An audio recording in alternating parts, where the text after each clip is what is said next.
What is going on, everybody, and welcome back to the Hangout spot where you already know it's real talk, boxing talk, live from my man cave. It's your boy Johnny, and I'm your host for another edition of DHS Live. This time it's Monday night, top of the week. We gonna talk that boxing shit. Let's get it popping, y'all. Let's get ready to rumble! Yeah, what's good? What's good? DHS family, man, salute, man. Happy Monday, man. It's top of the week here at DHS Live, man, and hopefully you guys had a phenomenal weekend. Dropped a bomb. Man, this was one hell of a birthday weekend, man. And salute to all of y'all that rocked out on our last show. It was my birthday, Thursday night. We did 5.5 hours, man. And y'all absolutely made the night special. Y'all the real champions, man. The champ is here! The champ is here! The champ is here!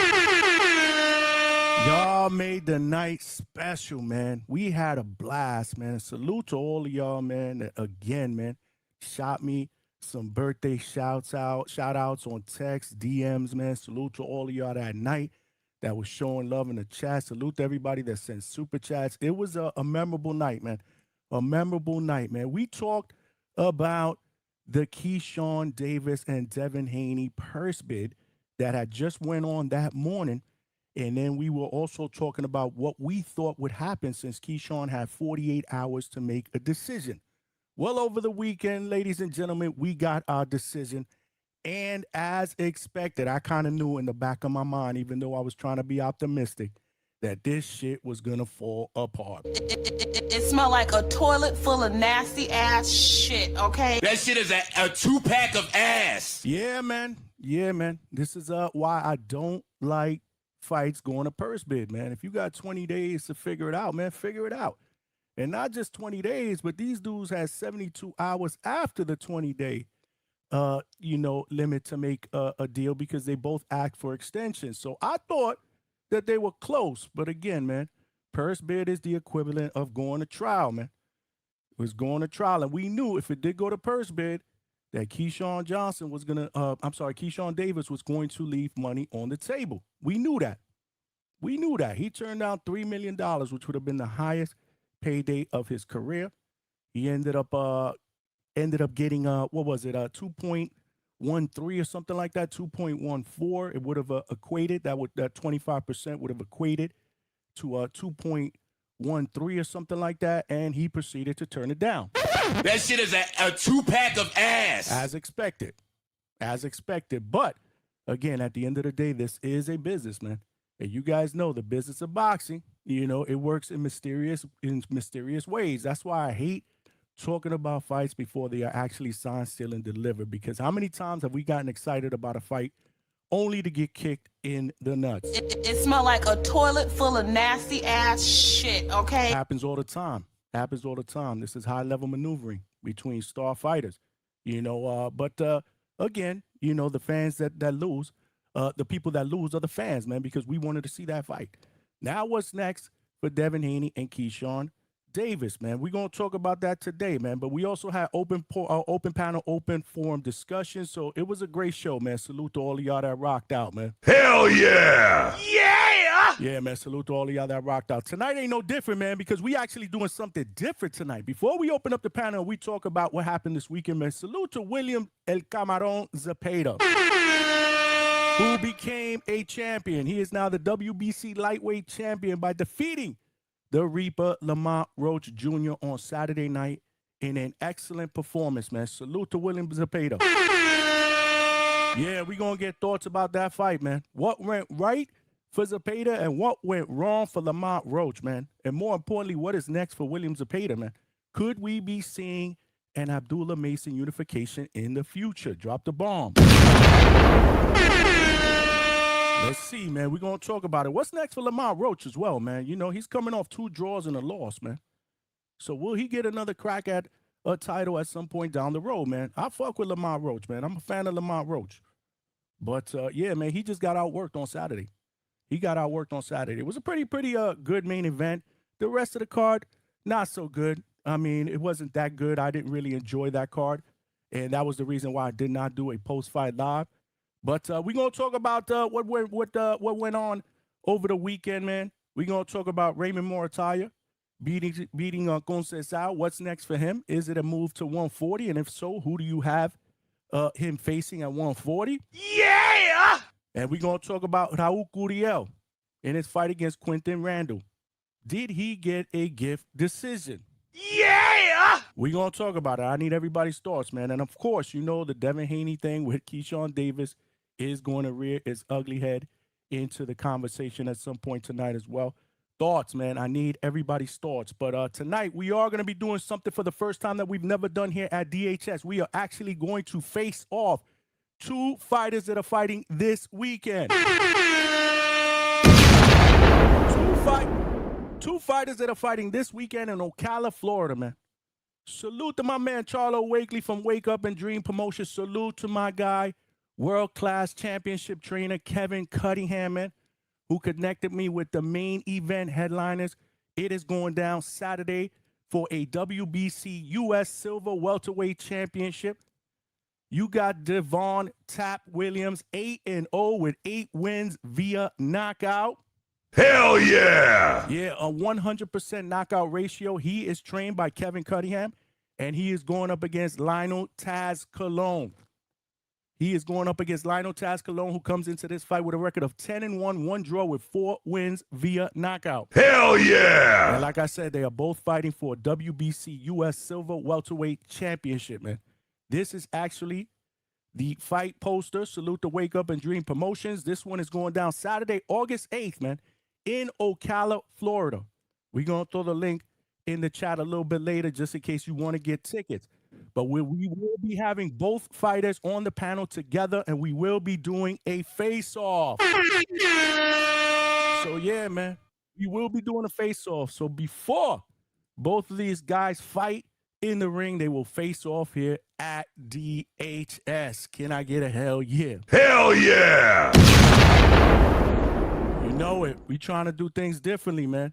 We trying to do things differently here at DHS in 2026, man. But salute to everybody that's in the chat. Make sure you guys hit the like button. We are streaming on 2 platforms today. We are streaming on the main platform on YouTube. So if you're watching this live on YouTube, make sure you smash that like button. Straight cash, homie. And help us get this show and this channel out into the homepage / algorithm of other true hardcore laid back boxing fans so they know we rock out weeknights, baby. And sometimes on the weekends, man, when we do our live fight chats and our immediate post-fight reaction show, which is absolutely a banger, man. Nobody does it like DHS on fight night.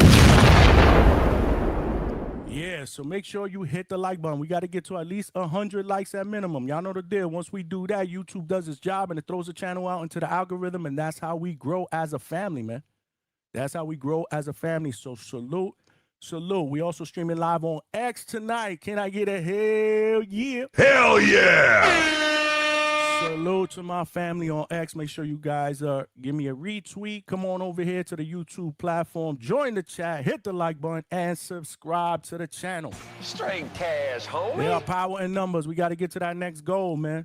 We've been stalling lately. We've been stalling. We got to get some subscribers. Make sure if you guys are subscribed, you tell a friend to tell a friend. Y'all got cell phones. Y'all got friends. Let them know that shit is going down here at DHS every single night. Yeah! Let's go, champ! Yeah. That's what I'm talking about, man. That's what I'm talking about. You're not going to want to miss tonight's show. Like I said, we're doing a live face-off between 2 fighters that are battling for a regional title. This is what we do here at DHS. Last but not least, man, y'all know the deal. The most important ground rule is and will always be, in my opinion, the best boxing podcast chat out here on these YouTube streets, the DHS family. Y'all got to cook tonight, man. The champ is here! The champ is here! The champ is here! Y'all got to cook tonight, man. Bring the energy, man. Put your aprons on and cook, man. You can't have a great show without a great chat. And you know the deal. Y'all always deliver. Tonight is not the night to take your foot off the gas pedal. But you know what time it is. If you want to make sure you get a question or comment out here read on these live YouTube streets, man, super chat is the best way to go.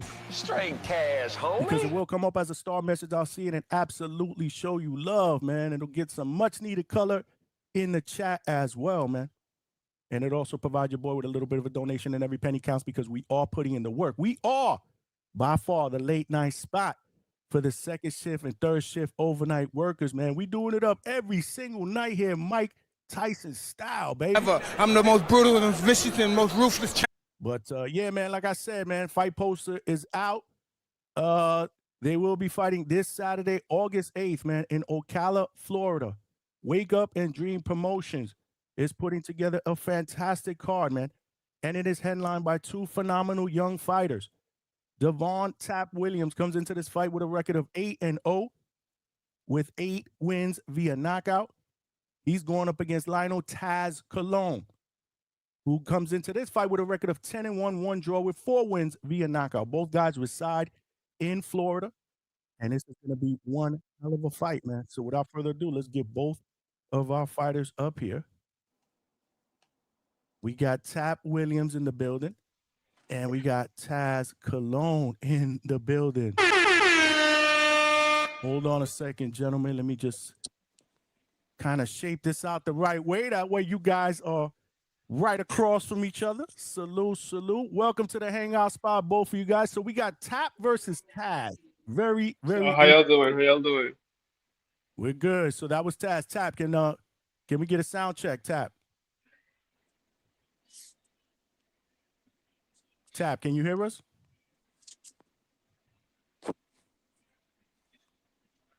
You can't hear us? He might have to jump out and jump back in. Taz, welcome to the Hangout spot. Just Thank give you, us a few I appreciate it. Yes, Just sir. give us a Don't few worry. minutes. Just give us a few minutes. Somebody's saying that my page is freezing up.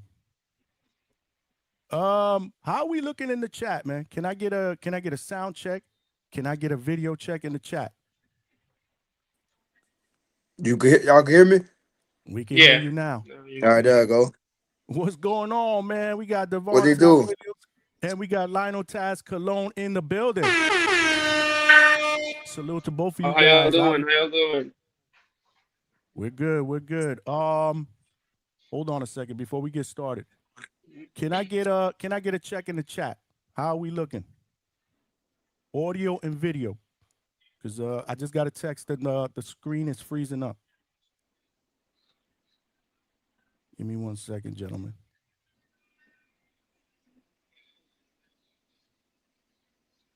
All right, I guess we're okay. I mean, I don't have anybody commenting negatively in the chat. So yeah, man, welcome both of you guys to the panel. Again, you'll be fighting each other in the main event. This Saturday is going down August 8th in Ocala, Florida, and you are both fighting for a WBC U.S. Silver Welterweight Championship, man. So salute to both of y'all, and salute to Wake Up and Dream Promotions for helping me set this up, man. I'm looking forward to a great fight, but Tap and Taz, man, fight week is here. Fight week is here. So when you look at each other on this panel, what's the first thing that comes to mind? We'll start with Tap. What you say now again? It was freezing up. Oh, man, we freezing up? Okay, somebody said we're good now. Okay. So this question is for both of you guys. Fight week is here. Fight week is here. When you look at each other on this panel, what's the first thing that comes to mind? I'm going to start with you, Tap. Well, I know I got a good, strong opponent in front of me. I'm just ready to put on the show, that's all. Don't nothing really come to mind, man. It's just boxing. Taz, what about you? I mean, it's fight week. It's exciting. We're about to fight. It's exciting, so we gotta leave it all in the ring and give a good show to the people. Okay, salute. So for both of you guys, and I'll start with Tap first. How has training camp gone, and is there anything you have done specifically focused on this camp to kind of combat his style? Nah, man, the training has gone tremendously well, man. Ain't nothing changed, man. I'm gonna show my skills on Saturday night. What about you, Taz? Because again, because this is an interesting style comparison. Obviously, Tap comes into this fight with 100% knockout ratio. You are the more experienced boxer. So, is there anything that you've done specifically or focused on specifically in this camp to combat his style? As always in every camp, I give my everything. I think this time we got a little bit more of strength and conditioning. It was super good. So, but overall, everything as good as every other camp that we do. Okay, okay. Salute to everybody in the chat. Make sure you guys hit the like button and show love. We got Tap Williams and Taz Cologne in the building facing off. They will be fighting this Saturday, August 8th in Ocala, Florida for a WBC US Silver Welterweight Championship in the main event. Tap, you're the undefeated fighter with a perfect knockout ratio. However, Taz has never been stopped or ever been down in a fight. Do you see yourself as the first one to stop it? And if so, how do you do it? No. You said, do I see myself the first one to stop him? If the stop is there, I'm gonna go for it. But if not, I'm just gonna showcase my skills. So, is there any extra added pressure on you to continue this knockout streak now that you're 8-0 with 8 knockouts? Nah, there's no pressure on me, man. So you're just gonna go in there and do what you need to do. Go in there and do what I do best, man. There's no pressure. That's what's up. That's what's up. This question is for Taz. Taz, you're coming into this fight as the more experienced fighter who has already overcome some adversity, and you've thrived since then. You know, so how does that experience give you the edge over a fighter who's never been past 4 rounds? I mean, it's the same as always. I'm just gonna give it my all as I always do. I'm not looking for the knockout. Knockout comes if it comes, then good. If it doesn't, then I'm gonna show all my skills in the ring, how I always do. I'm gonna give it my everything. I give it every ability that I have, and give it my everything in the ring. I'm gonna give my 110%. And you know, he comes into this fight with explosive finishing power, man. In fact, Yeah, of his course. last 3 I know. opponents, Yeah. he stopped in the first round. How do you plan to Yeah. neutralize that power? I'm not nervous about that. I know I can take a hit. I know he's good. He has speed. He has power. But I know that I can overcome that. So I ain't no problem with that. And Tab, this question is for you. What do you respect most about your opponent's style and your opponent's game? His opponent's game. He's a good, solid fighter, man. I looked at him. He's a good, solid fighter. He ain't no He got a heart. I don't see nothing bad about him. What do you respect? So that's what you respect most about him, basically. Yeah, his I respect. heart? Yeah, he got a heart. Yeah, he got a heart. He ain't, some fighters get in there and get hit and go down and stuff like that. He got a heart. He all right. Taz, I'm gonna ask you the same question. What do you respect most about Tap's game? I mean, you can see it in his record. He got eight wins, 8 KOs. So you already know what I respect the most. Not every fighter can knock out anyone. It's difficult to have a 100% knockout. So I respect that from him. What weakness do you see in each other's game that you believe you can exploit on Saturday night? We'll start with Taz Cologne. I don't see any weakness. I wouldn't say it's weakness. The only thing that I could say is that he hasn't gone more than 4 rounds and stuff because he has knocked them out before that. That's the only thing I could say. He's a great fighter. He's a solid fighter, so I can't say nothing bad about him. What about you, Tab Williams? What weaknesses do you see in Taz Cologne's game that you believe you can exploit? See Saturday night, man. Okay. Salute. We got Tab Williams in the building. We got Taz Cologne. They are fighting in the main event on Saturday for a WBC US Silver Welterweight Championship in the main event, man. In the main event. Tab, is there anything that you heard your opponent or his team say during this buildup that bothered you and gave you extra motivation? I ain't hear nothing at all. If they did say something, I ain't never hear nothing. What about you, Taz? Nothing at all. Mostly they said he's a great fighter. I know he is. So that's the most I've heard. Nothing that bothers me or anything.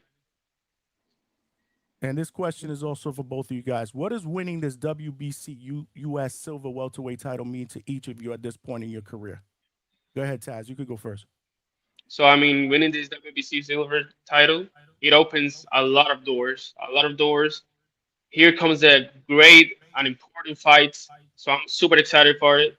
I mean, this opens the biggest door of your life. So I'm ready for it. What about you, Tap? I thought I get this victory under my belt and get this belt, man. The sky's the limit for me, man. Next All right. superstar on the rise. Okay. All right. Salute. So both of you guys are Florida residents now, correct? Yes, sir. Yeah. All right, man. And you're fighting in Florida, man, in Ocala, man. So does fighting so close to home add any extra added pressure or fuel for Saturday night? Tap. No, not really. It's the same old.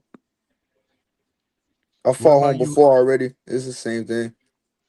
What about you, Taz Cologne? I don't think there's no pressure. I think there's excitement. That's it. There's no pressure at all.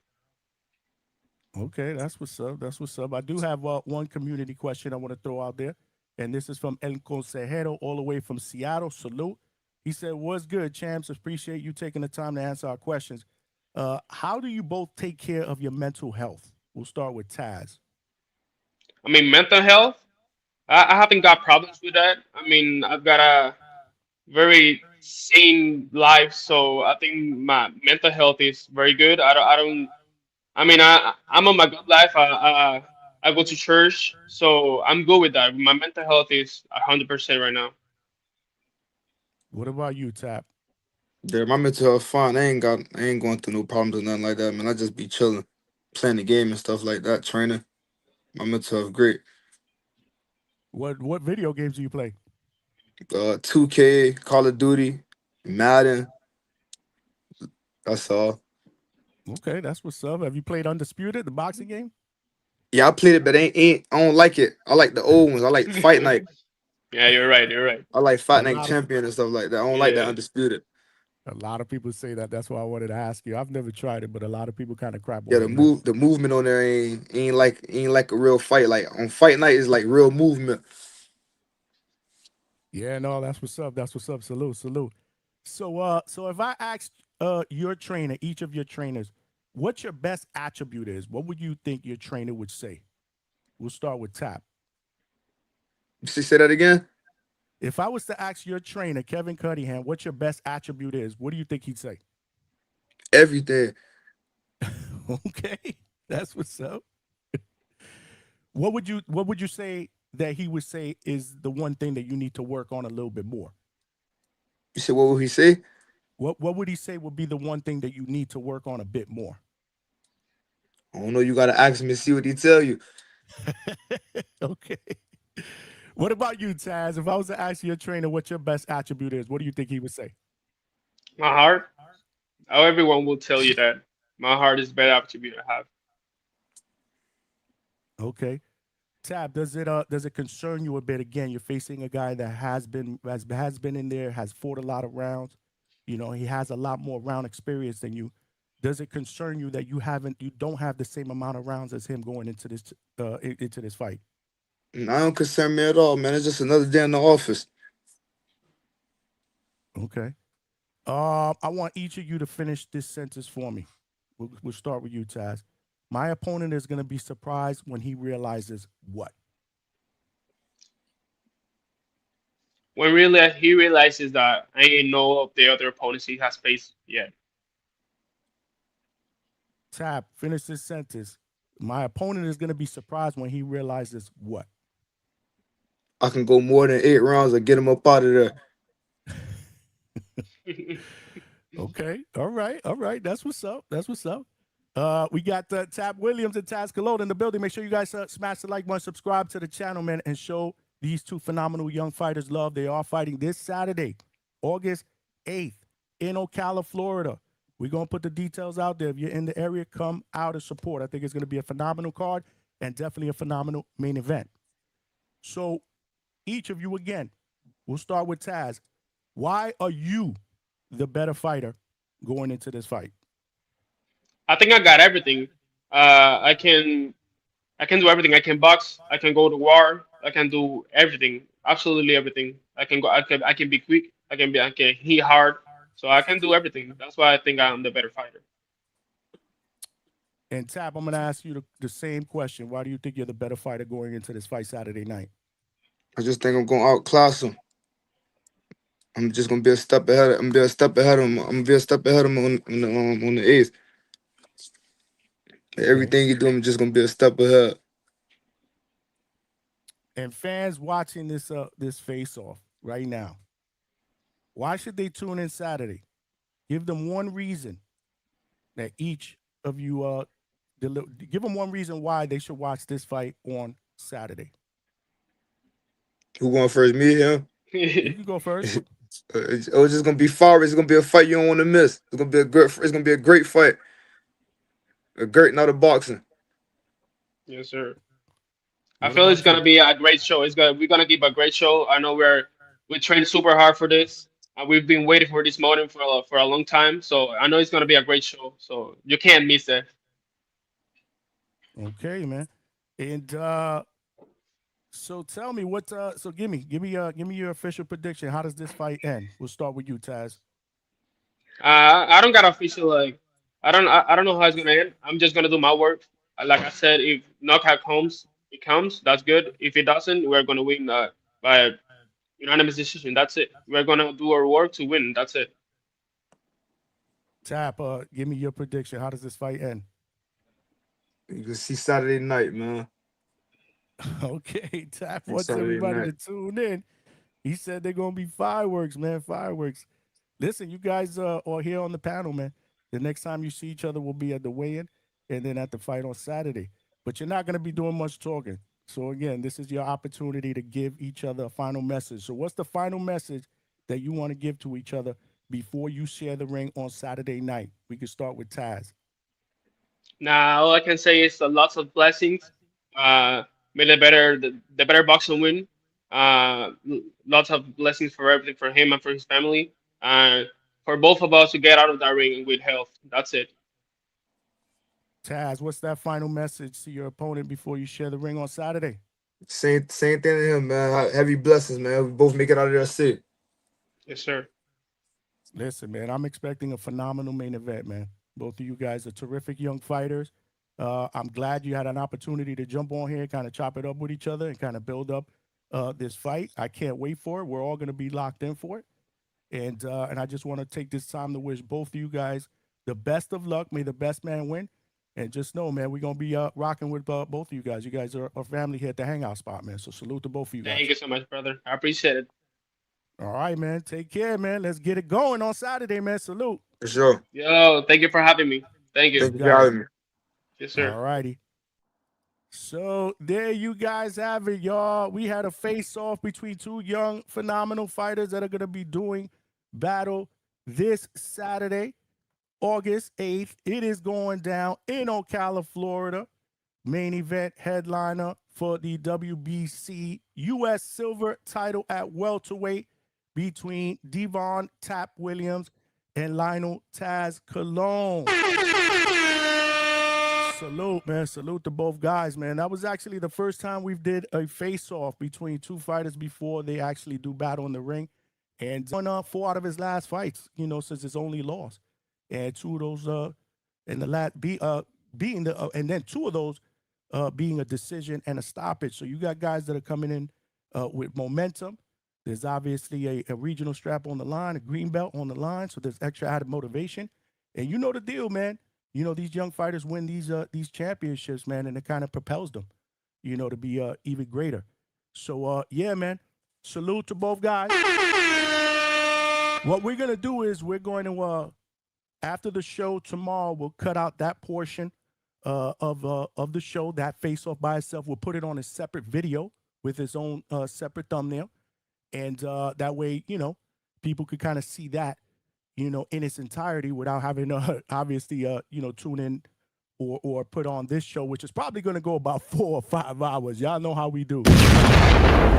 Y'all know how we do, man. So, yeah. So we'll do that tomorrow. And then, again, they can share it with their fans, with their family. in anticipation to the fight on Saturday, man. So salute to everybody involved. And salute to y'all, man, for rocking out. Hit the like button, man. Hit the like button, man. Hell yeah! Hit the like button. We just getting started, man. Salute. Who's out there, man? Who's out there, man? Let's see what's up, man. Let's do a little roll call, man. Let's do a little roll call, man. All right, what do you say we get this roll call started? Oh, yeah. Salute, man. Let's see who's out there bright and early out on these DHS streets. We got Young Cam, the first one in the building. My man. Yeah, man. Salute. He said, salute, Johnny. Another great show today. Zepeda dominated and put pressure and had great footwork. And punched out Lamont. Just couldn't figure out that puzzle. It was the pressure, man. And again, man, I don't think Zepeda gets enough credit for his boxing ability. It's not just pressure come forward. You brought up some good points. You know, you brought up some really, really good points. I thought he had really good footwork. But again, he did outwork Lamont Roach. He did outwork Lamont Roach. And I don't think this is the end-all, be-all for Lamont Roach, because you know how boxing fans are. They're going to talk about the 2 draws. They're going to talk about the loss. And, you know, they won't shit on this this performance. But he lost to a really, really good fighter who is now a champion. You know, and that, to me, that makes this victory for Shakur look even that much better, because Shakur pretty much dominated that fight on the scorecards when he fought William Zepeda, who did apply the most pressure against a Shakur opponent that he has ever fought. So we got to give him his flowers. But we'll get into that in just a little bit. Alberto is in the building. What's good? My man. Yeah, man. Alberto's been in the building. Salute. Appreciate you. You know the deal, DHS gang. Yeah. Yeah, man. Alberto said, I'm crashing out on the Haney's today. That shit is a 2-pack of ass. I'm sure you will. We hadn't gotten a chance to do any live since the whole Keyshawn debacle went down over the weekend, man. I think that went down on Saturday during the day at some point. I was out with Mrs. DHS, but yeah, I was aware of what was going on. I was aware. You know, I was out here on these social media streets. A salute to the Discord again. If you're not a part of our Discord, make sure you join up our Discord, man. Our Discord be popping, man. These guys be fighting back there, man, but they're knowledgeable and they're passionate. Dwayne Styles, all the way from the DMV. What's good, my man? My man. Feliz Lunes at DHS at the gym, going to watch the new Spider-Man movie after. Y'all be good. Salute, enjoy. I haven't seen it, man, but I'm hearing nothing but good things about it. Maybe I'll go see it on Friday with Mrs. DHS. I'm not sure. Heavy Chevy guy in the building. My man. Salute. Right back at you, man. Thanks for rocking out here on this Monday night, top of the week here at DHS, and we just getting started. And if you guys missed the beginning part of this show, make sure you go back and check out the playback, because we did do a face-off between 2 fighters that are going to be fighting for a WBC U.S. Silver Welterweight Championship this Saturday night in Ocala, Florida. We had Devon Tap Williams on the panel. We had Lionel Taz Colon on the panel. Yeah, before they fight in the ring, they faced off here at DHS. Can I get a bomb? Alberto said Johnny's hairline extra crispy today. No, did he? When is the hairline not crispy? Come on, man. Give a brother some credit, man. Justice Sutherland in the building. My man. Salute. Looking forward to another great show. Salute to Johnny. Salute right back at you, champ. We're going to try our best. But again, I can't cook alone, man. Y'all got to put your aprons on. I need that energy. I need for y'all to bring that energy in the chat, man, because you know how we do it up here on these DHS streets, bro. What's good with my bro Johnny from the Hangout spot, baby? We out here, cuz. Yeah, man. We out here. Oh, yeah, I know. I messed up, man. I messed up. It's Keyshawn Davis. I think I did it once, man. Salute. Red Cup, Johnny emoji. Salute. DHS face off, DHS promotions. Fire. We're not there quite yet, man, but we working on some big things down the road, man. Salute. Cruz Ram in the building, yeah. Salute. If you guys haven't hit the like button, please do so. If you haven't subscribed to the channel, please do so as well.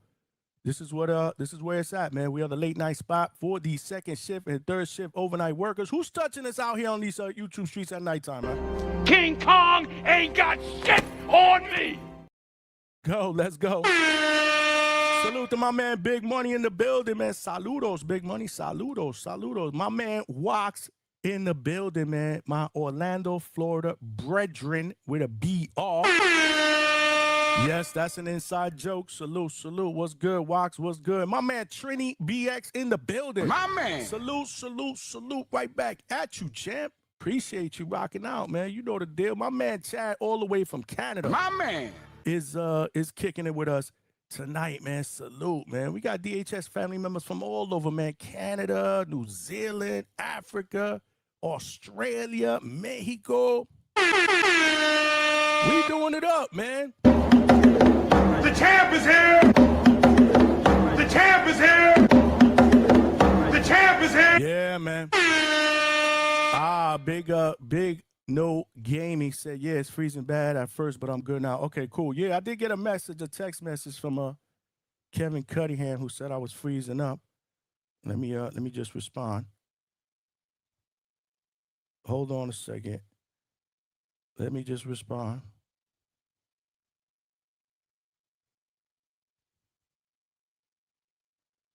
Not sure what the hell was going on, but yeah, man. I'm glad it got fixed, man. That threw me off, man, because you know me, I'm all about rhythm, man. I like my shit to be perfect. And when I start getting messages, that the sound is fucked up, the video's fucked up, that shit just fucks me up. But I got to get better at that because, you know, you're going to get an occasional curveball that's thrown at you. You know, you got to be, you know, a little bit more equipped mentally to be able to duck and dodge and continue to proceed. I've gotten better at it, but sometimes, again, you know, I get thrown off a bit. Salute, salute. But I'm glad that you guys were in the chat, you know, pushing me through that. I thought it was my phone, but I'm good now. Yeah, nah, it was me. It was me, yeah. Chad said it froze for a bit, but good now. Okay, good. So as long as we were good, man, again, we want to give these young men the opportunity to be able to speak and promote their fight before Saturday. So, and I do want to do more of these going forward. This was the first one, so it might have been a little choppy. But, yeah, you know, I want to get some more experience doing these. I enjoy them. I like them. Let's see, man. Let's see if we could get some more on the docket, man. Salute. Okay, yeah, so we good. We were good. Oh, yeah. What up? My brother, undefeated, Kamarie King Cam Walker in the building. Champ, man, what's up with that next fight, man? You got to keep us tapped in, bro. Keep us tapped in, man. Let me know. K Banger in the building. Puerto Rico. Puerto Rico. My man. Yeah, man. K Banger was like, dale, bori puñeta. Salute, man. Salute. G-Vaughn, my guy, G-Vaughn. I see you in the chat. He said 40 of y'all and 14 likes. Y'all got to do better, man. It smelled like a toilet full of nasty ass shit, okay? Well, we got over 50 now, and we still only got 26 likes. That shit is a 2-pack of ass. Come on, man. Y'all got to do better, man. Hit the like button. It is free. And subscribe to the channel. Tell a friend to subscribe as well, man. My man White Mike Beats in the building. My man. What's good? He said, Johnny, what's good, dog? 100. Did you watch the Gustavo interview on Cigar Talk today? Most of it, not all of it. I ended up tapping in. I probably missed maybe about the first 10 minutes of it. But nah, man, Najee killed it, man. Najee killed it. Y'all know I love this interview shit, man. And there's certain people out there that I follow because, you know, you wanna learn. You know, you wanna learn from some of the best that are out there doing it, man. My man Nestor Gibbs, one of the best. Najee, one of the best. Hopefully one day I could be mentioned in the same sentence with those guys, man, because they do it up. Great questions and great dialogue. I've been dying to get Gustavo Olivetti on the show, and he'll tell me yeah, and then all of a sudden when the day comes, you know, shit goes haywire. I get it. These guys are busy, but we're gonna continue to work. We're gonna continue to be relentless. I do have his number, and but I haven't reached out to him since the last time I was supposed to get him on. But I got to do better with that. I got to do better with the follow-up. And we got to be a little bit more persistent because we owe it to the DHS family to get Gustavo up here as well. So we working on that. Trini said, I'll pack both of y'all up in fight night. Stop playing. Oh, okay. Trini was like talking about the video game. Seymour, what's good? Okay.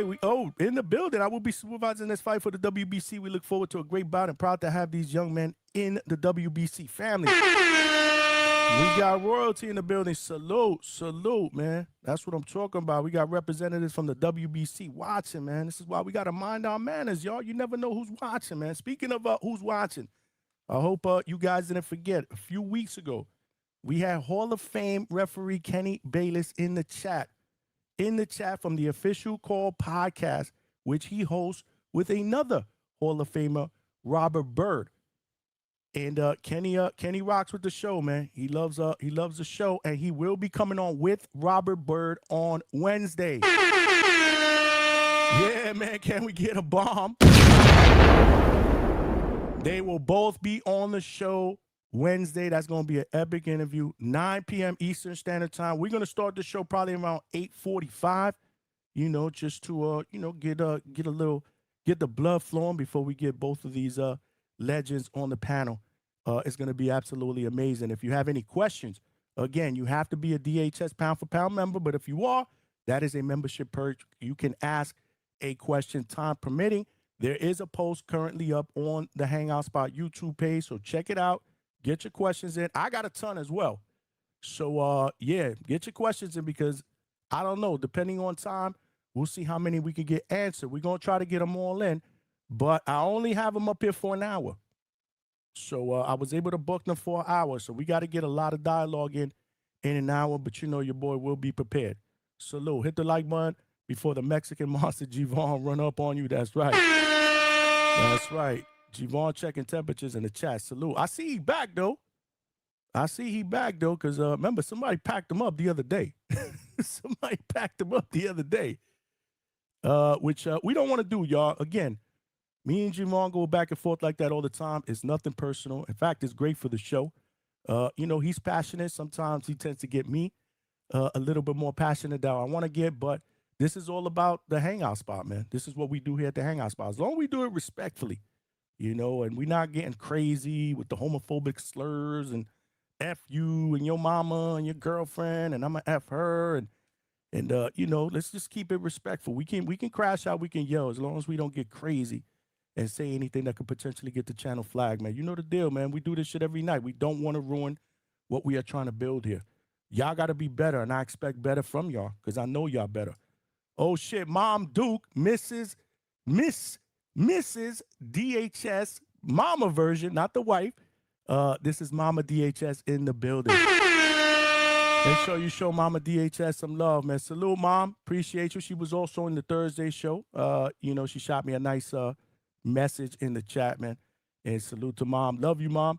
Appreciate you. She doesn't know a lot about boxing, but, she does watch me a little bit from time to time. So salute. Make sure you show Mama DHS some love. Coach Hector Bermudez in the building. I got notified late. That was my type of interview, but Johnny didn't tell me. I put a link out. I put that out there a while ago, and you are a member to the channel. But yeah, this was just a quick little face-off between both of these young men, so they could, go back and forth a bit and try to hype up their fight. Wasn't a real interview. After the fight, we'll work on trying to get both of them on for a real interview. That way we could kind of learn a little bit about their background and so forth. So I'll work with both trainers and get that done for real. Keenan, yo, it has been a while. Salute, Keenan the Wise, man. We ain't seen you in the chat in a long time, man. Salute, man. Welcome back, my brother. Welcome back. Where you been, bro? Come on, man. We need you in the chat more often, man. Rocking out, man. Hit that like button, man.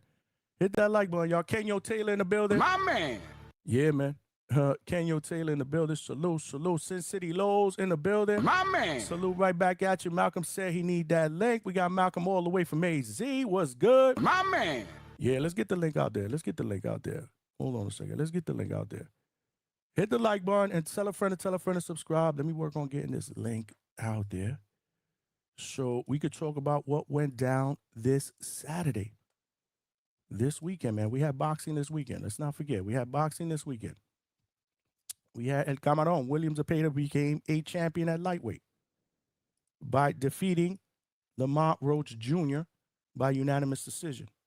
In a really good fight, man. A really good, entertaining scrap, which we needed because I wasn't a huge fan of some of the other fights. In fact, that was the reason why I didn't go live after that because, number one, it was late. Number two, didn't think everybody was going to be as excited as some of the other cards that we've seen in the past. So yeah, it was late. I was kind of tired, so we didn't go live. And then yesterday, obviously, was family day. So we back tonight, man. Tonight is our chance to recap what went down this weekend. What went down this weekend, man? William Zepeda became a champion by defeating Lamont Roach Jr. We also had in the co-main event Raymond Muratalla. He defeated former champion Robson Conceição by unanimous decision, 12 rounds. Typical Muratalla performance. Okay, it was a good performance. It was a complete performance. He dominated, in my opinion. This fight wasn't even really close, and he controlled with with jab, body shots.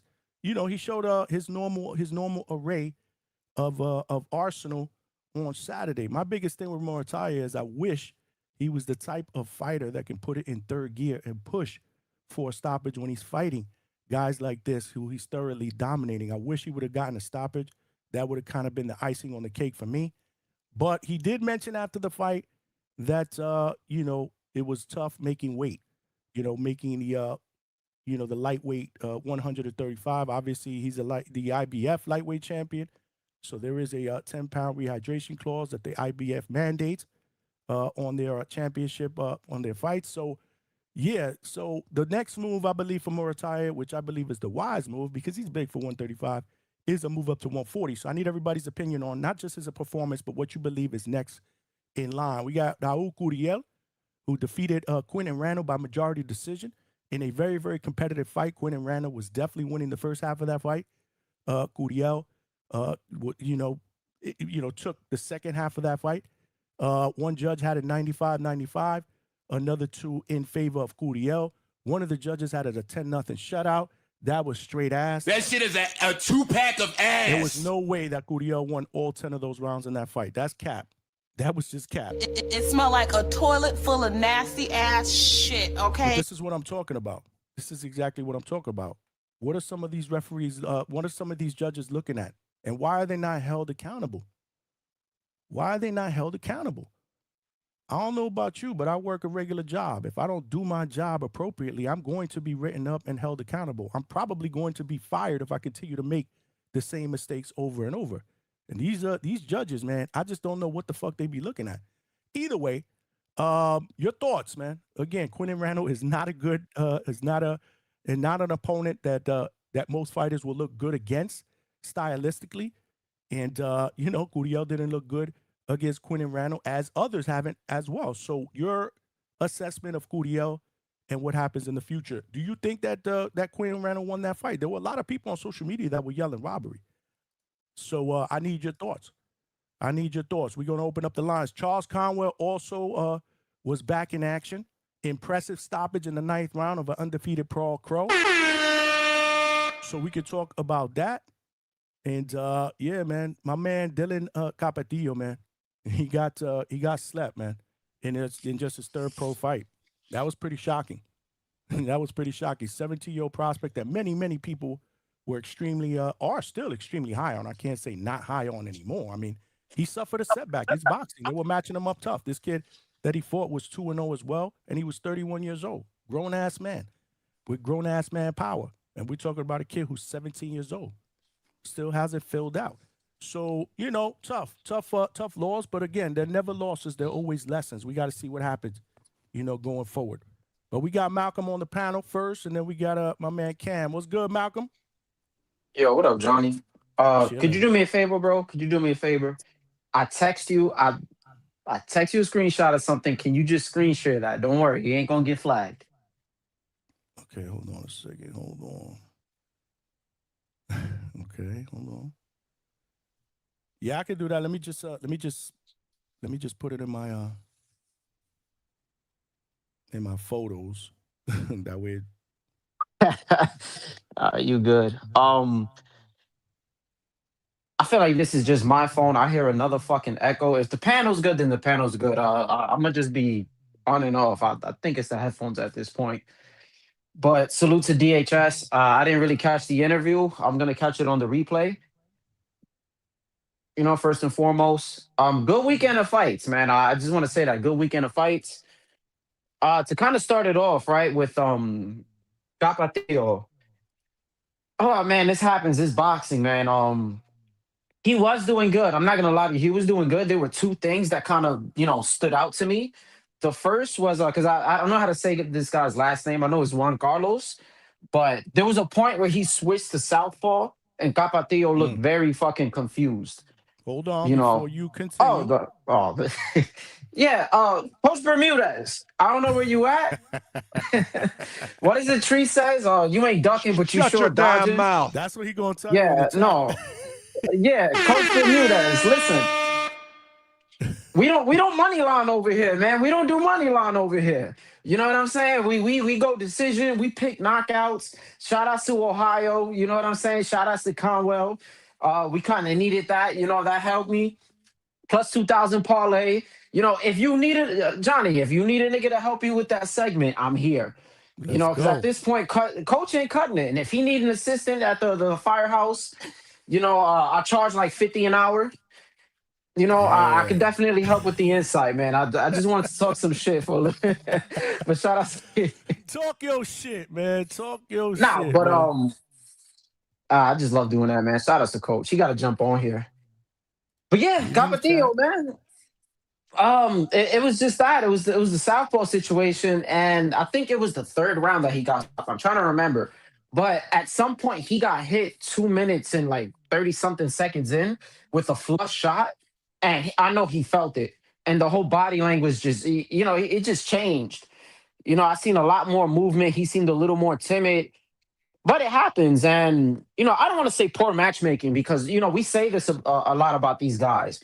They're young and we just want to see them get tested already. But he's 17 fighting a 31-year-old. Like, yeah, he's shorter, but that grown man strength is real. And it's not like the guy had an upside down record, too. I mean, he was 2-0, and they both, I think they had a mirroring record, like both with one knockout a pop, but strength is a thing. Definitely he can bounce back. Slightly hurt stock, but I don't think it's much of a thing. It just depends on the public. As long as people are going to still support him, then that's all that's going to matter. I kind of want to get the Muratalla fight out the way because I thought that was the most lackluster fight on that card. Not gonna lie, man, I got a little tired. I kind of got bored, and I had to rewatch it. I was missing a bunch of the fights. It was pretty fucking boring. Conceição, he just fought like however he does. Again, Olympic pedigree. He can move. The one thing I don't like about him, and I thought Raymond Muratalla could have capitalized on, is his balance isn't the best. And there's a lot of times where he shoots the jab or he shoots out certain punches and he reaches, but he reaches badly. And this is the problem we've had with Raymond. Johnny, I think you've said it. He just never goes into third gear. If he had a little, if he had a little more gas in that and he was able to activate that, I think he would have just been able to capitalize it and not stop him, but he could have just done way more. We could have just seen way more aggression. And his defense is not the best. I think Raymond has a good chin, but he takes he takes too many punches, to be real. But it's boxing. Everybody takes punches. But, nonetheless, he got his victory. I want to cut him some slack because maybe the IBF hydration is taking its toll now. We got to remember that he's kind of big for the weight class and you're still dealing with a 10-pound hydration. Yeah, you can continue to hydrate later down the line, but that matters. All the hydration with every single hour is going to matter. So he's going to 140. I'm cool with that. I don't know if he wants to take a light touch. We were kind of talking about this already. We don't know which direction he's going to go. I'm cool with him getting all the smoke, man. If you want to tune up, fight Tito Mercado, man. fight Tito Mercado. Whoa. I mean, a tune-up? that guy. Listen, that's a tune-up, bro. That guy's turning down the big fights. I mean, he's a puncher though, but You sound like I Vega, got him man. beaten. And I like Tito Mercado, but when you watch him, it's just they say he's awkward. He's not awkward. He's just fundamentally not sound. That's all that is. Like there's different types of like Manny Pacquiao's awkward. That's an awkward guy. They call a lot of guys awkward and they just suck fundamentally. That's how Rolly is too. Even though he's starting to fix it up. But on a serious note, just go to 140. Everybody gets a light touch. I'm not the best matchmaker in the world. Salute to Raymond. I usually hate on this guy, but I'm not gonna hate on him to me. Salute. Charles Conwell, my guy, with the KO win. I'm not gonna lie, I was kind of shooting for the stars with that one. But nah, I was looking at Crow Paul. Like when I looked at him and I'm looking at the record and everything, the one thing that I seen was they didn't make this weight in 3 years. I was like, ooh. And looking at his opposition, it kind of wasn't the best. You know what I'm saying? So you had jumped up in weight to like 160 something, and then now you're going back down. I felt like Charles Conwell kind of had something to prove. I seen how this guy fights, and I had a feeling. I'm like, all right, maybe Conwell stops him. I didn't know how early or how late, but Conwell, the one thing about him, like he did good this fight, is he just wasn't patient enough for my liking. I like to see guys set up shots a little better, dictate off the jab, but he does have a very good aggressive style. He likes to roll under shots. He has a nice little decent guard. I'm not really. It's not a high guard, just a traditional guard, but he looks good doing it. Again, just setting up his shots will be great. Because I felt like that would have helped him get out, take Paul out of there. Because he was kind of ready to go. He was taking some bad punishment. But hopefully he can get that down pat on down the line. He might be back. We could just say, Charles Conwell's back. Statements like that is what you need. Other guys, they play with their food for 10 rounds. You know what I'm saying? Like you got the Tiger Johnsons who do it, and I forgot who did it the other week. That we said that they could have probably took him out. Who? Oh, Hitchens. Yeah, even though he said he hurt his hand. So shout out to Charles Conwell. Again, matchmaking is not my strong suit, Johnny. I don't know where he's gonna try to go get a belt at, but I'll be looking forward to seeing him more. He looked pretty good. Man, let me see the other one. Guriel. Good fight. Quentin Randall, man. He's a tough outing for everyone. And I'm gonna be the one to say that I'm not gonna use this fight to eye test or judge how Guriel will do in the future. Nobody does, like nobody cleans up Quentin Randall. You know what I'm saying? And we have this thing about, oh, you're as good as your last fight, but it's fucking Quentin Randall. Guriel picked it up late. This is the typical thing with Quentin Randall. The pressure, and once he really started to dig to the body, and when Quentin Randall wasn't throwing as much, that's when he was more effective. Quentin Randall, the first 2 rounds looked good. The movement was good. And contrary to popular belief, they say a lot of slick fighters can't move forward because he is a little slick. But I've seen him press the gas like in the beginning of the fight, and Quentin Randall doesn't look bad moving forward at all. It's not like an elite come forward pressure. Maybe I'm bugging. Y'all can tell me in the chat. But he looked pretty good, and I love his straight shots. Like he's a fucking tricky guy, but he's just he's that person that just can't take it to the next level. I don't know what it is, and that's okay. Not everybody is gonna be this elite top name that's gonna, you know what I'm saying, that they're gonna just be not world class, but they're just gonna be a complete Hall of Famer and get all the accolades. Maybe that's just who Quentin Randall is. You just put him in there, and you get a rising contender or a top prospect. You see what they can do with him, and he does it very well. It's just he fades off those late rounds. He just can't take it that next level. But good fight. Guriel, he managed to do what he had to do. I think somebody had it a whitewash, one of the judges. That's pretty disgusting if they did, because it was, it was a pretty we gotta hit them with the fart button. Yeah, that's what that deserves. And that's Golden Boy for you. Nah, you good, man. We were all thinking it. That's what Golden Boy does. Golden Boy likes to do that with us, and they like to favor their fighters. But nonetheless, good fight. Guriel, he kind of just showed us what he does. There's power in there, obviously. There's pressure. But I like to say, there's a saying. I like to say that Guriel didn't win.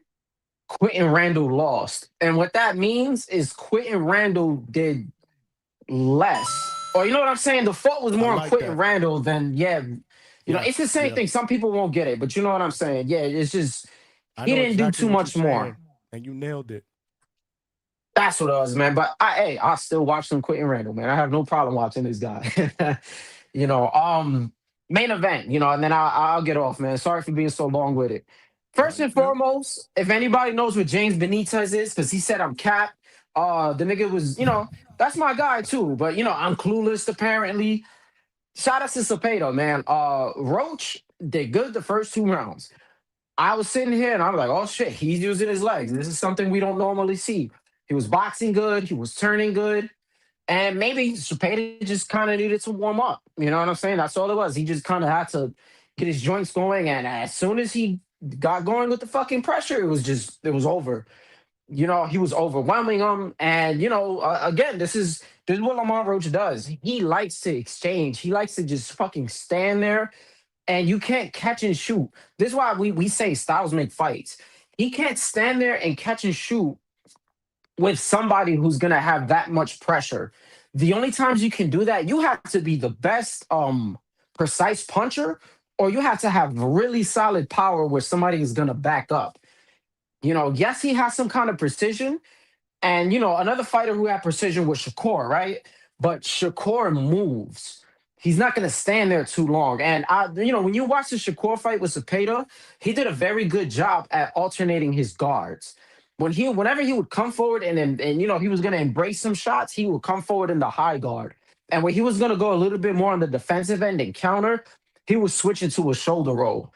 You know, Lamont Roach at some point was doing that, but most of the time he would just go into a tight guard and you know he would just block shots, probably throw one shot, and then he would still stay there in the line of fire.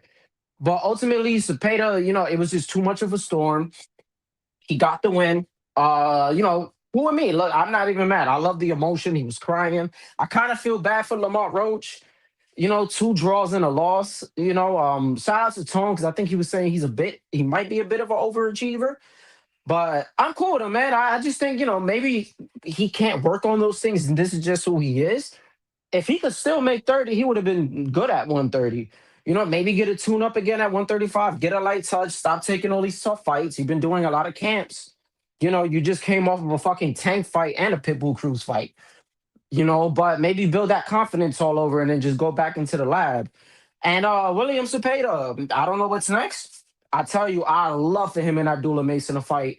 And I got Abdullah stopping him. I'm going to call it right here. I'm not going to flop on it. Whoa. I'm not going to flop on it. That is listen, Sam Noakes did all the preparation for Abdullah Mason. And he has a tighter guard. He might not, I don't, and I think he's stronger. I don't know if he's punching harder. You know, but that Zepeda, you know, that style, you know, there's a lot of volume, obviously. And, you know, Abdullah, he opens up. But I'm very confident that Abdullah could possibly get a stoppage. He's beating him for sure. Am I going to bet it? Fuck no. I should. You know, but yeah, I mean that's really it. And you know, the highlight of the weekend also, my bad, people didn't see this. It was like a $90 pay-per-view worthy event. Shout outs to Back Call Johnny, undefeated in these streets. He's a legend in the Discord, man. Yeah, it's a different beast, man. Back Call Johnny is the equivalent of like a prime Mike Tyson. You know, I'll just leave it as that, man. But salute to you. My bad for being so long-winded. Salute to DHS. I'll catch that earlier in the interviews, man, and I'll be locked in, man. Salute to Malcolm, man. Yeah, we're not gonna give y'all specifics because what happens in the back call stays in the back call. But let's just say I was highly, highly passionate about the topic. And I'm sure it'll pop up at some point or another with certain people. And yeah, I just might show that same passion and emotion. We'll see. We'll see how it plays out. My man Cam in the building. Hold on, Cam, before you go. I got to show love to my man White Mike Beats, who's a member of the channel, the DHS Pound for Pound channel. That's what we call it. He's been a member for 4 months. Where the bomb at? I got to drop the bomb for him, man. I gotta drop the bomb for him. Yeah, salute White Mike. He said, are you talking about Lamont? I'm done with that dude. Yeah, man. I think you said the same thing. Did you? There's been a lot of people that are saying they're done with Lamont. I'm not quite ready to say I'm done with Lamont. You know, I do want to see more Lamont Roach. Let's not forget. Even though he was coming off those 2 draws, many people thought he should have gotten the edge in both of those fights, especially the Tank fight. Now, I think there were more people that were, you know, that were thinking that maybe Pitbull should have got the edge. It was a very, very close and competitive fight. Me personally, I thought Lamont edged that fight, But that's just me. Definitely, I thought he won the Tank fight. And, he lost to the better guy on Saturday. He lost to the better guy on Saturday. So I'm not ready to toss him in the curb, man, like most of y'all are, or like a lot of y'all are. Not most of y'all. Salute to White Mike. If you want to become a member of the DHS Pound for Pound membership, the link is in the chat. Cam, talk to me, my brother. Salute to you, Johnny. Salute right back at you, man. What's Chilling, going man. on? just been studying, researching this weekend of boxing, man. Back to it. Got to get some more money, man. So How'd you do this week? I made like 7,000. What? I sent all the pics in the chat. You ain't see the man, you be fucking balling, bro.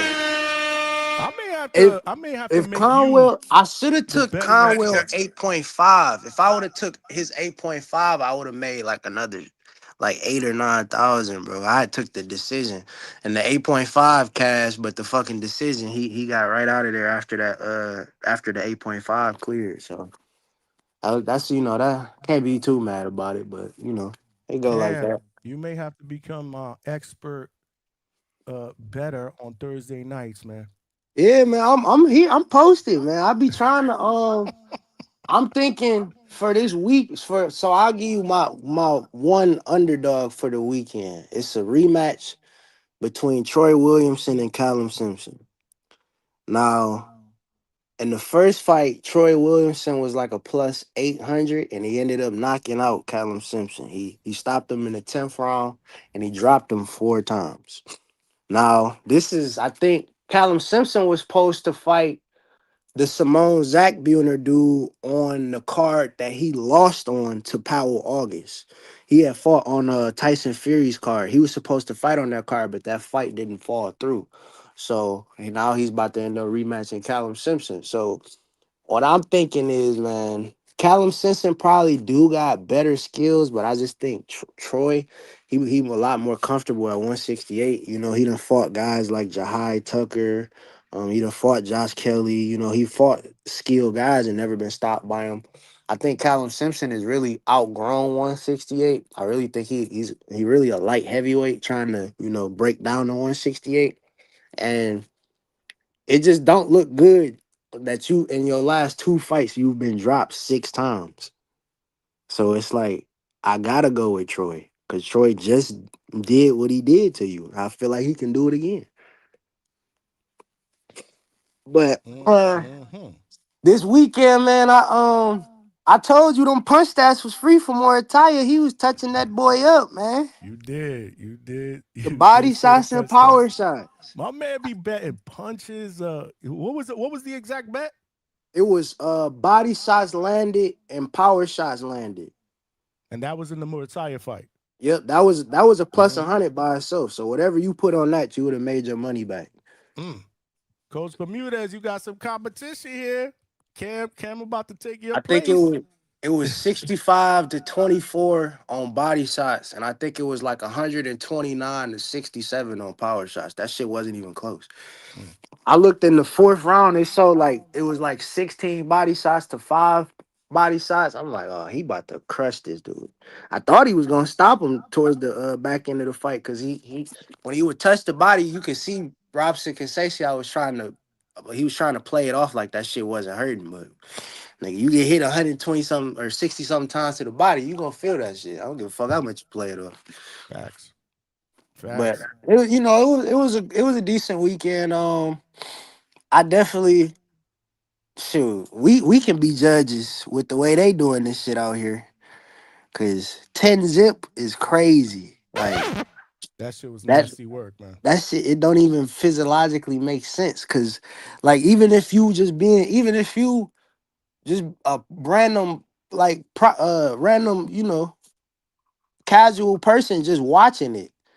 And you go look on the sports book and you see Ron Couriel a negative 165. How the fuck is it 10 zip? And when he started out at a negative 1,400. Like that's crazy. I got no explanation for that. That scorecard. I did see the Go Go ahead, my ahead. I'm fault. sorry. No. You good. You good. Go No, ahead. I was talking about the prospect that got knocked out. I damn near thought about taking the dude, man. When I was looking into it, I didn't do it because I thought, he was highly, skilled and stuff. But I just, like they said, like Malcolm was saying before me, man, that grown man strength real, even though he might not be as, skilled as bro. It's a 17 to 31. So what's that, a 13-year or 14-year age gap? Yeah, big time, bro. 17 to So 34, absolutely, feel bro. me, That's significant, man. You talking about a grown even man if you got, fighting a teenager, bro. that's what A I'm grown man saying. fighting a teenager. Even if you got better skills than me, I done been through more wars than you, gang. So Yeah, that matchmaking was not good, man. It wasn't smart, man. It wasn't smart at all. But hopefully it doesn't derail the young man. He is young, man. He's got great people around him. His dad is a great trainer. Salute to Jorge. He's got great promotion behind him. But now it's time to reassess. And what's crazy is I remember his last fight. Coach Bermudez was on the panel, and Coach Bermudez was saying there's just a lot of things that this kid needs to work on. This is the reason why I want Coach to jump on later on, because I forget exactly what he was talking about. to But I saw he was just throwing. He was letting loose on a lot of power shots, and he was leaving himself open for counters all day. I was seeing it, and let's not forget he hurt the guy too. yeah, But I was gonna he's still say young. He's a to baby. be He's still to young. be fair, I thought he beat the count. Well, he I did. thought He got up. you He feel got me? up, That's what but I'm saying. he got up. But the referee, I guess, asked him if he wanted to continue, and then I guess again I saw it, but I didn't see the. I got to watch the stoppage again. I guess it was his reaction, the way he was walking towards the ref, and that's when the ref stopped it. He didn't complain, but again, he's only 17 years old, and he was definitely buzzed. Once he got hit with that left hook, man, he fell on the ground and his head, bounced off the back of the. His head bounced off the Yeah, that's you never know, good. That's yeah, the never apron. good. So I mean, it's crazy. You got to be careful. Like I said, you fighting a grown ass man, and this kid hasn't even entered his man strength, man. That's how So I they got feel to take a about step back. That's how I feel about whatchamacallit, David Morrell, man. When you get stopped standing up, bro, like how mentally, like psychological that is on you, bro, to be stopped standing up, like you sleep while you're still standing up. Yeah, no, it's crazy. Cam, real quick though, where are you betting punches? Phil Flexen wants to know. Bet 365, they got it on there. All right, They have it for select fights. Like they'll. So I'm gonna check and see if they got it for any fights this weekend.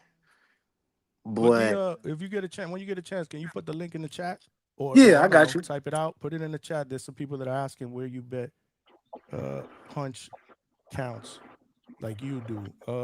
Okay, he got Yeah, it. So they he they said u- they you said typically bet three. have it on. You said bet Yeah, bet 365, right? 365. Okay, so he Yep. got it. All right, he got it. They'll have it on. They'll have it on FanDuel at times too. Cause I took William Zepeda most punches landed too. I feel like that was kind of obvious. I hear you, Cam. Don't go nowhere. Don't go nowhere, Bet. because I know you're gonna stay on the panel for a minute. But White Mike Yep. is pressed for time. What's good, Mike?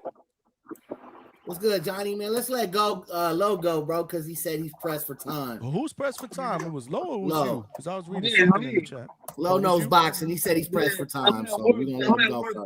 Yeah, but Low's pressed for time, but his fucking mic sounds like ass. I fixed that. Hold on.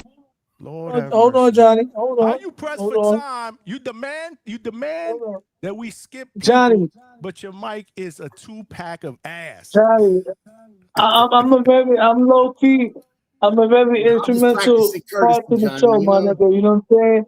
I hope the show keep going when there's nothing to talk about, bro. And yeah, every time in my luck, every time I jump on the panel and I'm working, that's when 1,000 people want to start coming in. Hey, so I want to make hold on. man. Look, they ain't cutting you off. Bro. Go ahead. Oh man. And thank God Alberto's not on. Alberto's got you bring the people. Yo, real quick. I want to talk about Lamont Roach's performance. I thought he was gonna win, but he showed that he just, he doesn't let his hands go enough. And I want to say a big shout out to William Zepeda.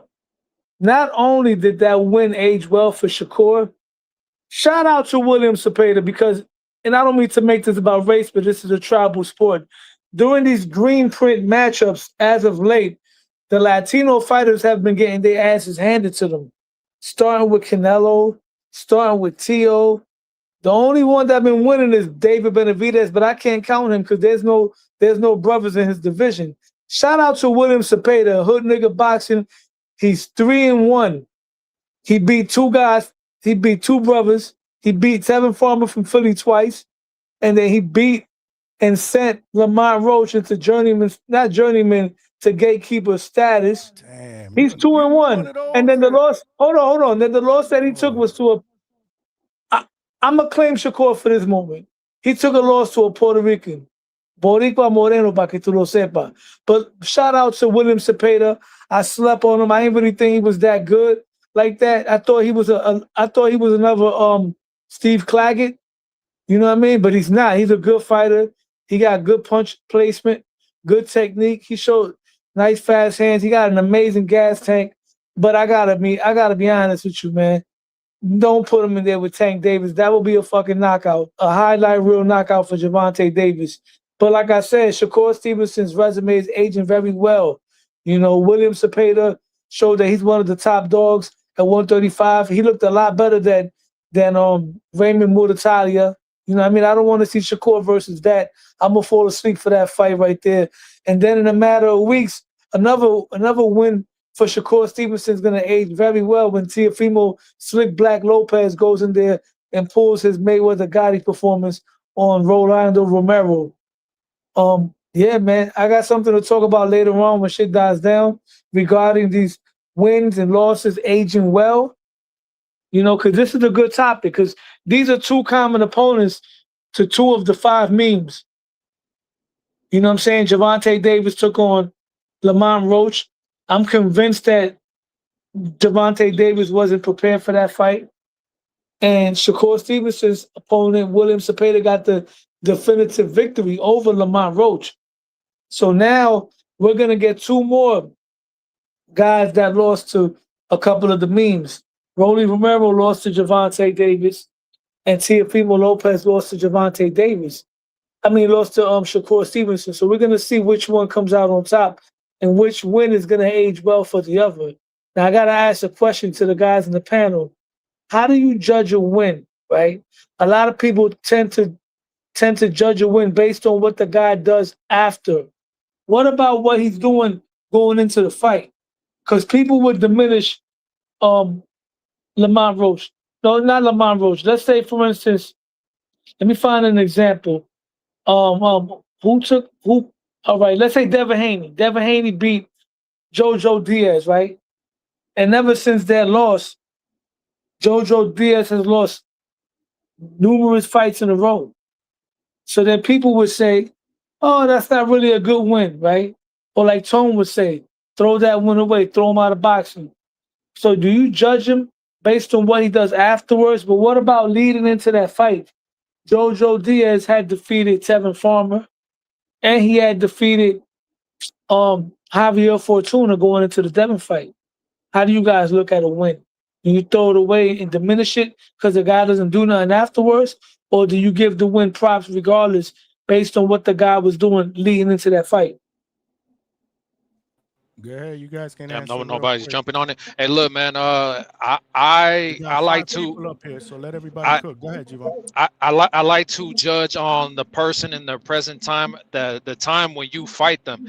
Don't get me wrong. Like when certain arguments come about, you do have to consider what somebody goes on to do after a loss or a win or whatever the case might be. Like Cambosis, I make the argument all the time when people say, oh, Devin is that undisputed. And I'm like, yeah, but Cambosis and did it right. But at the same time, you do have to, for the most part, consider when you fought him. You get what I'm saying? Like, did you fight the guy when he was at his prime? Did you fight a guy coming off of big wins? Did you fight a guy off of losses? Did you fight a guy off of draws? Like, you get what I'm saying? Like, who was the competition that the other guy faced? Was he moving up in weight? Yeah, a lot of things come into play. You get what I'm saying? So that's why in the moment you have, I think to fully look at a fight and all like the mechanics in and out of what a fight is you have to look at, like you said, the weight. Was there a catch weight? Was there rehydration? Was there injuries? Was there, so whatever. At the end of the day, I think it matters what the person is at the moment that you fight them. That's the kind of credit you should give them. Give them credit for the person they fought at the time, because like, you know, I don't know. I guess some people can make the argument that somebody beat somebody who's a nobody, but just good to the eye test. They'll lose to a big name and then go on and win championships, and then they'll be like, "Oh man, this guy's better than what we thought." He had just never fought anybody, and now look at him. He's fighting this guy, fighting that guy, and beating them. And it's like, yeah, but at the time he was still unproven. He was still, you know, green when so and so fought him. So you have to bring all that into play. Yeah, I think it matters the most. Like the fighter you fight at the moment. Fuck after or whatever.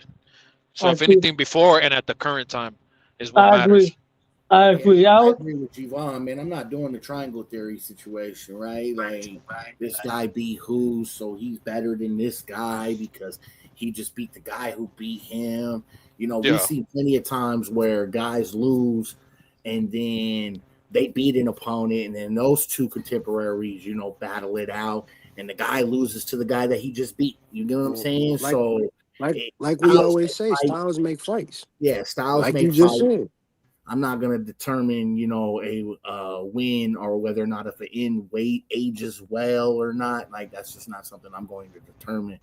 You know, Zepeda did show, you know, a different side of himself in this Lamont Roach fight, but Roach just shit the bed, man. Like, we're trying to put you in the category with Shakur and Tank and these elite fighters that we see as top-notch, you know,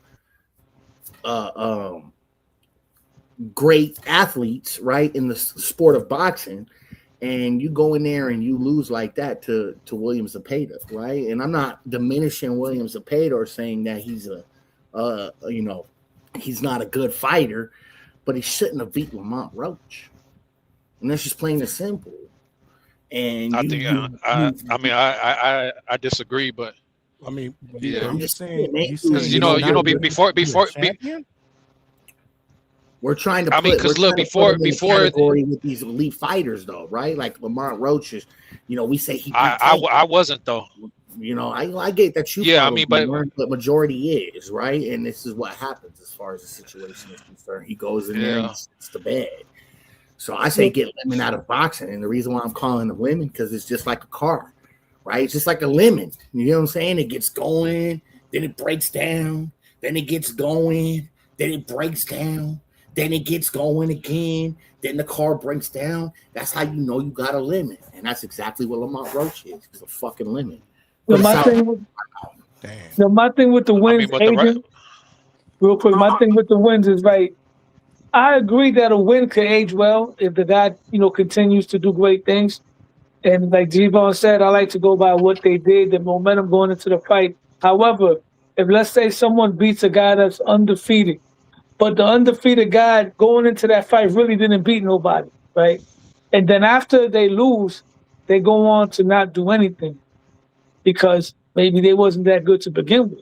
But then a person could be good and then go on to continue to lose, and that's that person's fault. Maybe that person wasn't resilient enough mentally to bounce back from that loss, or probably took physical damage and wasn't the same, because we've seen that happen before. And now we got to see what's going to happen with got to bring Xander Zayas now. What he's going to do after this Ennis loss, because going into the fight, even though Xander was a 2-belt champion, he really didn't beat anybody. But from the eye test, he did show some pretty good fundamentals. So now we got to see what he can do. Feel me? Before we can say that it's still a good win for Boots, because it was a young undefeated fighter that didn't know how to lose at the time. But if Xander turns around and gets knocked off by everybody else, then we got a question. But if he goes on to do more things and bounces back, then that win is going to age. It's like when you invest stock in something and that stock ends up blowing up. You know what I'm saying? Just like Canelo, when Floyd beat Canelo turned out to be arguably the greatest Mexican fighter of all time. And that win got better and better. Look. What I would say is, when it comes to Xander, right? Boots gets credit for sure because regardless, it was a unified champion. Like, so regardless, you have to get some kind of credit when it comes to champions. But at the same time, there is something to be said for the fact that everybody already forgets that Devin was saying that he would go up. Devin and Bill were the ones who said it. Xander didn't call out Devin, right? He said, I'll go up there to fight Xander at 154 for the 2 belts. But because he saw what I saw was that, this is a kid that doesn't have much experience. He hasn't really fought nobody, right? So he was looked at as a weak link. But again, I always get called a hater for saying shit like this, but it's just the fucking truth. That's the only reason why Devin wanted to fight him, because now those 2 belts are still there, but now they're possessed by Boots. So now even Devin and Bill and his fans are like, bro, why would we fight Boots? Like, well, you were the only one who volunteered for 154 for 2 belts, right? But I say that also to say this about fucking Roach, right? Again, I was called a hater. What did I say? In my eyes, you can play this shit back. I said, in my eyes, Roach is going down. To me, Roach is a gatekeeper. Like, oh, come on, bro, you got to give him more credit. He was a champion at 130, and it's like, yeah, he was. But at the same time, when you continue to get draws and you can't close, that shows that you're at a good you're a good fighter. You're not one of these journeymen and nothing like that. But at the same time, you're not on the elite level. You're not going to beat none of these top guys, and it is what the fuck it is. That's the reason why you keep getting these draws, right? I told people, hey, if William is gonna fucking beat this dude up, I was surprised it wasn't a TKO, but it is what it is. You won fucking 8 out of the 10 rounds. One judge had him winning. I mean, 11, 10 out of the what the fuck has it? One judge had him losing 10 out of the 12. Yeah, one judge had him losing 2 rounds, the other one 3. So I mean, bro, that was fucking a whitewash damn near, right? But he beat the shit out of him, and hey, look, it is what it is. Some people just aren't who the fuck people think that they are, but people find out sooner or later. But did you think Roach beat Tank? Yeah, well, look, I didn't think he beat Tank, but hold on. You didn't think he beat Tank? No, hold on. I don't think he beat Tank as far as what is reported on paper. But regardless, there was a draw between them. So Tank took a knee and went to his corner. So either a disqualification or a point deduction should have happened, right? So then Roach technically should have fucking won. Like, it is what it is. But I don't think... So you thought Roach should have won the fight? On paper. But I don't think he did enough technically to, even... You breaking up. I agree. I don't think he did enough neither to win that fight. I think there was a lot of moments where he was fighting in spurts, because I noticed that's what Lamont Roach does. But had that slip, had to knock down the knee, whatever, been ruled the knockdown, then this is a different conversation. But like I said, I don't like throwing the word robbery around too loosely, because a robbery for me is when there's a clear-cut win. And G-Von, your mic is fucked up, bro. Fix your mic. But well, can you hear me? Can you hear me now? Now I could, yeah. I can hear you. Okay. So all I was saying was, see, because the thing is, on paper, there's an official draw. So Tank took a knee. I'm asking you a question. But hold. Do you think because Lamont Roach won that fight? No, I don't want to hear about the paper. I want to hear what your he did opinion not is. win. No, he did not beat Tank. Okay. But he should have beat him because he took a knee. But I don't think that Tank took the knee because he was hurt. Like, he took the knee for some other shit, which he shouldn't have. But regardless, your knee goes down. That's a point. Fuck all the dumb shit. I disagree. I thought he beat Tank. I don't think he did. To answer your question, Lo, about the he didn't even beat Pitbull. The fights mattering and stuff like that. That's I another think one that's debatable, Javon. I was going going to those polls in the chat, man. I think throw the polls in there. Yeah, let's see what the people think. I think fighting a fighter at the moment that the fight happened does play a part into it, and it's the stuff that he do after. Because a lot of people, like Inoue, for example, he number 1 pound for pound. He got a dude on his resume that we probably never heard of that he beat. After he beat him, he's one of the only guys to go the distance with Inoue. And after he lost to Inoue, he became a unified champion and a lineal champion in that same division. Anyway, got guys like that on his resume that we may not know, but shit, that nigga was a dog, clearly. So it's like I do think that play a part into it. Hold on a second. Yeah, let's throw that out there. I want to see everybody's opinion on both those fights. Well, so we'll let the first poll go for about 10, 15 minutes. Make sure you guys vote in the poll. This is good. This is good for the sake of the panel conversation. Shout out to Zepeda though, because he showed a lot of improvement as far as the footwork goes, as far as the distance goes. You know, controlling the distance and at the same time still being able to apply pressure. So yeah, I mean, I'm with him though, because he called out Shakur for the rematch. You know, he said he wants the rematch. I'm with it because I thought that was a very, very close fight, and at the same time, he did hurt Shakur. Remember Shakur's own daughter talking about he almost knocked you out. Like we all saw. Like I mean, because you know, kids don't lie, bro. Like you know what I mean. You go around a kid and you stink, they're gonna be like, damn. Better. No, it's because they tell the truth. You go around a kid being stinky, they're gonna be like, why you stink? Like you know what I'm saying? Like, bro, they got no filter, bro. They don't have no filter. That's what it is. And how old is Shakur's daughter when that whole bro, his knees were buckled. I watched that fight. 4 years old. Come on, man. There was nothing tangled between like his legs and nothing. He got wait, Johnny. So you don't think his knees buckled right there? I think he got caught with a good shot. I mean, I don't. Okay, so then what are you arguing? I don't think he was hurt at all. I think a lot in my opinion, if he was truly hurt, nigga, you would have seen NASCAR Court. He would have got on that bike. Yeah, no, he recovered. Exactly. No, I give him the credit. He would have got on that bike. He wouldn't have stood in the pocket with him. He recovered. He did recover though. That stumbled him backwards a lot. I believe it might have been a little bit of a balance issue as well. I think he was moving his top foot. No. It was not a balance issue. Play the shit back. That was not a balance issue. That was not a balance issue though. That was not a balance issue. I mean, you can go with a shot and it your neck, play the shit back. Your neck don't snap back when you off balance. So did he fight any differently after that since he was so fucking hurt? He recovered, Johnny. He recovered, bro. Anyway, listen. Boots got hurt, but he continued to fight in the pocket. So was Boots hurt? Hey, Johnny, you're showing your Puerto Rican bias, but what I'm saying is, at the end of the day, Shakur, but what I'm saying though is a rematch. I feel like a rematch is deserved, bro. You know what I mean? It is what it is. Like, fuck it, run it back. Though. I mean, we don't know that. Did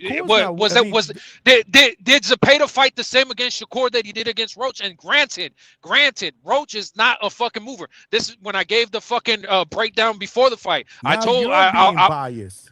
No, I'm not being biased towards what? The Mexican fighter. I don't like Mexicans, nigga. Fuck them. Like, what the fuck? Look, but now that you made that clear. Yeah, so look, at the end of the day, what Mexican? I'm trying. Nigga, I'm American. I don't know what the fuck. No. Answer my question. Ain't you American nationality? I mean, I guess my dad could be considered Mexican. Yes. Yeah.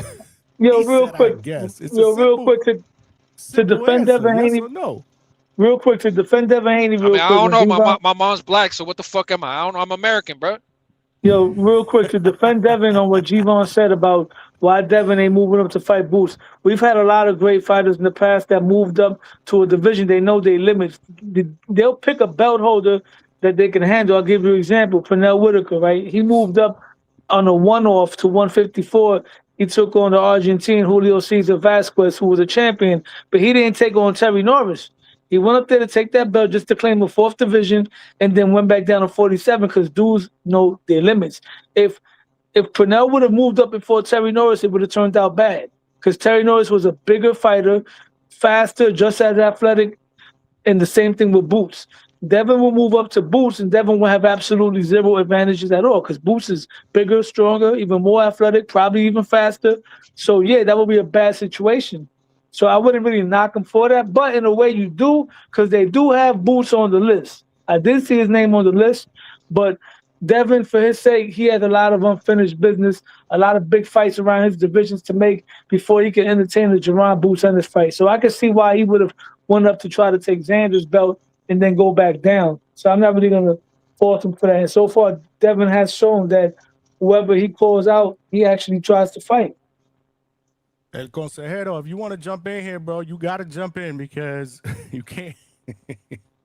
Yeah, you ain't gonna be able to talk, man. You ain't know gonna how be it able to is. talk, man. Get your your 2 cents in here because they're going back and forth. I know, man. It's Yeah. like And I hate already to past have you there midnight. just listening. You know what I'm saying? Jump in here. It's like it's already past midnight, and it's only 10 o'clock Eastern. I know G-Von's here early. He usually comes after midnight. That's facts. crazy. Maybe I should come back, man. Let this shit heat up. Cause G-Von. look, all you Mexicans in the chat, so proud to be Mexican. All you motherfuckers live in America, bro. Shut that shit up. Anyways, bro, G-Von, so continue. what happened? Because the last show you couldn't, they took you off the chat. So obviously whoever did it unblocked you. Yeah, I don't know what happened. I mean, What you the know, I fuck can't happened? see. Yeah. I can't see none of that on my end, but you see the screenshots. It's because I was trying to send you the 50 from like my usual account, and it wouldn't go through. It was talking about, you know, whatever the fuck by author of the video, by creator of the video, whatever the fuck it said, some shit like that, right? And then so then I made it a fucking account just to donate the 50 or whatever, and so I don't know, but I'm back. Shit. Now It you're is what it back. is. Wow, that wasn't me. So whoever did it must have undid it. So Yeah, salute. I don't know. We can't be doing that, y'all. I mean, we can't be doing that. Yeah, it is But what go it ahead, is. Consejero. Hold on before you go. Leonard Sterling with the 2-pounder. Straight cash, homie. WBC orders Zepeda versus Javier Herrera next. I kind of figured that would happen because ain't he the interim WBC champion? Yep. So there you go. That was going to be my question later on to the panel. What's next for Zepeda? But it looks like that is the fight that the WBC is ordering. So it won't be a Shakur rematch. He gonna fuck Javier up. Yeah, no. Javier Yo, this Herrera. chat is crazy. Yeah, bro. he gonna fuck that'd be XX weird. Tentacion up. He gonna what? Say that He again. gonna- Y'all talking all at the same time. What I you said say? I said he gonna fuck XX Tentacion up. Send me a contract. Send me a contract, man. Is that the dude Man, that you- says that on Tones Me? Yeah. Yeah. Okay. I ain't no baby. He was I ain't no actually baby. he was I know actually baby. Send me a contract. he was actually one of the late replacements that Shakur could have picked for the it was him, but it was either him or Josh Padley, and he chose picked Josh Padley.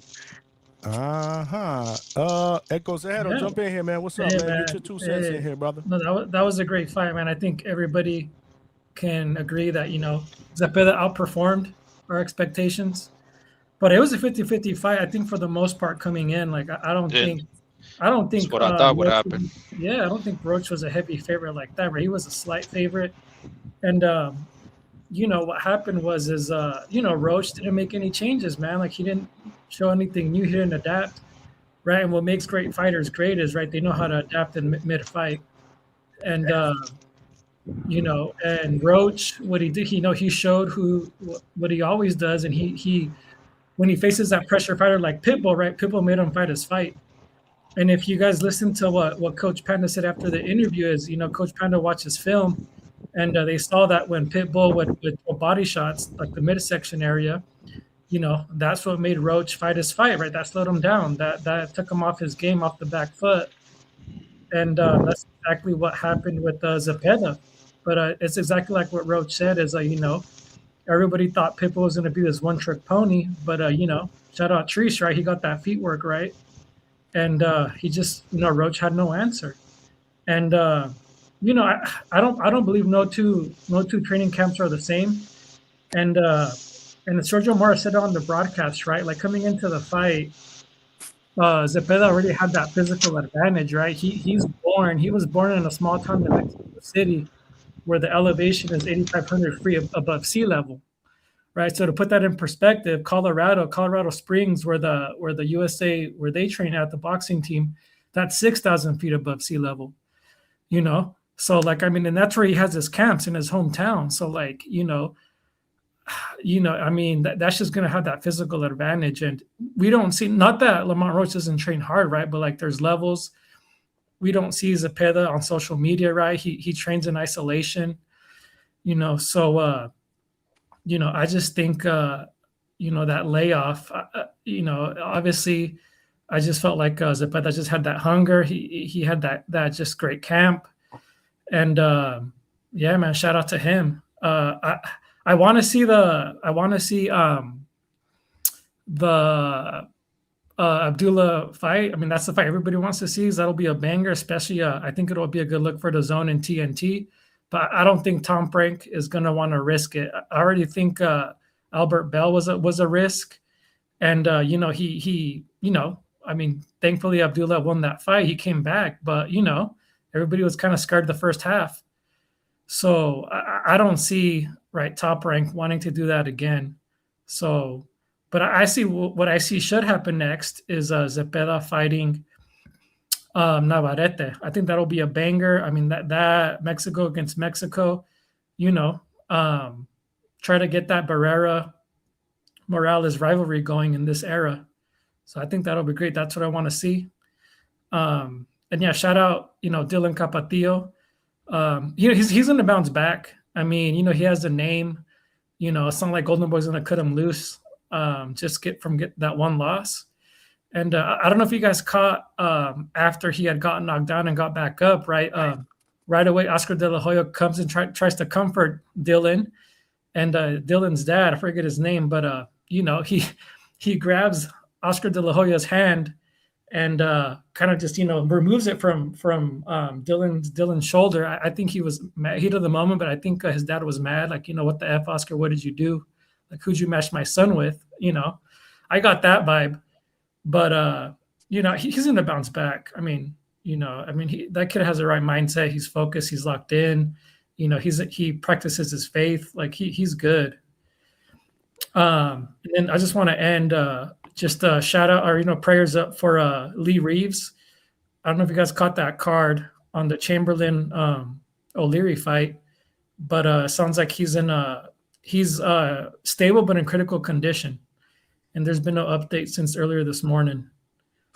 So so prayers up for him. And that was a banger of a fight. Chamberlain and O'Leary, that was definitely fight of the weekend. Shout out to Mboski. I think this is what he means, right? This was a junkyard dog fight. It was back and forth, man. I mean, you were on the edge of your seat the whole fight. But that's all I got to say. Good stuff, man. And salute, man. Prayers up, man. Prayers up for Reeves, man, for sure, man. Thanks for the call out there, man. Salute. Yeah, that was a very, very entertaining fight. I got to watch it from start to finish. I only saw highlights. But I just want to look super entertaining. Go ahead, Cam. I just want to make one comment. I keep seeing a lot of people say Roach wasn't, letting his hands go enough. And I I say all the time, Johnny, two things can be true at once. Roach probably wasn't letting his hands go enough, but Zepeda also was not allowing him to let his hands go enough. He was literally waiting.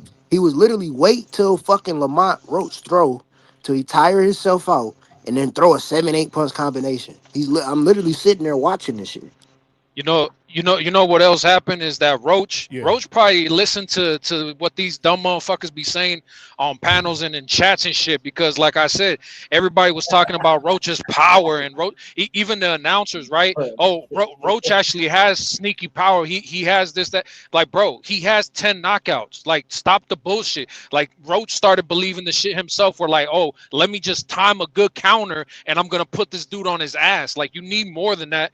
But at the same time, like you said, the thing is, Zepeda wasn't letting them punch. Like, it's one thing to, just be waiting for the perfect punch or whatever, but at the same time, you might think like, okay, here it is, and then you try to let your hand go, and as soon as you let your hand go, you're getting punched while throwing the punch, and then you get hesitant, throw the guard back up, and then you just kind of freeze up. You're there. You get what I'm saying? Like, so it is what it is. But like I said, Roach was believing in this false power that the fans gave him and shit. Y'all tripping. Let me ask you a question, right? Is it safe to say? Do you believe that Roach is an overachiever?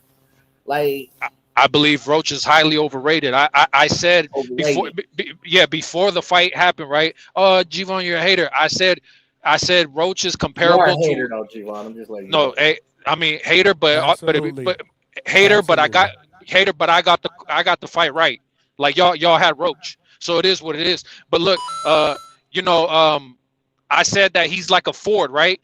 Don't get me wrong, Ford is not a bad fighter, but at the same time, he's not the best shit fucking walking around since sliced toast. But people were so in awe and amazed about this 12th round knockout that he got with 20 seconds left. Y'all forget that Ford was losing the fight. He needed that knockout. Shout out to him for being able to pull it off, but that doesn't automatically make you a good fighter. Same shit like with Tank. Like, Johnny, you asked me, do you think Roach won the fight? No, I don't think Roach won the fight. But like I said, technically it was a draw. Tank took a knee. Roach should have won on paper, but I don't think he did enough, really. But as far as what was officially given, a draw, and then you add on the knee, yeah, Roach should have won, but I don't think he did enough to beat Tank. We have bad scorecards all the fucking time, but I don't think he did enough to beat him. Like, that's a champion. You have to take the belt from the champ. You know what I mean? And like I said, he was overrated, and you guys are going to realize that. And that's what the fuck it is. And that's what the fuck happened. So let me be a fucking hater, but at the same time, I still get my bet slips right. So shut the fuck up. Do we all agree that you're still a fucking damn, hater. but you still a hater.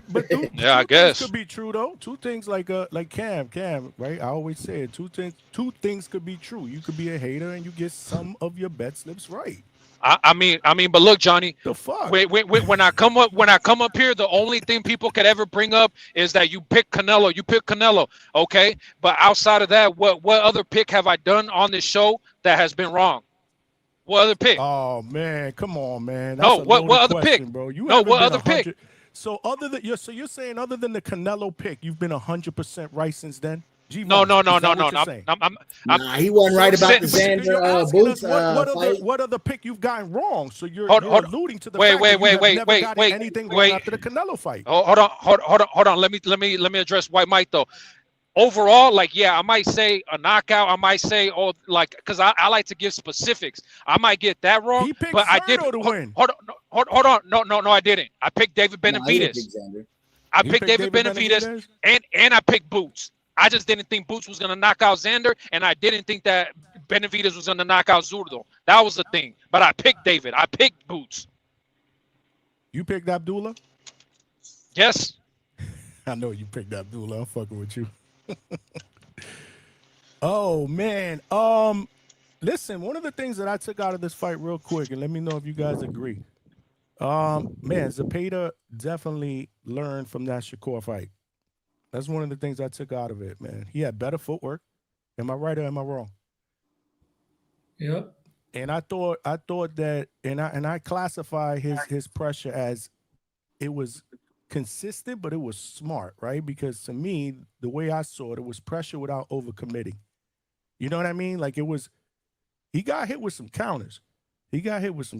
Which is expected. Obviously, Roach Jr. comes into this fight as a very good counterpuncher. He also has some really good body work. Like, this was actually, in my opinion, and this is why I got to show Zepeda his flowers. This was a better version, a lot more polished version of William Zepeda in this fight, man. You know what I mean? Like, he was less stationary, in my opinion. Like, am I right or am I wrong, man? Let me know. You're right. Absolutely was, Johnny, because of the fact that it just looked like he learned from the Shakur fight. Like, he learned that he needed a little more movement. He was punching off of angles and he was stepping back. One thing a lot of people got to realize too is he's going back to fighting an orthodox fighter, which is something he's been comfortable with. Which is the reason why, based on how much better he looked, technically, I'm not ready to throw Lamont Roach in the trash like some of y'all are ready to throw Lamont. I just thought that this was a two draws and a loss, man. Like, where do you go from here though? Like, you're asking what's next for Lamont Roach, but what's really next for Lamont Roach? I'm not saying he's trash. I'm not saying he's trash, but I don't think he beats any of the top guys. Not you. Hold on, let me finish. Not you, but Mike, this is what I'm talking about. This is why I always say we live in a what have you done lately for me world, because even with those two draws, bro, there were people out there that were giving him credit for winning both of those fights, although he didn't get the decision.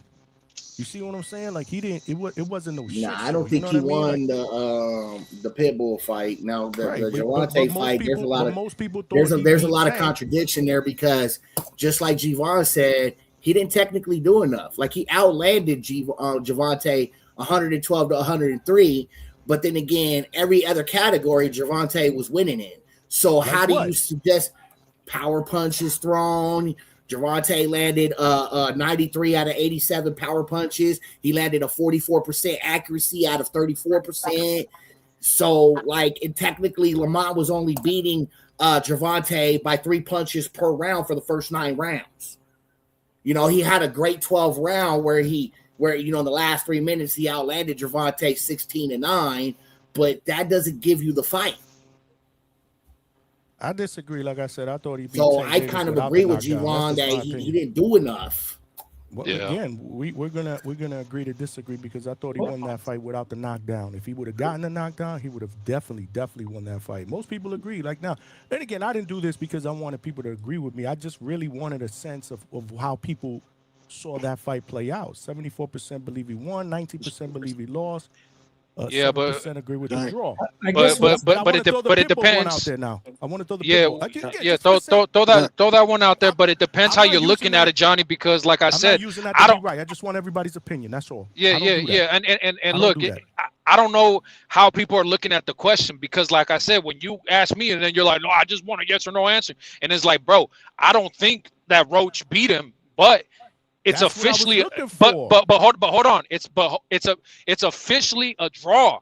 So the knee should have fucking deducted a point. So Roach should have won it, but even then, I don't think it would. I personally, okay with the draw? Yeah, I mean, no, I mean, look. Which is pretty much what you're saying. No, what I'm saying is I don't think Roach did enough to beat him. But what I'm telling you is that officially on paper, it's a draw. And now if you deduct a point, who wins? Roach. So like, and what I'm telling you is I think the judges did a bad job, Like regardless, Tank should have been up around maybe even 2.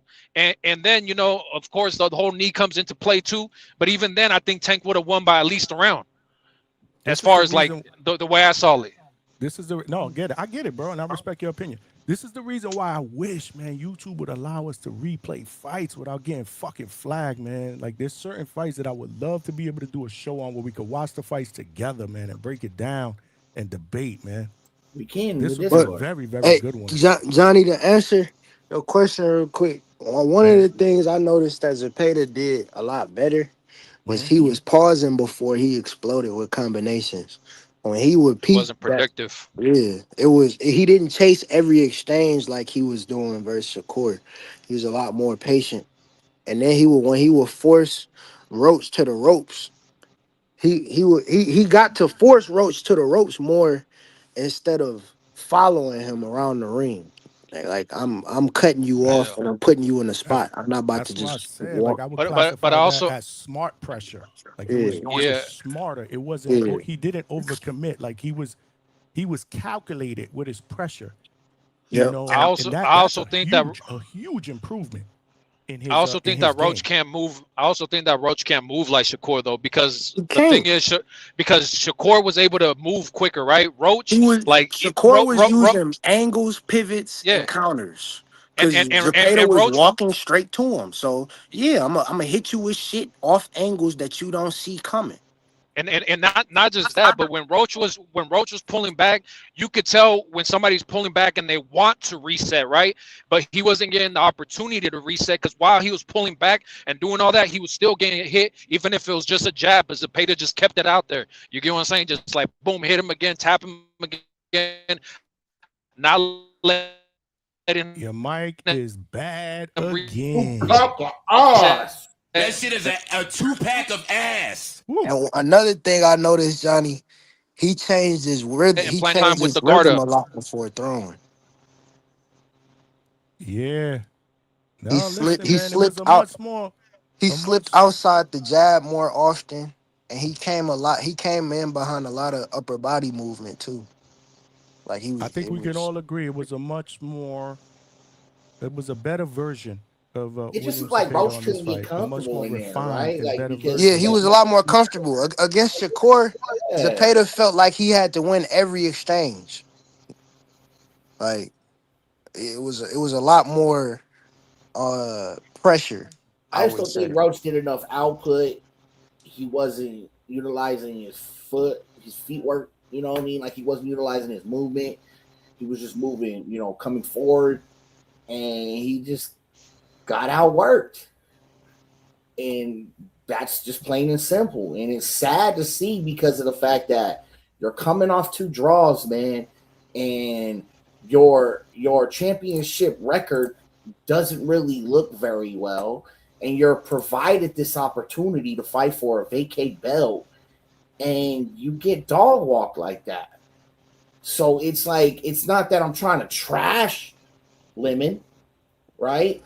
I'm trying to let him know that, hey, bro, he didn't say Lamont. He said Lemon. That's the definition of a lemon, though. Them, bro. What's wrong with you? But you found, I mean, Johnny, that's the definition of a lemon, man. The card goes, then it breaks down. Hey, White Mike. You get it. White Mike, I'm with you. I'm with you. I'm with you, White Mike, and that's how I know you a hater, Mike. Hey, Mike, so you a hater because you with me. I'm with you. We haters. Mike's a fucking hater. Both of y'all. In fact, we need to do, at the end of the year, we're going to do Hater of the Year. And that's going to be a tough one. Because we got mad fucking haters in this fucking community. But you know there's validity in my point, Johnny. You can't tell me where Roach goes from here.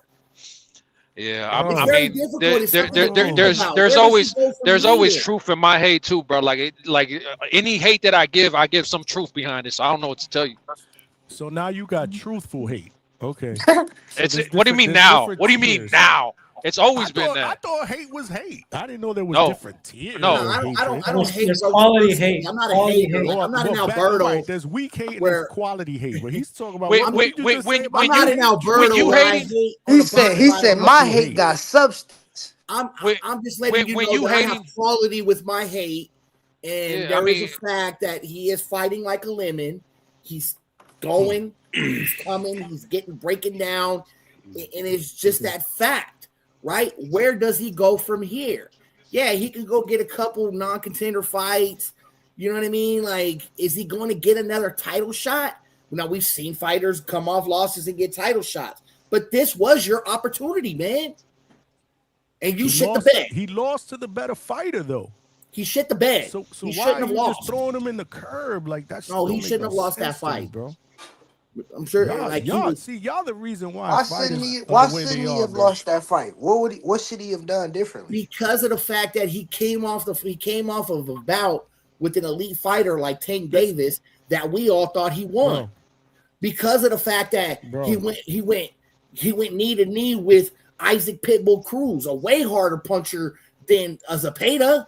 Styles make fights. I get styles make fights. I understand that aspect. And I always thought that Lamont Roach was a part of that elite group. And you let me down. You shit the bed. I'm sorry. You're just like a lemon. Let's let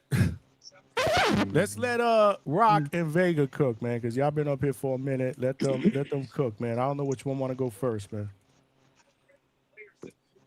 I'll go, man. We got man.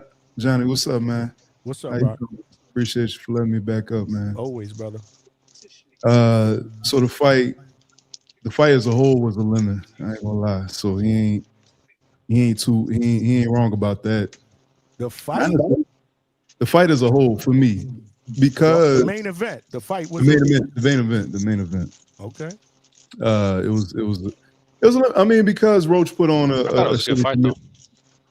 Roach put on a streak. It was the best fight on the main card. That's for damn sure. Well, if you want to talk about the card, that's another thing. Well, that was a lemon. Now that was a lemon. The card was a 2-pack of ass. Yeah, that shit is a 2-pack of ass. You know what I'm saying? Like, everybody can stream it on TNT. What you expect? You get what you pay for. All right. So pretty much, this is why I say Lamont. And the reason I had questions about Lamont coming into it because of his psyche. He looked really defeated after that draw against Pitbull Cruz, right? And then you coming off of the draw against Tank. So for me, it was almost like he was fighting not to lose. And then you get behind on the cards, and now you can't come back because this dude ain't letting off the pedal. He did exchange, he did throw counters, but he didn't throw with enough firepower. Like, you throwing a 1-2 out of a counter. It's like, bro, this man's hitting you with 3-4. And at some point, I felt like it was activity over accomplishment. As far as Zepeda throwing a lot of punches, catching them, didn't necessarily hurt him, but when you look like the busier fighter and you putting your head in the line of fire, no diddy, it looked crazy. It looked like you got your ass whooped, even if you, and he didn't make any excuses for it, but even if he had got to the post fight and said, I don't feel like I lost the fight, brother, it looked like you lost the fight.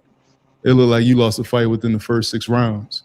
And you just didn't have an answer. You said you thought he was going to be a one-trick pony. This, that, and the third. I don't know what you trained for. I don't know what you prepared for. But it's almost like Lamont fought not to lose the fight, got down on the scorecards, wasn't able to climb back. And so I don't think we should throw him away because it ain't like it's just super stacked in at 135. It's not like 135, some super stacked division that he can't find himself back in the title run. But I'll be interested in seeing what he does after this, especially coming off of 2 draws and a loss. It's like you might have to get a couple of tune-ups before you get back into the main event status, in my opinion. All right. Yeah, no, I hear you. Vega, jump in here, Vega. We got somebody else back there that wants to jump in. I need one of y'all to jump off. All right, I'll get out of here then. No, not you. We need to get your. We wanted to get your opinion. You waited for that long.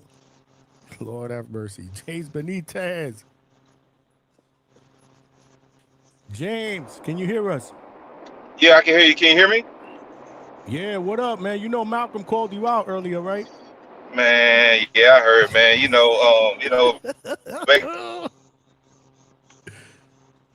Go ahead, bro. But you know what, man? All right. You breaking up, bro. Where you at, bro? You in a car or something? Yeah, man. I'm in shit, man. I'm on 85, man. I'm just leaving Virginia right now. I be road running, man, all the time. I kind of figured you on the road, man, because you're breaking in and out. But we hear you now. What's up?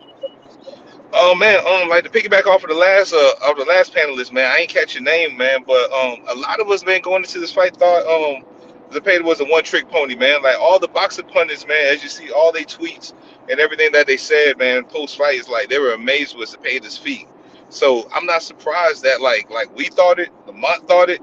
I'm not going to sit here and say what he trained for. He just trained for what he saw on all the previous fight film that he was able to see of Zepeda. So Zepeda came out with something new. He looked like a completely different fighter. So whatever he did new in the camp and that year rest, it paid heavy dividends for that fight. Like Malcolm, man, like he could pretend to be the smartest guy in the room or all that other shit or whatever. That's cool, man. But I'll admit I got it wrong. So what? I love boxing. It is what it is, man. Shout out to you. But that's my response to Malcolm, man. That's it. No, yeah, shout out to that. I think James is in the same boat as Kenyo because look. Nah. I ain't hear it, man. But you know how it is, man. Kenyo, people. I mean, I guess I don't know. I guess what you want to say, man. I guess I'm such a I don't know, man, a colossal personality or whatever between the Hangout spot and TBV community or whatever, man. So when I get some shit wrong, it's all of a sudden like, I got you. Instead, man, bro, we all get shit wrong every damn day. It is what it is, man. So like, fuck it. I just take it on the chin and move forward, man. Yeah, but yo, before I even get to the rest of the fights or whatever, man, yo, how'd you spend your birthday weekend though, man? Because I mean, I know we showed major love. You know what I'm saying? So how'd you spend it? Fantastic. I just want y'all to know, and Mrs. DHS, she can attest to that. I definitely salute it. I had a few adult beverages over the weekend. And during one of those, I said, this is for my DHS family, man, because they were showing love on Thursday, man. So salute to you and everybody else. What a fucking drunk. Love, that hung out with us. That was a legendary night. That was legendary. Fucking amazing, man. So thank you, James, and thank you everybody else, man. Trust me, when she's in the chat, she gonna tell y'all, man. He definitely shouted out the DHS family, man. Salute. Yeah, we fucks with you, Johnny, for real though. Man, y'all family, man. Y'all family. James, what's going on before you go ahead, man? Break it down. Shit, man, what's going on, man? Shit, I was off the money on a lot of my picks, man. You know, like Curiel, taking Hey, that on the James, chin as let well. me get you started real quick, right, fam? Oh man, What do you think is next for Lamont Roach? Oh man, I mean he signed the pro box, man. So I mean, I think some people they ain't able gotta, to. bro, they could find some shit for him pretty easily. He don't need the big fight, man. I mean, like he's shown that he's not far off from an elite fighter still in this division. Breaking up again, James. Damn. He was trying to say that he driving, was that's trying to why. say that he showed that he was still an elite fighter. I don't think so. No, not far from an elite. Yeah, hey, can you hear me now? I'm sorry. Can you hear me Yeah, now? let him finish. Let him finish, y'all. Yeah. What was that? Yeah, we lost. I get you, off What were you quick. saying about Lamont? Yeah, I mean, I'm saying he's not still far off from the elite in the 135. I mean, like, look, you lost to Zepeda that came out a completely transformed fighter. You know what I'm saying? But you still got the Tank Davises you can look at. That man, like, bro, he got a draw with Tank, man. Like, okay, cool, he's still up there. We look at him against a Floyd Schofield or an Andy Cruz or even a Lucas Bobby. He probably beats Floyd those knock guys his ass easily. out. So, you know, and Abdullah Mason, who knows? Schofield Abdullah knocked Mason him the kind of fuck struggled out. at times with Albert Bell. So I mean, like, and Lamont's a great boxer overall. So I don't think 2 to 3 tune-ups or whatnot. I think he need 1 tune-up and then search for another big fight. Shout out to him being signed pro box, man, where they do develop fighters the correct way. Do some reflection, get his shit together. Schofield Like, flatlines, bro. to be honest, as a boxing fan, he wasn't supposed to lose this fight. I don't understand why you say that when most people had this a 50-50 fight with him as a slight favorite. Like I don't understand. Like What do you mean? What do you mean by slight favorite? Plus 300 makes it plus 300 makes it a 60-40 fight. Plus 300. Where do you see he was a plus 300? Yeah. No, William Zepeda was a plus 300. No, he wasn't. He was a plus 125. He was plus 150 on my book. What, on Bet 365 right before the fight, Roach was negative On 150. DraftKings, Zepeda was plus 125. DraftKings, he was plus 150. I think when the lines closed or whatever, it was like heavy money that came in on Zepeda or whatnot. I think he was like what, a plus 122 or something like that, or 160 from what I can recall seeing. 150, right? 150 when I got it. But look, Roach wasn't a heavy favorite going into this fight. The highest I seen Roach got. He was a favorite. The highest I seen Roach got was negative 250 after he won the first 2 rounds. After that, it never got higher than that. Damn. Hey man, Kenyo hasn't came by yet. Y'all a tough crowd, man. What was that? Kenyo hasn't come by yet because I think Kenyo and James he's in the Benitez, back, man. But we got 6 people out here. I'm not doing 7. Yeah, so I can yell over each other. So somebody got to jump off. I'll hop Hey, off. But look, let me just say this. Let me just say this, I'm gonna listen to you in the man. background, man. But as always, man, peace and blessings to the DHS family. Peace and blessings to you and your wife, man. And always, man, I'm always gonna tap in, man. Salute, man. You know you family, man. Salute, James, man. You came through, man. Thursday, man. I don't think appreciate you. Go ahead, Javon. I'm sorry, you were saying? James Benitez are in the same fucking boat. The reason why they thought Roach was going to win and the reason why they wanted Roach to win was only because he made Tank look bad, and they're both big Tank faniacs. And the thing is, like, they wanted fucking Roach to step on Zepeda because Kenyo's going to come in here. Kenyo had fucking Roach winning the first 5 rounds and then winning the last 3. Like, this dude is tripping. So it is what it is, man. These dudes are just Tank fans. Kenyo. Crash out. What up? I mean, I ain't gotta ask him. I see this comment. According to this right here, it says Zepeda to win by decision. Zepeda's method of victory, prop to win by decision, open close to a plus 320. You said decision, not money line. We talking about the money line. You talking about the money line. I wasn't talking about money line, bro. That's okay then. Let's say method of victory. That's all. That's an entire different fucking prop. Yeah, it's always more money if you pick a specific. Roach fucking decision was like 2 to 1. Like, what are we talking about? It was plus 150 or some shit. 2 to 1. Yeah, money line. But yeah, so I had Roach winning because I thought that he had basically. No. I basically thought he had the tool. I thought he had the tools in his tool book to beat somebody like Zepeda, but he didn't. And then I also was calling in to speak on the point of so when we saw Edgar Berlanga get knocked down in his last fight and they counted it, did Edgar Berlanga not come back and win that fight? Yeah. So all this, but he also got up and got knocked out by Hamza. So no, but what I'm saying talking is about that fight. He's talking about the last fight. Let's be fair. Hey, But don't you get getting by at her. with But it? I'm just. But yeah, let's go. Let's see. You talking about versus Stephen Butler? Let him. Yeah. He talking about Stephen Butler. Let him get to his point because I'm gonna see where he's going with this. okay. So when we say that Tank, that it should have been counted as a knockdown. If we count that as a knockdown, no, I'm just saying if we count it as a knockdown, who's to say how Tank would have responded? I'm just saying it's a lot of what ifs. Like you can say like, yeah, if they would have counted that as a knockdown, he would have won. But you also could say that maybe Tank would have got up and put his foot on the gas and got Roach out of there. Is all I'm saying. Yeah, maybe, So, but there's only one round left. So maybe. Or they could have counted it a knockdown. He could have went into the next round with more of an emphasis to get it back, opened himself up, and got caught with another counter. If you're gonna play the what if game. Yep. Yeah, that's what I didn't start the what if game. I'm taking it as a draw. Is what I mean. So you you were okay with the draw? Well, really, I thought Tank was winning the fight. So I felt like with them making it a draw because Tank got knocked down, or people assumed it, or not assumed, but maybe the judges was like, well, that kind of looked like a knockdown to me. I was like, okay, I'm cool with it being a draw, but I definitely had Tank winning that fight.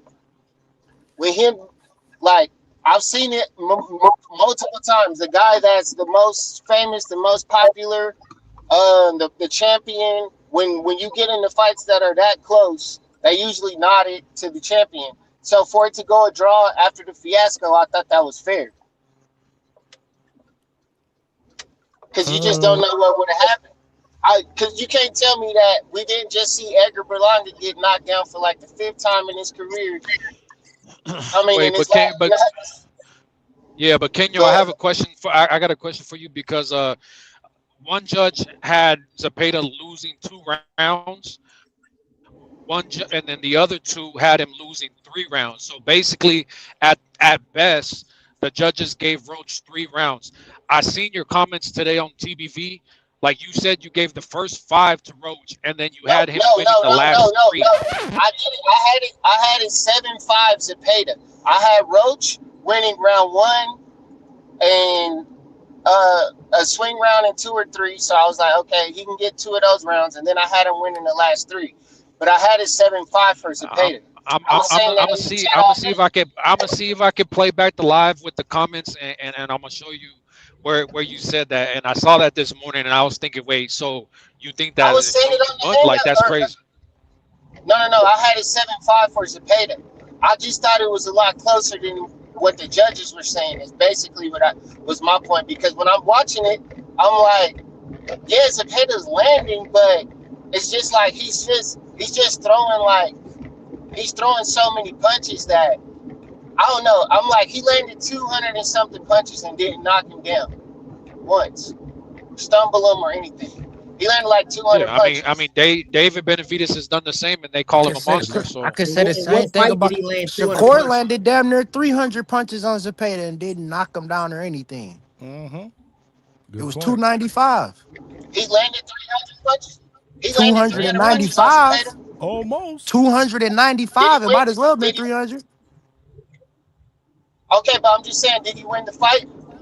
Yeah, but I was talking to your point of landing 200 punches and not getting a knockdown or anything. 200 punches. I'm just saying, but no. Did who won the fight that you're talking about with Zepeda? Because I haven't really kept up with Zepeda until he fought Shakur. He's talking about Shakur. Oh, Shakur won the fight. Oh, okay, I get what you're saying. Oh, I thought you were talking. I didn't realize you were talking about Shakur. I thought you were talking about another fight. Yeah, I was just talking about the 200 punches that you were referring to. Yeah, well, you know, Shakur made it look better. I just think like I don't know, man. With it being a Golden Boy card, and we saw that 100 to 90 score. Nah, stop that shit. Hey, but we use it on other people's fights. So why can't I use it on the judges are not signed to Golden Boy. Like the judges are not signed to anybody. So like whenever I hear that shit, it'd be bullshit. The only argument people can make is when people are out of country and then you have a bunch of judges from that country. You know what I mean? But outside of that, when it comes to PBC cards, top rank cards, Golden Boy cards, none of those judges are signed to a promotional company. They're all independent judges, and they score fights wherever the fuck they get called to. We were right before that fight. We were all arguing about how one of the judges scored it 100 to 90 for one of the Golden Boy guys. I mean, but that doesn't necessarily mean that person's working for Golden Boy. What the fuck does that mean? Like every judge sees shit differently. How many times haven't we seen where a judge gives it a draw and then the next two like have it fucking like the other person winning by like 4 rounds? All I'm saying is that I saw a closer fight than what I seen on the scorecards. They gave him, he got 3 rounds from 2 judges. Yeah, no, you're right, but that has nothing to do with Golden Boy, at least in my opinion. I mean, you're right about that particular scorecard. Yeah, but I'm just using that for an example. I'm like, you start to wonder, like, William Zepeda is, he's the star. He's one of the faces of Golden Boy right now. And I'm just wondering. I'm just like, man, y'all seen what was it? 8493? I didn't see that. I mean, but if a judge, if a judge is paid off, like you think they have to give every round to a fighter, like why not just have them winning by a round or two? You don't need to do all that. Like I don't know. Like to me, I find it hard to believe. Like, oh, this judge was paid and they told him make sure every round to this guy. Like judges see what the fuck they see. Like if that was the case, then you would just make sure, like, oh yeah, just give it to him by 2 rounds or something. Well, what I'm saying is, what I seen was every swing round went to Zepeda. Well, you got to. Well, I mean, Zepeda was busier. The eye candy, right? That goes back to that. He outlanded, like you just said, out of the 218 punches, out of those 10 out of the 12 rounds, he outlanded Roach by multiple punches. Round 7, he threw 100 something. Like, bro, that shit was crazy, man. I don't know. He threw 90 punches in round 12. He threw 89 in round 3.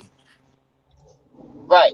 I just called in to debate the card I had. I had a 7-5 because I had Roach winning the last 3 rounds, and beat him in all categories, though. Yeah, but it goes round by round. But he was outlanded by 5 punches in round 10. He outlanded him in total punches 218 to 153. He outlanded him in jabs 76 to 29, and he outlanded him in power punches 142. So if we're gonna base it off output, why didn't he beat If you're basing it off rounds, it still goes to Zepeda. He outlanded him in those last 3 rounds that you gave him. Why didn't he beat Shakur if we're basing it off? Because he didn't land as much. Because he didn't land as much. You know why? Look, you know why? Because Shakur is landing at a 50% fucking clip. That's why. He's sharp as shit. Yeah. That's why.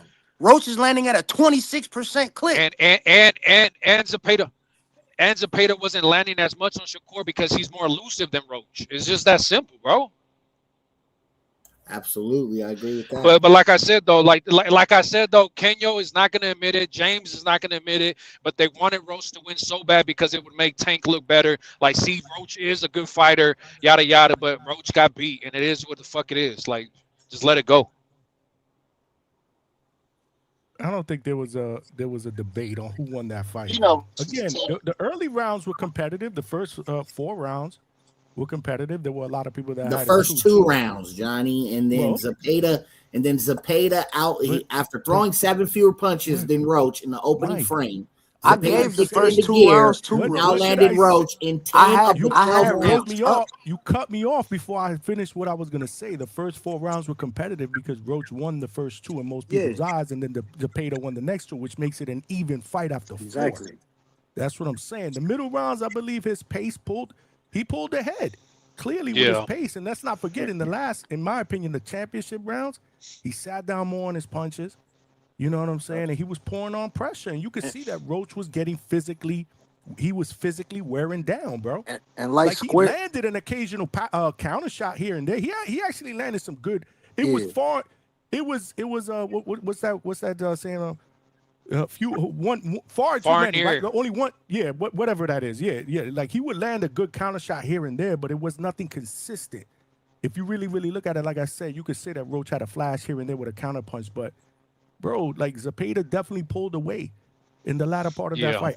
I could easily see an 8-9-3, 8-4, and I would say 8-4, just to be generous. Yeah, I mean, they had open scoring, and after the 4th round, you see 2 judges had it 2 apiece, and then one had Zepeda up by 3 rounds. So the thing is, like right there, it was close, but after that, that's when Zepeda just took full control.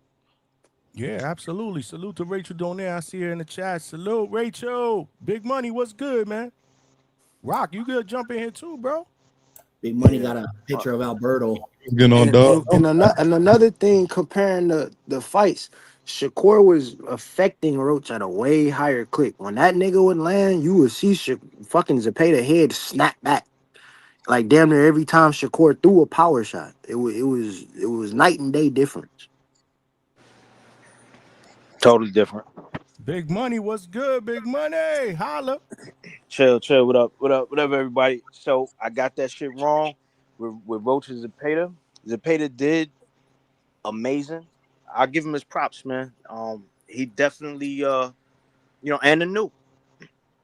He showed a different wrinkle, grabbing that belt. You know what I'm saying? Used his feet more. He was in and out with that pendulum step. He was staying with Lamont in the pocket. He wasn't being outmaneuvered when he turned. Had a hell of a variety of punches. He caught Lamont with some uppercuts too. I was like, damn, is there anything that this guy is not gonna do in unleashing his shit? You know what I'm saying? He definitely did his thing, man. The volume of punches was a lot. It was a lot, and I think the biggest telltale was from the beginning when I saw that he didn't respect that man power. When he didn't respect Lamont power, I was like, oh shit. And it's not to say that Lamont has some world breaking power. I was just saying that the same way we always judge shit. Like if you don't respect the guy's power, it's gonna be a long night for that guy. That's just plain and simple. And look, El Cameron, he had too much with him. You know what I'm saying? I think Lamont was doing pretty good with the counters in the beginning. He started out, he was using that right hand, stepping outside, away from the left, but then he just fell short because he was taking a lot of punches. He didn't make it dirty. I thought that Lamont's key to victory was fighting inside. He doesn't have long enough arms. I also was surprised at how much bigger he looked than Lamont. I was like, shit. Bigger, you got longer reach. Lamont's the best way he could have won was to make it dirty inside. He didn't make it dirty. He respected that man too much. He didn't try and smother punches. He didn't do a lot of things that I thought he might have did. I guess, like he said in the end, he really was just expecting a one-trick pony. And then it looked like even though he knew that he wasn't keeping him off with power because there was nothing to respect from Zepeda's position, meaning that Zepeda didn't respect his power. He kept trying to catch him with them one-shot counters. And it was like, yo, bro, that's not working. You need more. Yeah, it's not working. It's not working. You know what I'm saying? So, I take my L for that one. Everything else I got right, but I really didn't agree with the Curiel win. I think Quentin edged it. I had it, 96-94. I think Quentin edged it. I gave Curiel 4 rounds, but, it is what it is, bro. He didn't get flattened like fucking Dylan Capetillo. So the win was for him to have, and I felt bad for the young boy. Yeah. But watching that fight, even though he was doing extremely well in the start of that fight, talking about Dylan Capetillo now. Even though he's doing extremely well in the beginning of that fight, I thought that he might have tried to step on the gas and get him out of there. But it looked like the plan was just to box. But he seemed to get a little too overzealous, thinking that he hurt the guy.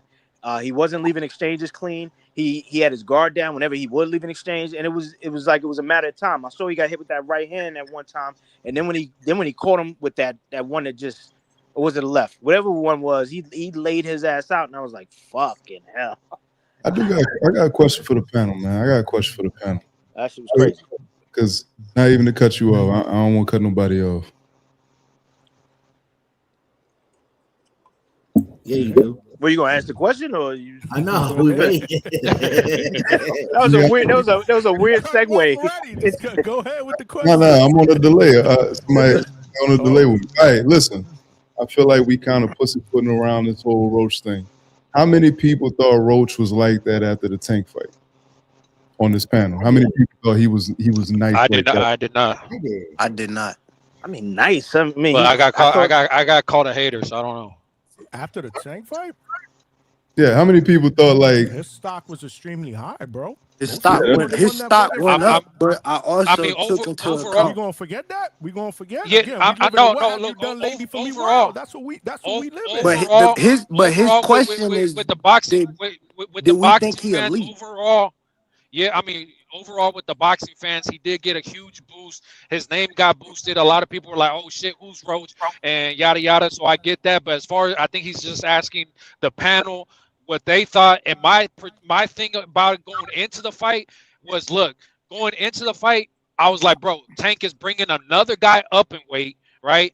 And it's a guy who has 10 knockouts, in like 25 fights. Like, obviously, he's not fucking punching, and he's also like fucking, not the biggest physically, like as far as height, reach. I was like, Tank's just gonna beat the shit out this dude. And the thing is, I guess he surprised me by not getting knocked out. But outside of that, like I said, I didn't think Roach won the fight. I mean, when it came to Roach, as far as it was, you got to remember he had history with Tank. So I think that is what carried him, because he was able to step in there. And I think both of those guys were looking at each other like, yeah, you're the devil I know. So I know that there's certain ways that I got to be when I'm fighting you. And they both kind of was on that level of I know you, where I felt like they were fighting the guy that they knew, as opposed to just trying to outbox the guy or beat a guy in the ring. But Big Money, did you think he was elite after the Tank fight?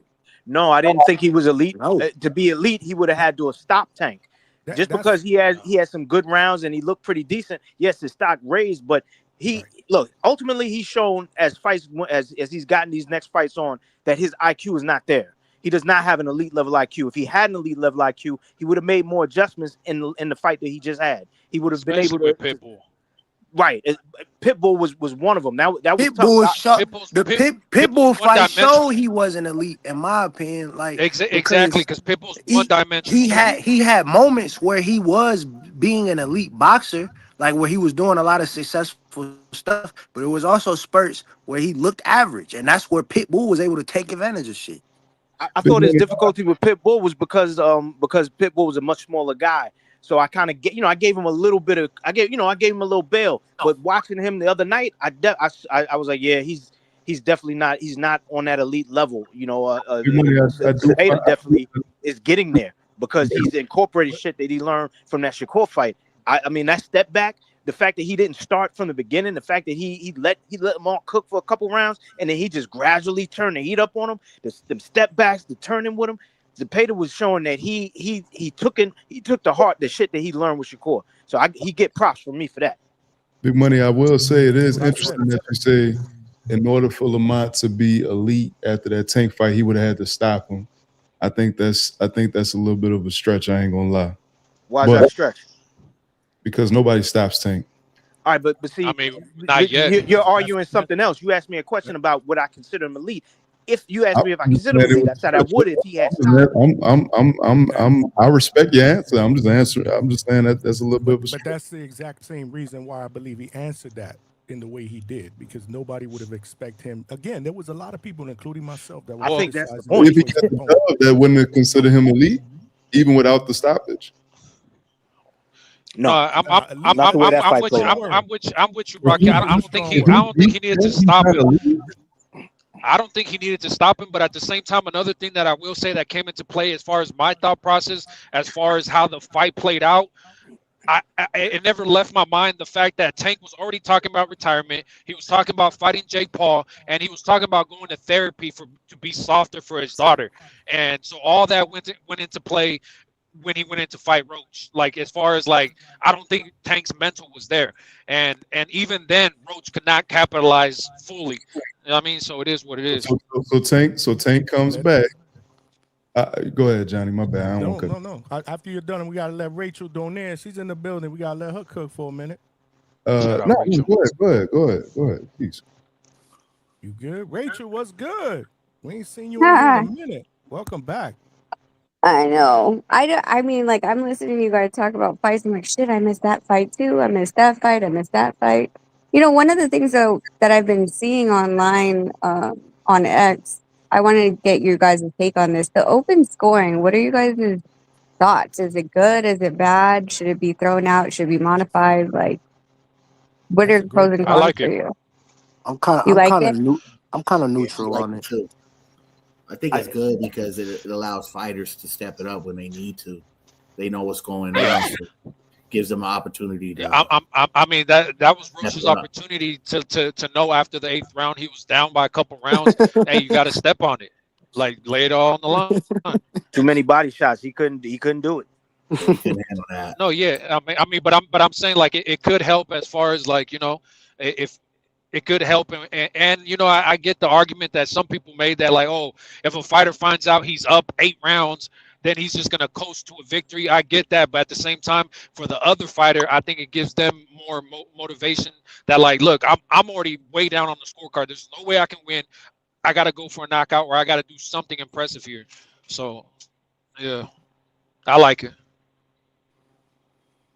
Yeah, that's what I've heard, is that, like, just the fact that, like, if you know you're up by so much, right? And then you know the guy's going to try to come for a knockout if he's down by 8 rounds, you know? I actually would like it if it was open scoring till the 6th round and then close it back up. Because then that gives, like, it's still anyone's game at that point.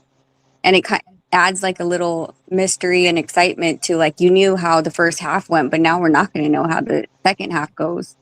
So it's still anyone's game, and it's not. Then you can't really, even if you won the first 6, like, you can't guarantee you're going to win the last 6 or the next 4 to secure it, or the next however many, right?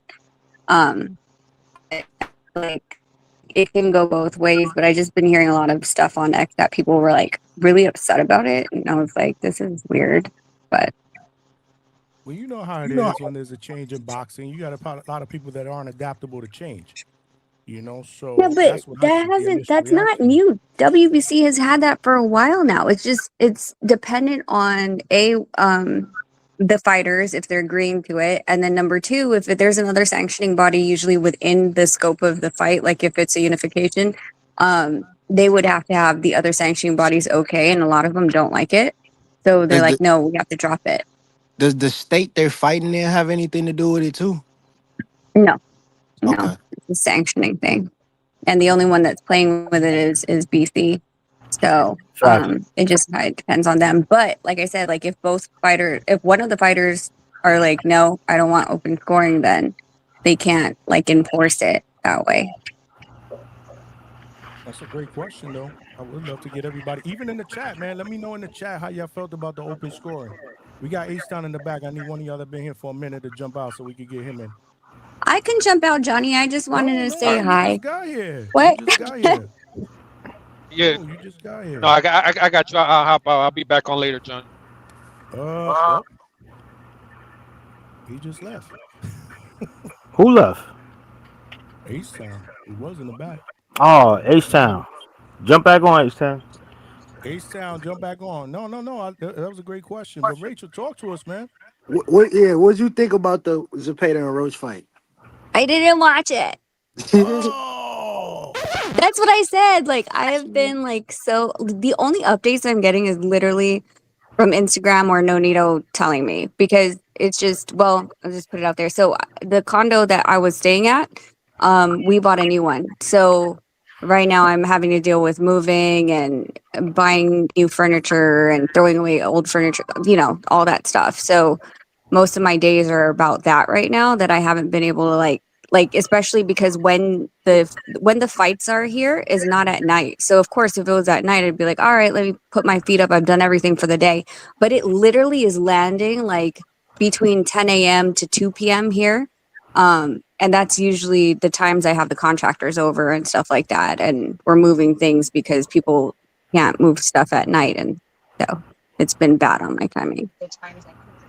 What about is Nonito? You guys gonna be at Orlando August 28th for that card?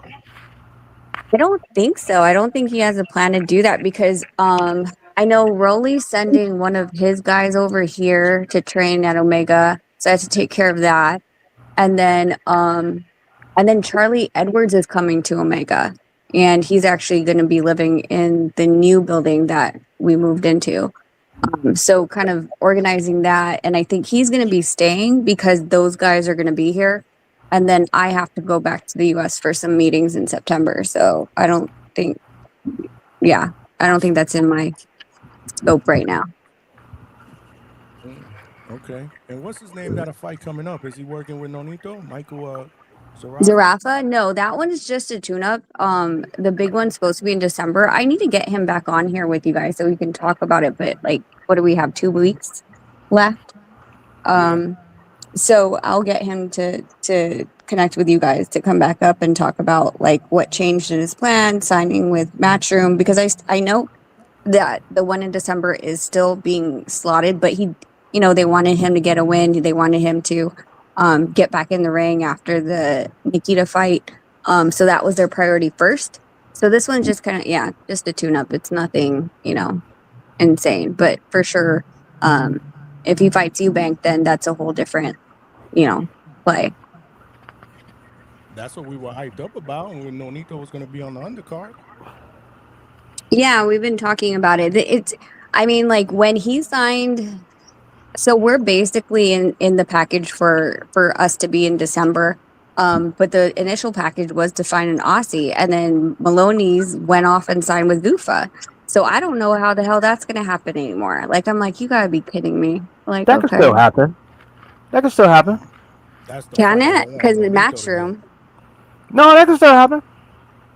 They can make the fight. Okay. I don't see why not. I mean, we have so many other guys with the cross promotions with Zuffa and fights. I mean, we got Ryan and Conor Ben. You know what I'm saying? Like these fights are happening, and I don't think that it's an isolated thing. You know, when we, especially with the names that we're talking about, and Chris Eubank is a name that I don't see anybody, you know, especially when if the co-main is supposed to be a Nonito and a Maloney. I don't think anybody says no. We just can't make that fight. We're too far apart. So yeah. Well, that's what I'm hoping. I'm just, you know, I don't want to bring it up with Michael because he needs to focus on this fight, but it's definitely scheduled in my plan to, you know, a week after his fight to revisit, because then we have X amount of months to plan it, sit down and everything, and they got to still sign the venue and all. But they had it already planned out, the financing and everything. It's just the new player now, because we did this all on our own. The new player now is Matchroom. Right. So like now we have to like, you know, talk to them about what we already secured and blah, blah, blah, blah, and who else they want on the card, you know, things like that. That it's a monkey in the it's a, what is it? Monkey wrench? What is the wrench in I don't know what the hell the thing is. It's a wrench in our plans. But it's a good wrench if we, you know, tune it the right way. We just need to figure out how we're supposed to all work together at this point. Yeah, no, for sure. We want to see that Maloney fight for sure. H-Town, what's good, man? Yo, what up, Johnny? What up, panel? What's up, Rachel? Rachel, it's a good thing you're here because I had a question. I know you got an insight on the lower weight classes. What's up with this potential Inoue Bam fight that they're talking about that they got to do it now than later? Well, anyway, like as you know, like he's starting to like want to get an exit out and he wants to move up in weight. So he doesn't want to hold where he is anymore. But Bam just moving into the 18 and then immediately skipping to 22 is not, I don't think it's a good idea. You know, like even Nakatani had issues when he just did a one touch and move, right? So Bam wants more fights in the 18 and 22 before he gets into Inoue. Inoue is like, I want to move up to 26. So that's kind of like the balancing scale of like, all right, Bam, are you just going to jump up already then? Because he's going to move up and he's not going to move back down to fight Bam at 22 once he moves up. I think Inoue wants to retire, I thought, at 26. So basically, this is just a fantasy fight we're not going to get. It's not that. I mean, listen, money solves most of our problems, right? Like, so I think that eventually if you throw enough money at it and they're like, hey, I'm like, listen, like fucking fight anyway, like just jump up and do it. Then I think I think it'll materialize a lot faster. I mean, there is money on the table for that fight, but you know, you always have to weigh out like the whole thing about like, we're not talking about like touch fighters. We're talking about knockout artists. So, you know, moving up in weight is a big issue. And like I said, like Bam's not that big. Like he's, you know, height wise, he's not that big. He has great timing, great footwork, and just natural instinct. But it, you know, like it starts to come into that, like, okay, well, it's not like he's fighting a bum at 22. Yeah, and I mean, but we could also say is Inoue finally slowing down, and this is the time to get him. And it's y'all not about to try to make me fight him when I'm 35 or something like that. You got to fight me now. Though that's a dog. That's a dog. Who, Inoue? Inoue, like, yeah, like I said, Inoue is not trying to stay in the game for much longer. And honestly, that's his biggest money fight in the lower weight classes. So you'd want to get that before anything. I do agree with you that Inoue's been like missing a step. And there's a bunch of rumors why that's happening in Japan. But at the same time, like, huh? Can you give us one of them? I heard he was having back issues. That's one, but apparently so when Nonito hit him, right, and he broke his orbital bone, his face was sideways for a little bit, right? Like one eye was closed a little. I don't know if you guys remember this, but it was a little smaller, right? And then recently, you could tell. It's even now, right? It's a bit more even now. So the rumor is that the second surgery to get it fixed didn't take very well, and now it's fucking with his eye. Oh, okay, that's major too, because. So he definitely not about to get in there with Bam. It's over with. Well, and so Bam's in a weird position, right? Like, and we've talked about this in circles and in WBA and all that stuff because, you know, like Riku, who fought Nonito in March, is now the WBA champion, and everyone's like, "How did that happen?" Seiya Satsumi's pissed, but then at the same time, I'm like, I freaking told you guys back in December that Seiya wasn't gonna come back from a 4-hour surgery that Nonito put him through. And he needed a year off. You did. Yeah. So, but in Seiya's head, like, and I understand it because he worked hard to get there, but at the same time, you have to understand that life is not going to stop just for you because you can't continue. Like, you should graciously take the fact that they're not completely stripping you and they're putting you in recess because of the fact that it's not anyone else's fault that you can't fight. You know, I love to hear the people always trying to say the little guys don't got no power. And all I keep hearing is broken orbital bones. You know, these guys are hurt, knockouts, people in the hospital. You know, I mean, this is vicious fights, man. These guys go through vicious fights, and almost everybody in the smaller work, they're willing to engage. That's why you have all these problems with these guys. You know, they're not just gonna fight 4 times a year. You know, because they go through wars. Yeah. I mean, like, it's not like you're going heavyweight versus a flyweight. You know, like you're literally pretty much built like the same guy that's in front of you. You came in at the same weight, so that the amount of damage is still going to be significant, considering it's not like you have a bigger, heavier 50-pound bone structure versus the guy that's hitting you. Broke him Yeah, up. and then we talking about Nonito, Bam, and anyway, all of them known to have heavy hands, so that's just a recipe for disaster, you know, with the smaller frames. Well, Nonito kind of joked about it, and I was like, damn, babe. Like, someone told him about the rumor about anyway, and he was like, man, how many faces do I need to break over here? Like, what are you guys doing? Not drinking milk? Like, I was like, babe, like, don't say that shit. He's like, dude, he's like, I broke that guy. Huh? He's punching like that. That's why. I know, but he's like making it seem like it's like that. He's like, they need better milk. I'm like, oh my god, shut up. Nonito out here ruining careers, man. Salute. You never be the same after a fight with Nonito. Take notes, Manoni. We need that fight, bro. We need that fight. Long time coming.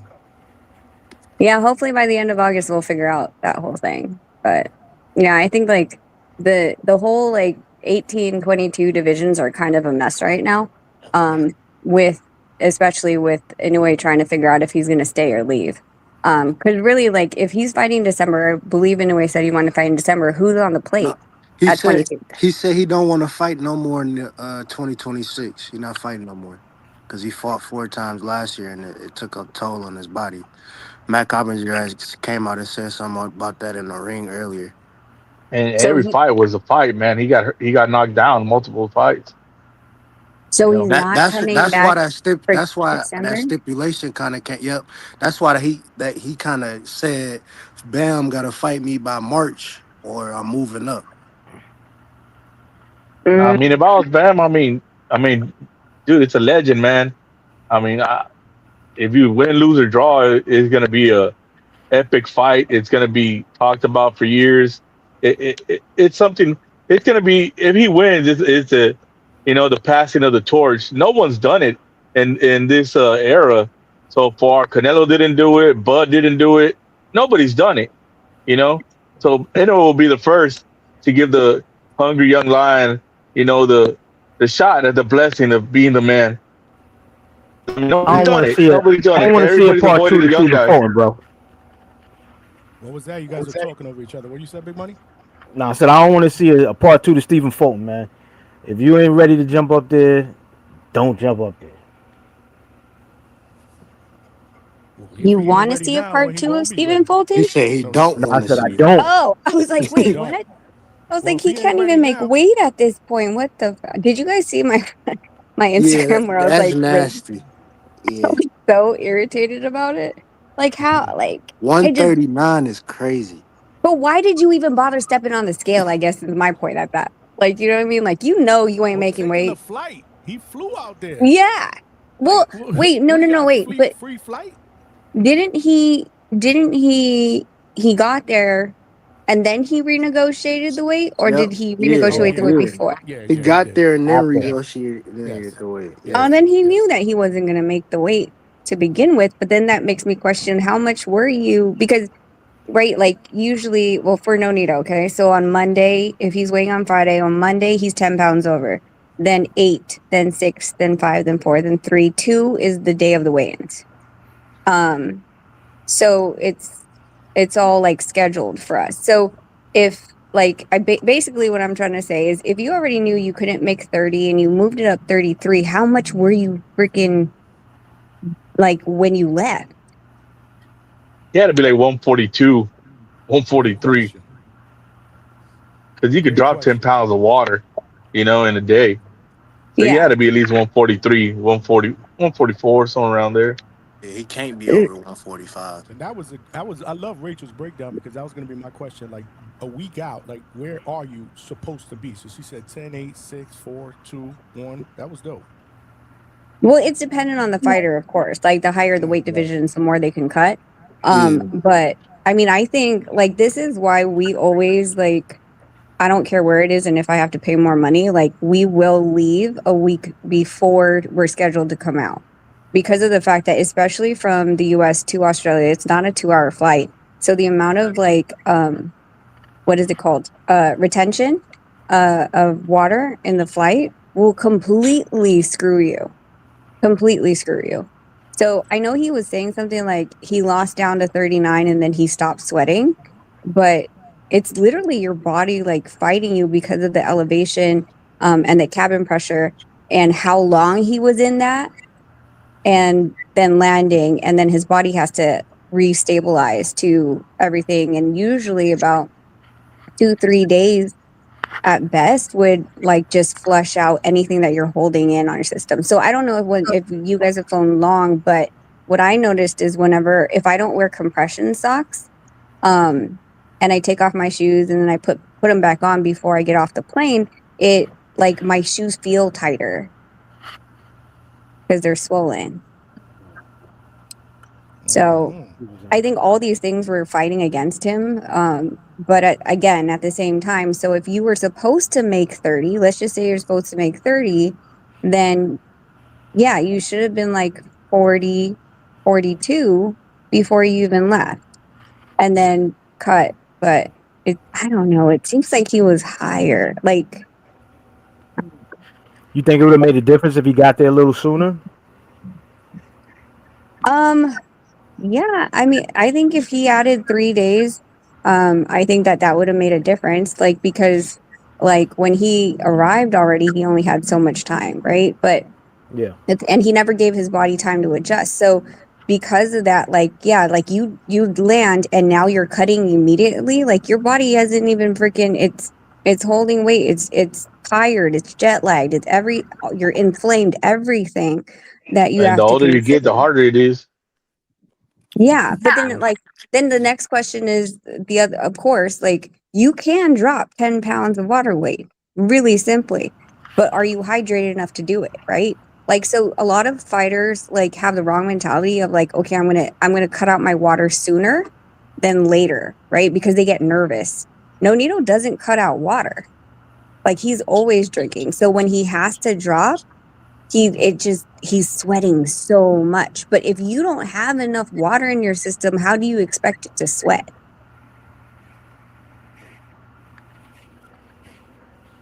That's right. Thanks only. Hey, like you said, he wasn't sweating. He wasn't sweating anymore, so he couldn't have been hydrated. Yeah. That was just weight. That was just weight.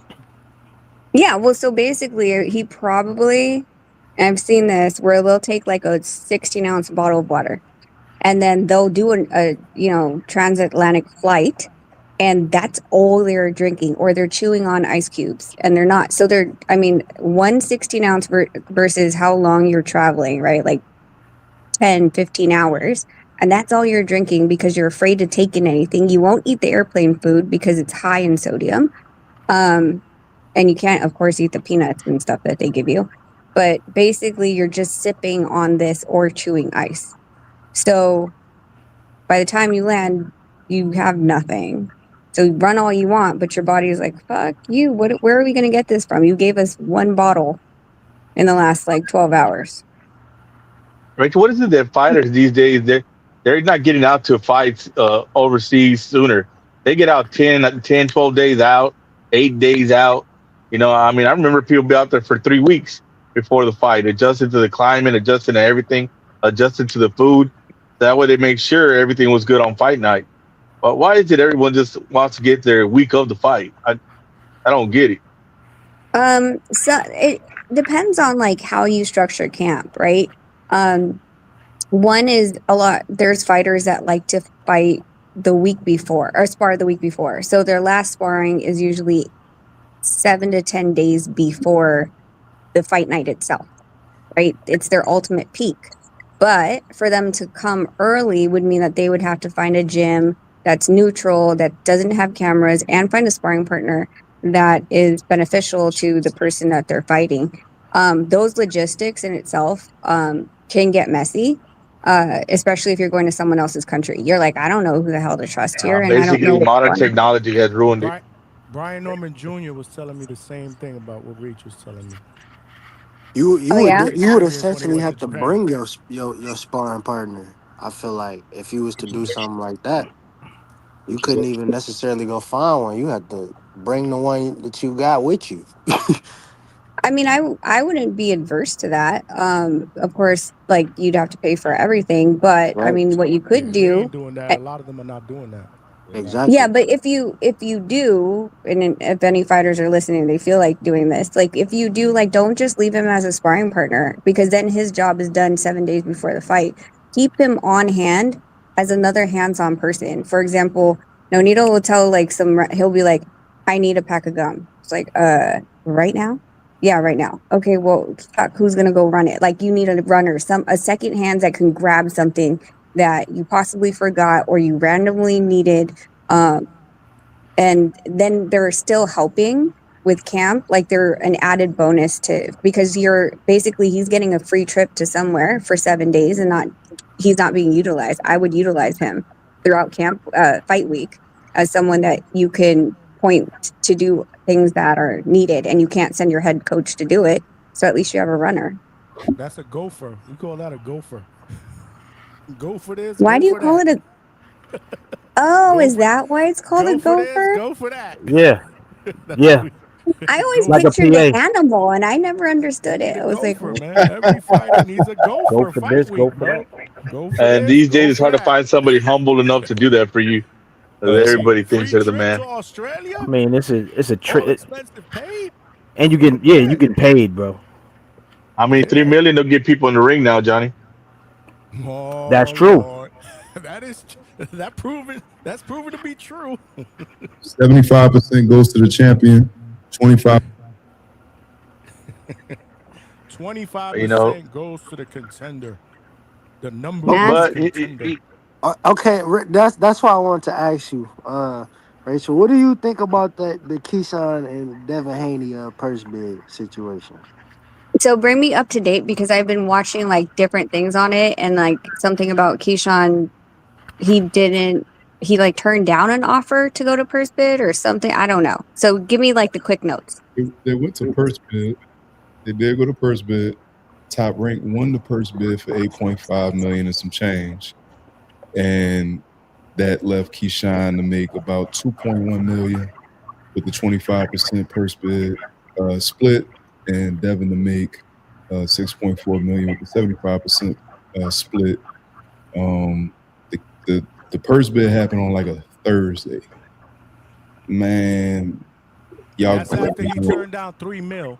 It's after he turned down $3 million, which was before they supposedly had $12 million on the table to split down, and they offered him $3 million of the 12. Top Rank offered him $3 million.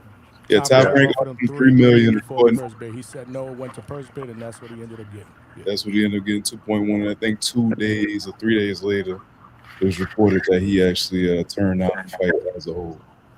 Well, let's just put it this way. At least he's still with Top Rank, right, Keyshawn? Yes. Yeah, he got like 3 Okay. fights. So I mean, it could be worse. It could have been Matchroom had gotten the bid, and Keyshawn would have had to pay 30% of the 25% to Top Rank.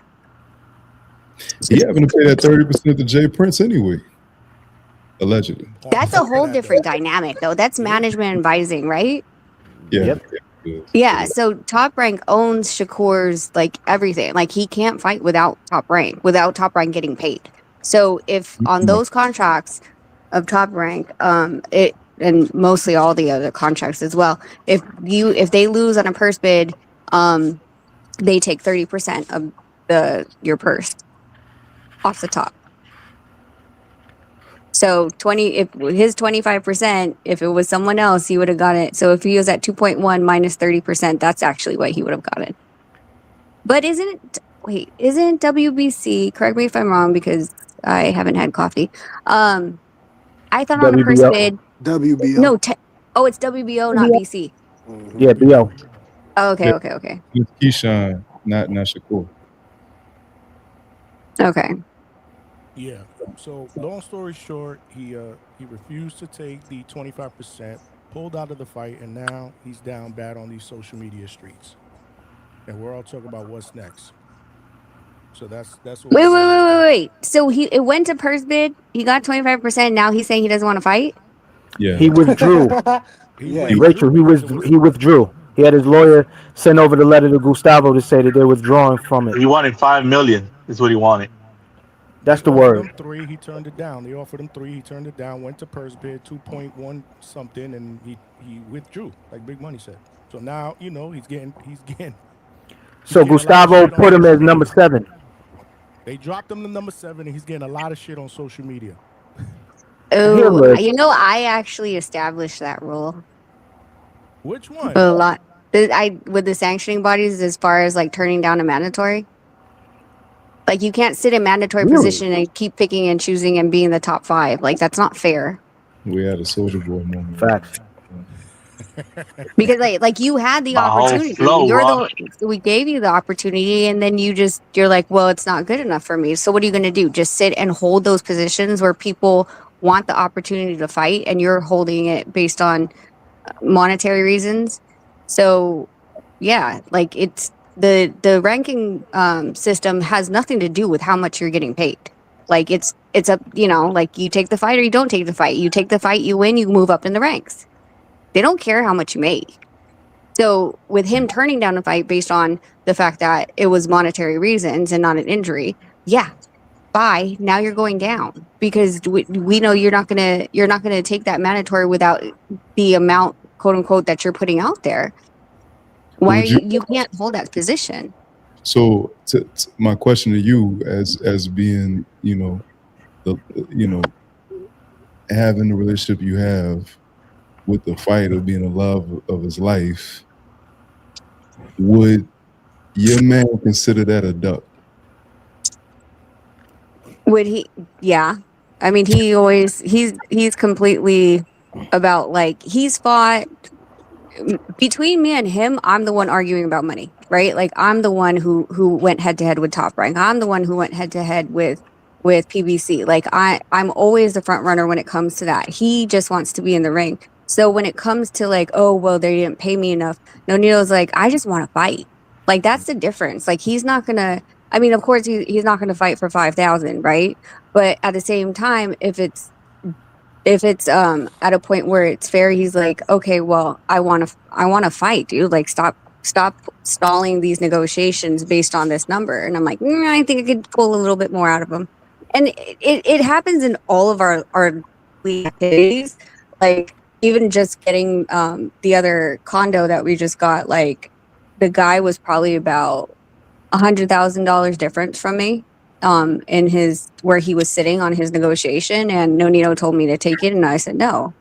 And he was like, babe. And then he went, then he was only what, 50,000, 500,000. No, then I think he was only 10. Oh, it might have, then he came down all the way to 10,000 away from me. And Nonito was like, just fucking sign it. I was like, okay, babe. He went to sleep the next morning. I sent the email and I held fast on my number. And he ended up just giving it to me at the price that I asked. But leave it to Nonito. Nonito would be like, just sign it. 10 grand. It's unnecessary. That's why Rachel. That's what's up. I ain't gonna lie. I would have did the same thing. And boy. Yeah, but then I told him, I was like, dude, I was like, that's the 10. I was like, 10 grand. I was like, you know what I should do now? I was like, I should take it at yours, earmark that, and whatever money I save ends up being what I get to spend on shit instead of the projector that you want to buy. I was like, I just bought you your projector back. Like, since you want to give it more expensive, then I'll keep the money that I saved us. Perks of a good manager. And get yourself a Louis bag.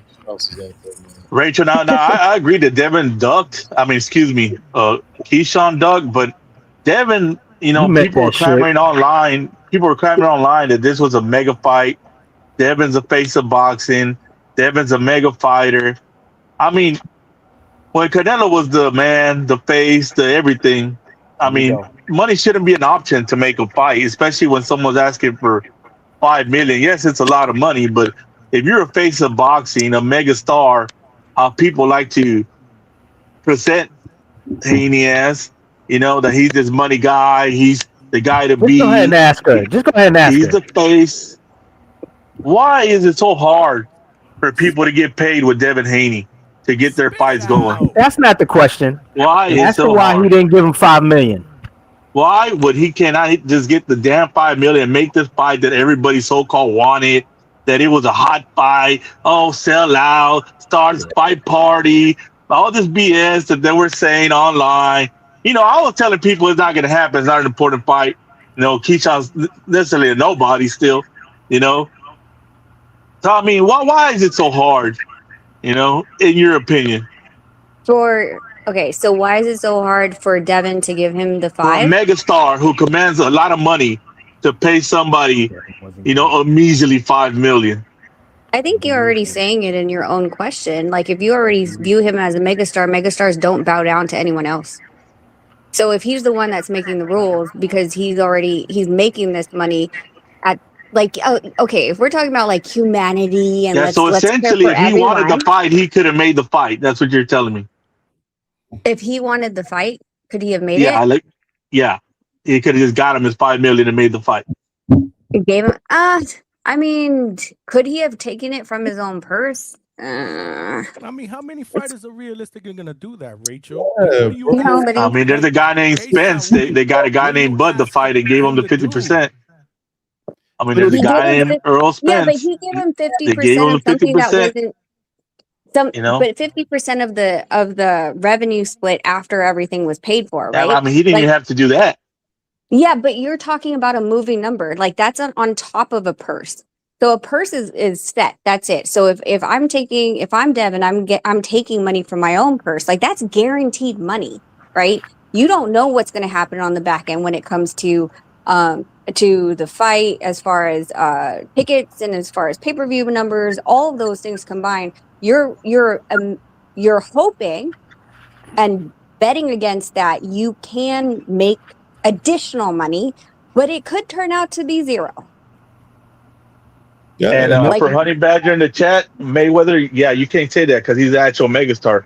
People are getting their money. Yeah, there's no issue about the money. That's the whole reason that DHP didn't bid on the fight, because not only am I bidding on the fight, looking to come out in the green, but let's talk about the person. You got to echo. Oh, I got to echo. So let's talk about the actual person that we're fighting against. We are fighting against a sporadic as Keyshawn Davis. We don't know if this dude is going to come in on weight. We don't know if he's going to promote the fight. We don't know if he's going to take the actual fight serious. So why am I putting all my eggs in the basket for a dude that had to lobby and petition his way to a weight class mandatory when he hadn't even won a belt at the weight before? We don't even know how he got the 147 mandatory. He ain't win a belt at 140. Barely won anything at 135. And I'm supposed to put all my eggs in the basket that you are going to sell this fight, and I'm going to come out in the green with giving you $5 million? What the hell do I look like? I look like okay, Rock. I agree with you. But then why are we online lying to the people saying this is a mega fight that people want? Who said it was a mega If we know all this, you know, mandatory. Why are we online lying? Asking you. That's what we keep asking. Yeah, who says a mega fight? It's a mandatory. In the Discord. It's a mandatory. No, people are talking about this fight was gonna be special. Oh man, it's gonna sell. Stars come out. Like, come on, man. This was just a fight. There was a filler because Shakur didn't come through. That's it. Yeah, now that Shakur wants to fight, we're looking at Paro. Check it. It's a filler fight. It's a filler fight. That might be me. It's a filler fight. Nobody cared about this. That's what I'm saying.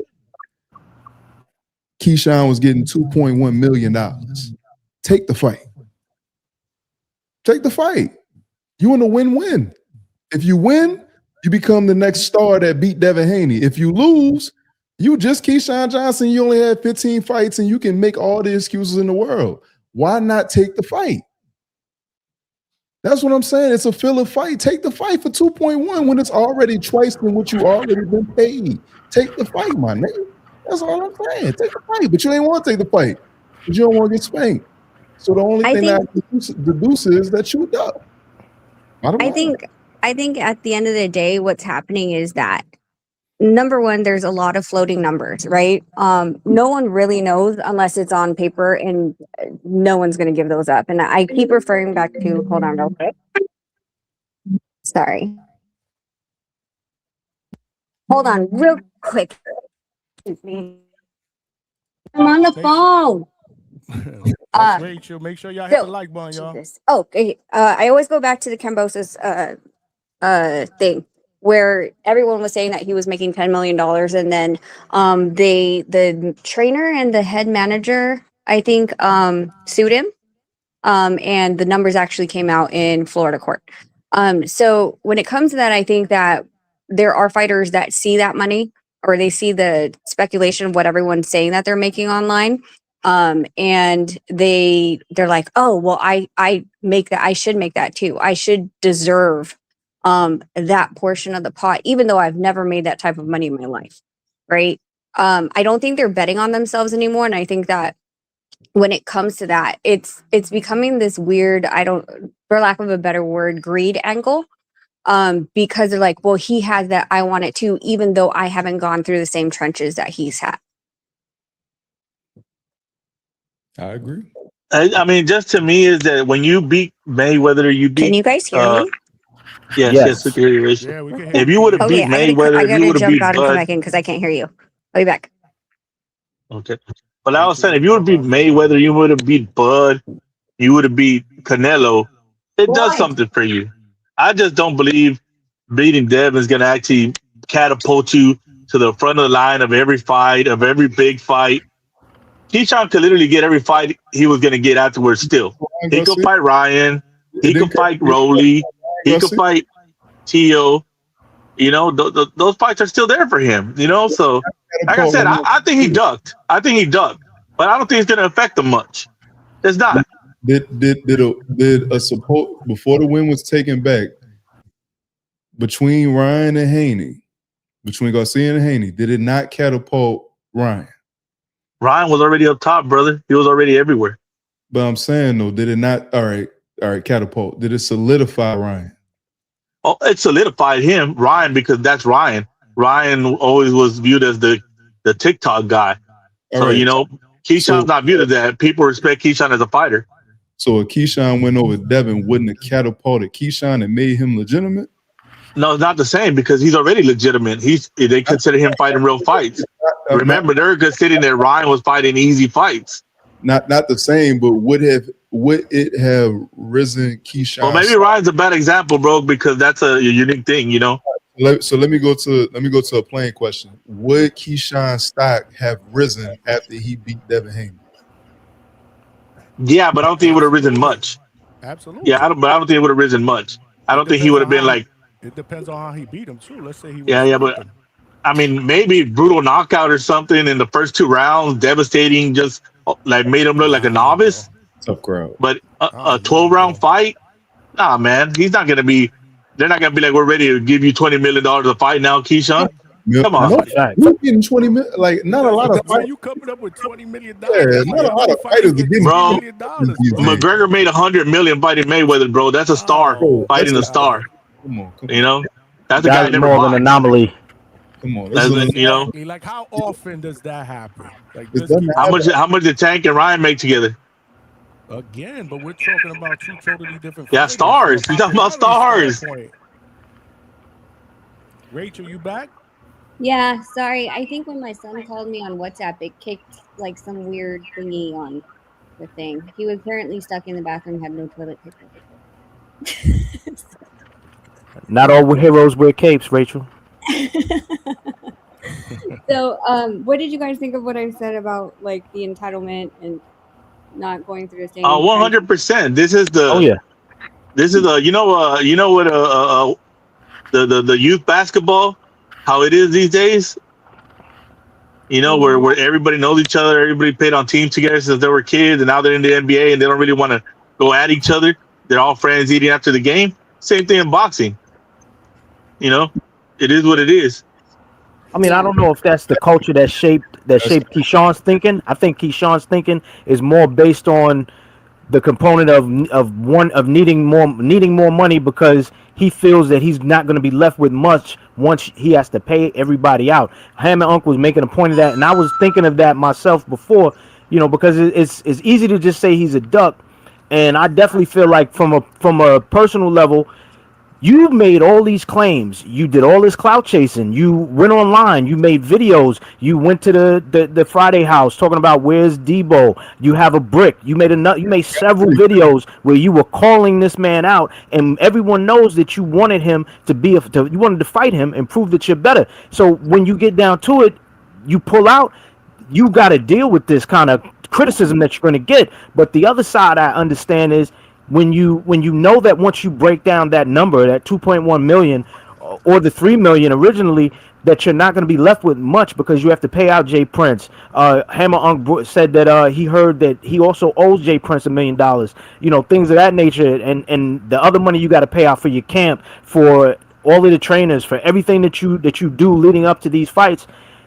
Yeah, you're not left with much, but I think that Keyshawn's, as much as he felt like he needed to have more because he wanted to be able to claim more at the end of the whole fight, he really should have taken a step out, taken a page out of a guy like Devin's book. You have to bet on yourself. You can't just be money made. You have to go through the pretty boy era. Yeah, money, but Kambosos ain't Haney, bro. Kambosos ain't Haney. I feel you, but at the same token, Keyshawn has never said that he thought he was less than. Keyshawn feels he's a pound for pound fighter. Keyshawn has said he's better than Bud Crawford. So if you have that belief to say it once, I can't imagine that you were capping when you brought it up. I think you should believe enough in yourself where you take that chance and say, all right, cool, I'm not going to pocket a lot of this money at the end of this, but I know what's coming next. But again, I understand if he feels his value is worth more than that. The fact that Top Rank offered him $3 million, whereas I think his highest was $1 million or something like that before. Some people say 500,000. So obviously there's interest in this fight being made, and maybe that informs him that he should be able to get more money. The $5 million, he hasn't even said that. I wish that he would say. The only thing he did was he turned into Pastor fucking Davis, talking about, this is going to be in God's hands when it comes to August, as opposed to just telling us, yes, I want $5 million. Do like Canelo. I think he grossly underestimated what he was going to get. He thought it was going to be a mega fight and huge money. But remember, before the fight, he was talking about, I'm going to get my teeth fixed. I'm going to get this people's teeth fixed. I'm going to get I'm going to get this. I'm going to get that. And then, like I said, aren't you supposed to do what David said? You put the number out. He said 150 million. You got to put the number out, brother. It could still be. So here's the thing, and I got a video coming out about this tomorrow. It's about saying what you mean and meaning what you say. And I totally agree with you. If you say you can whoop somebody, because it's not going to be a lot of fights that Keyshawn don't have to bet on himself. A lot of title fights that he's going to get, he's going to have to bet on himself because he's going to get the shorter shot. So, with that being said, it's about saying what you mean and meaning what you say. There's a whole compilation video out here of multiple instances where Keyshawn called out Devin Haney. Now, I understand the split situation, but you chose to sign with Jay Prince. Nobody made you sign with Jay Prince. You chose to sign with Jay Prince. You chose to sign your fight deal with Top Rank. You chose the business acumen that you find yourself in today, whether it be a conundrum or not. You chose that. At the same time you chose that, and at the same time you flaunting around the fact that you got Jay Prince in your corner, you got Bob Arum in your corner, this, that, and the third, you're calling out Devin. So when push come to shove, and it's time to split the pie with the guys that you've been flaunting around with on YouTube and at these different fights. Stand on the decisions that you've made as a fighter. Don't make money an excuse now, being that the pie is going to be you 2.1. That's your highest payday, but you ain't going to see near 2.1. That's you. That ain't got nothing else to do with nobody else. And at some point, you're gonna have to bet on yourself. You did not want to see Dev at 147. And it's plain and simple. And the fact that Keyshawn being as outspoken as he is, he did a whole live 3 days before he turned down the fight. Why haven't you done a live explaining why you turned it down? It's over with. And this is where I can't get with Keyshawn. Like, bro, you play these stupid games and you get stupid prizes, which is why if I'm Dev, I'm not giving, all right, you know what?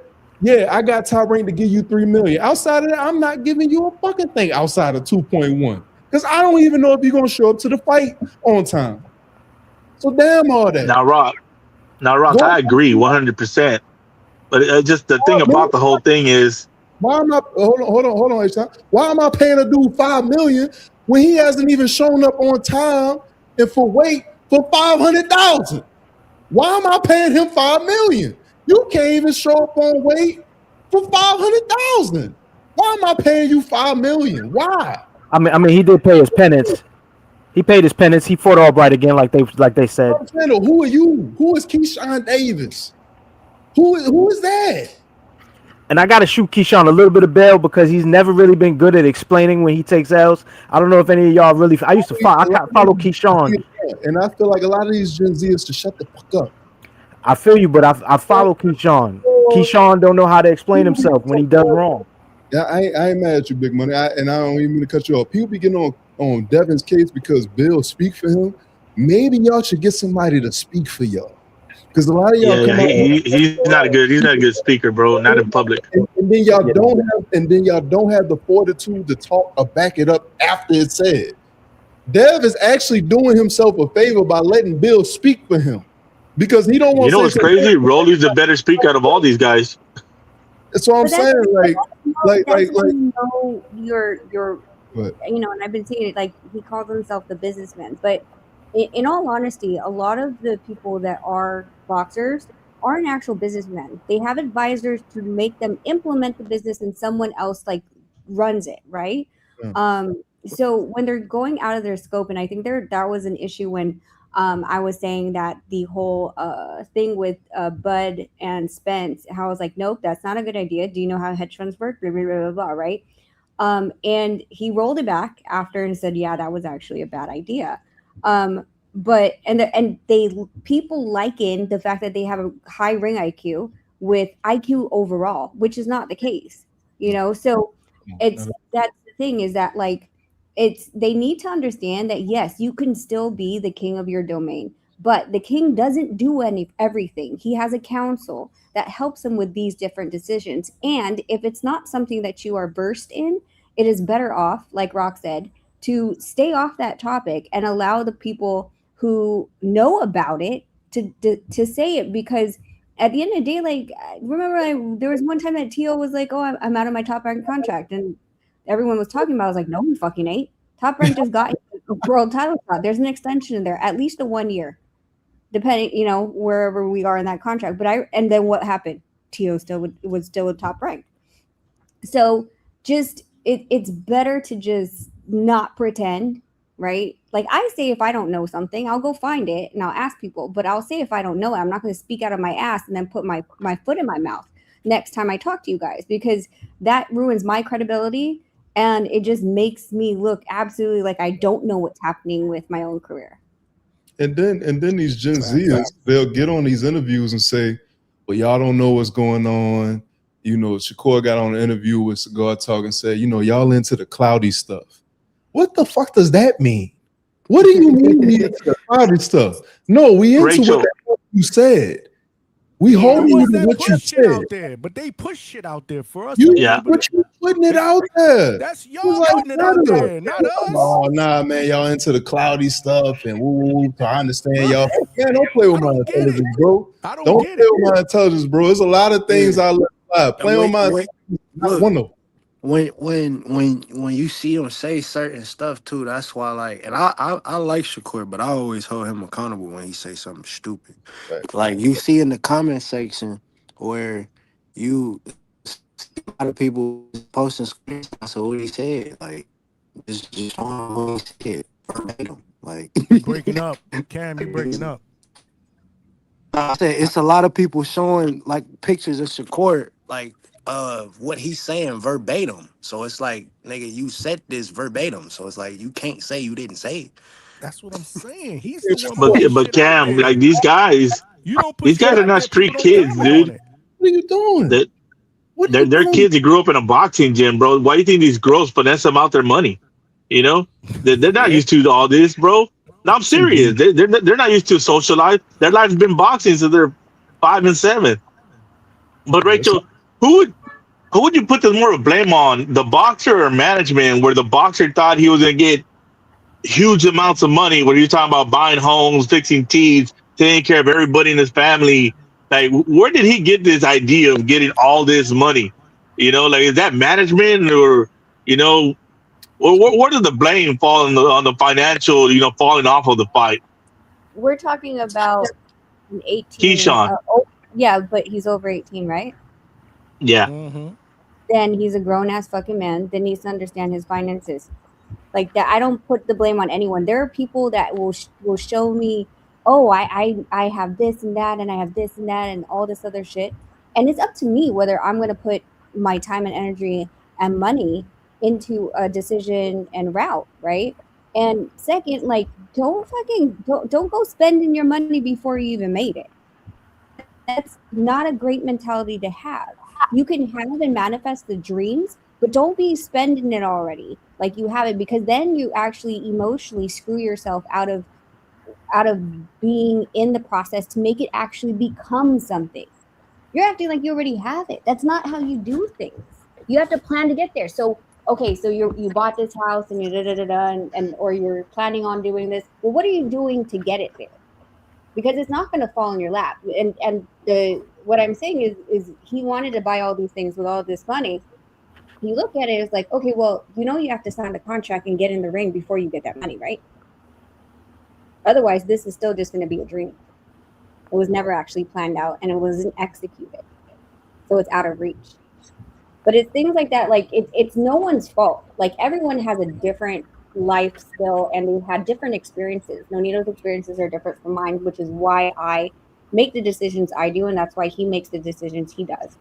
But at the end of the day, accountability and integrity in the choices you made, whether it goes wrong or right, is still on the person if you are a full-grown ass adult. Come on. And that's what we got to hold Keyshawn and Shakur and any one of these Gen Z fighters that won't get out here and start talking out of their ass before.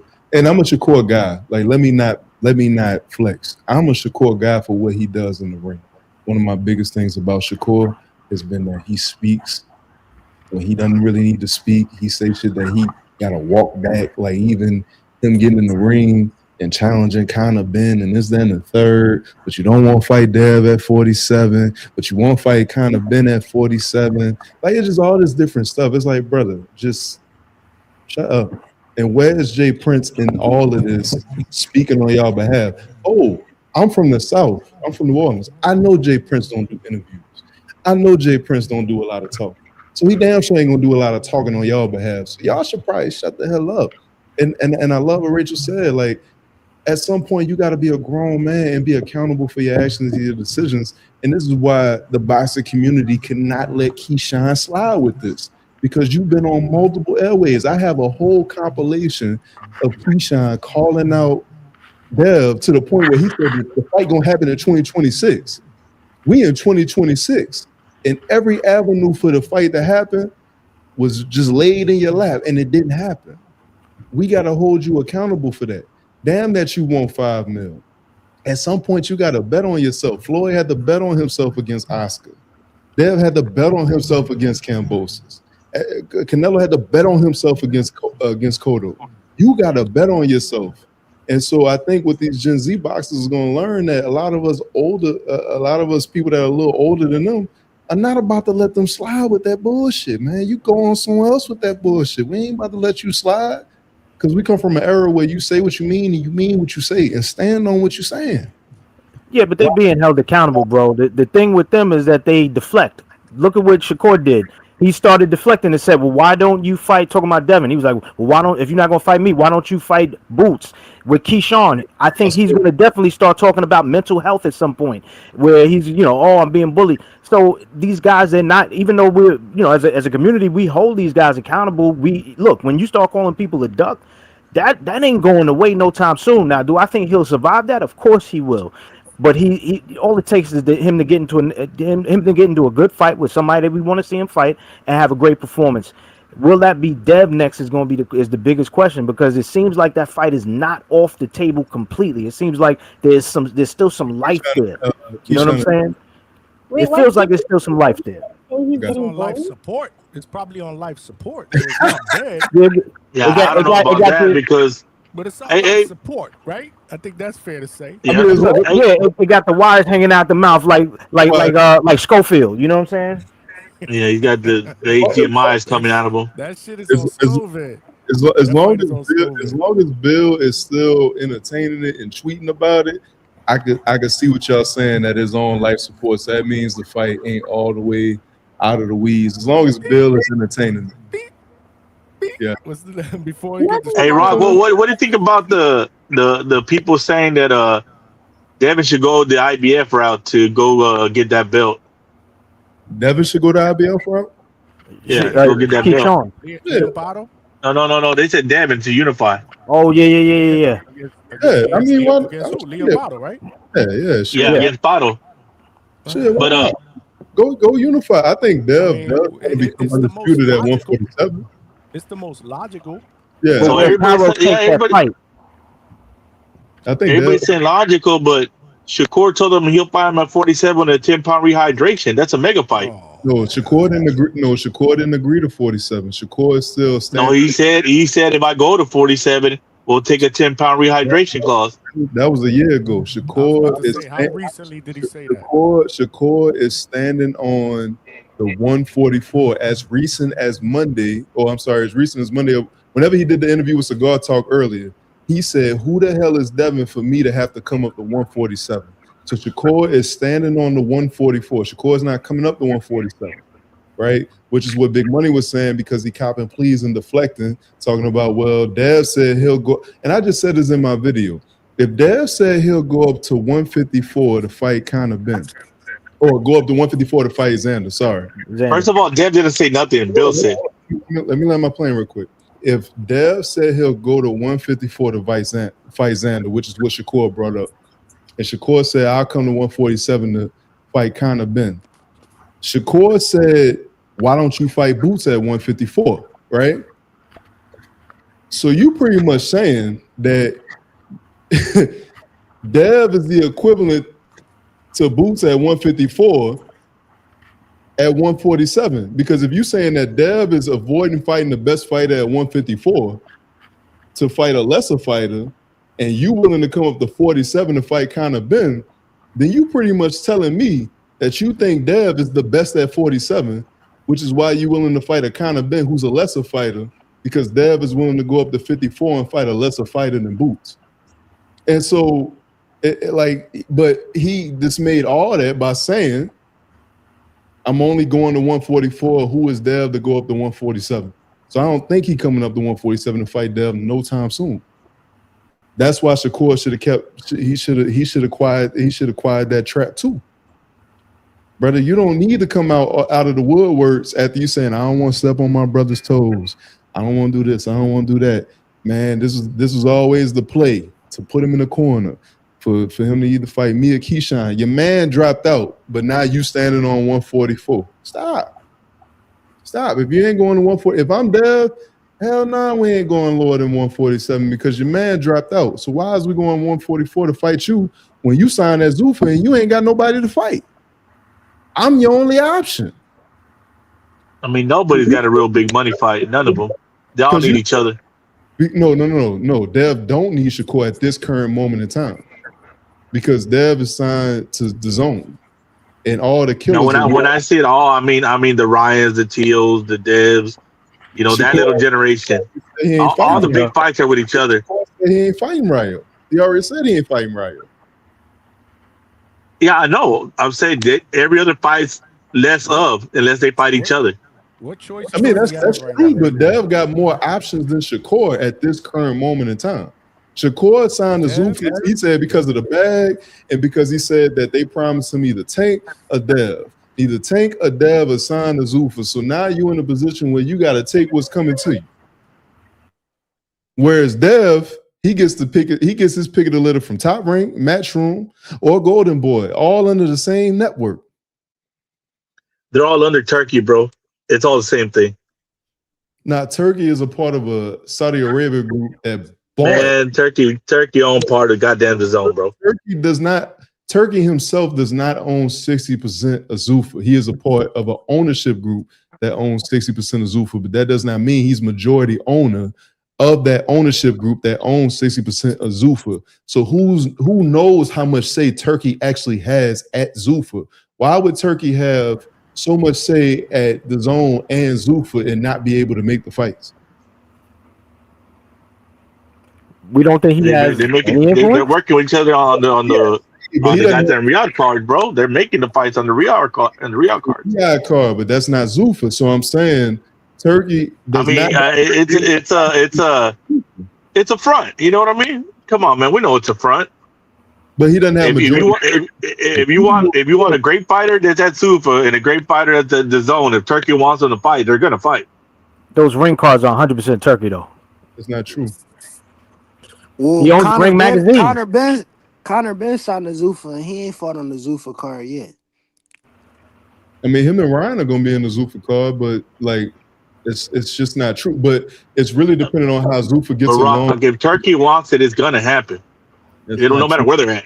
No, that's not true. It's not true. Oh, come on, man. That's been proven already, man. It's not true. With who? Canelo and Crawford? Ryan's about to fight Conor Ben. They said there's no way that he was going to be over there. People are saying Ryan was a damn liar. Why did Ryan go on TV and say this? He's a liar. He can't be there. I'm telling you, it's a sanctioning body thing. The IBF stripped Jai Bataille for trying to fight on Zuffa, and the WBO. Yeah, but Jai Bataille is not Devin Haney or Ryan Garcia, bro.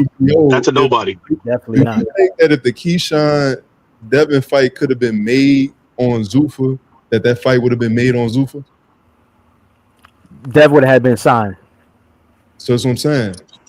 The president said either he's gonna fight Keyshawn or he can drop the belt and go fight at Zuffa. Yeah, I think there's a misconception about having to drop sanctioning body belts in order to be with Zuffa. I mean, he just brought up the Conor Ben and Ryan fight. I mean, you don't have to drop a belt this weekend. Aaron McKenna. You don't have to drop a belt, bro. That's a Zuffa fight for the IBF belt. My opinion is that you got one sanctioning body, WBC, who's obviously starting to play well with Zuffa.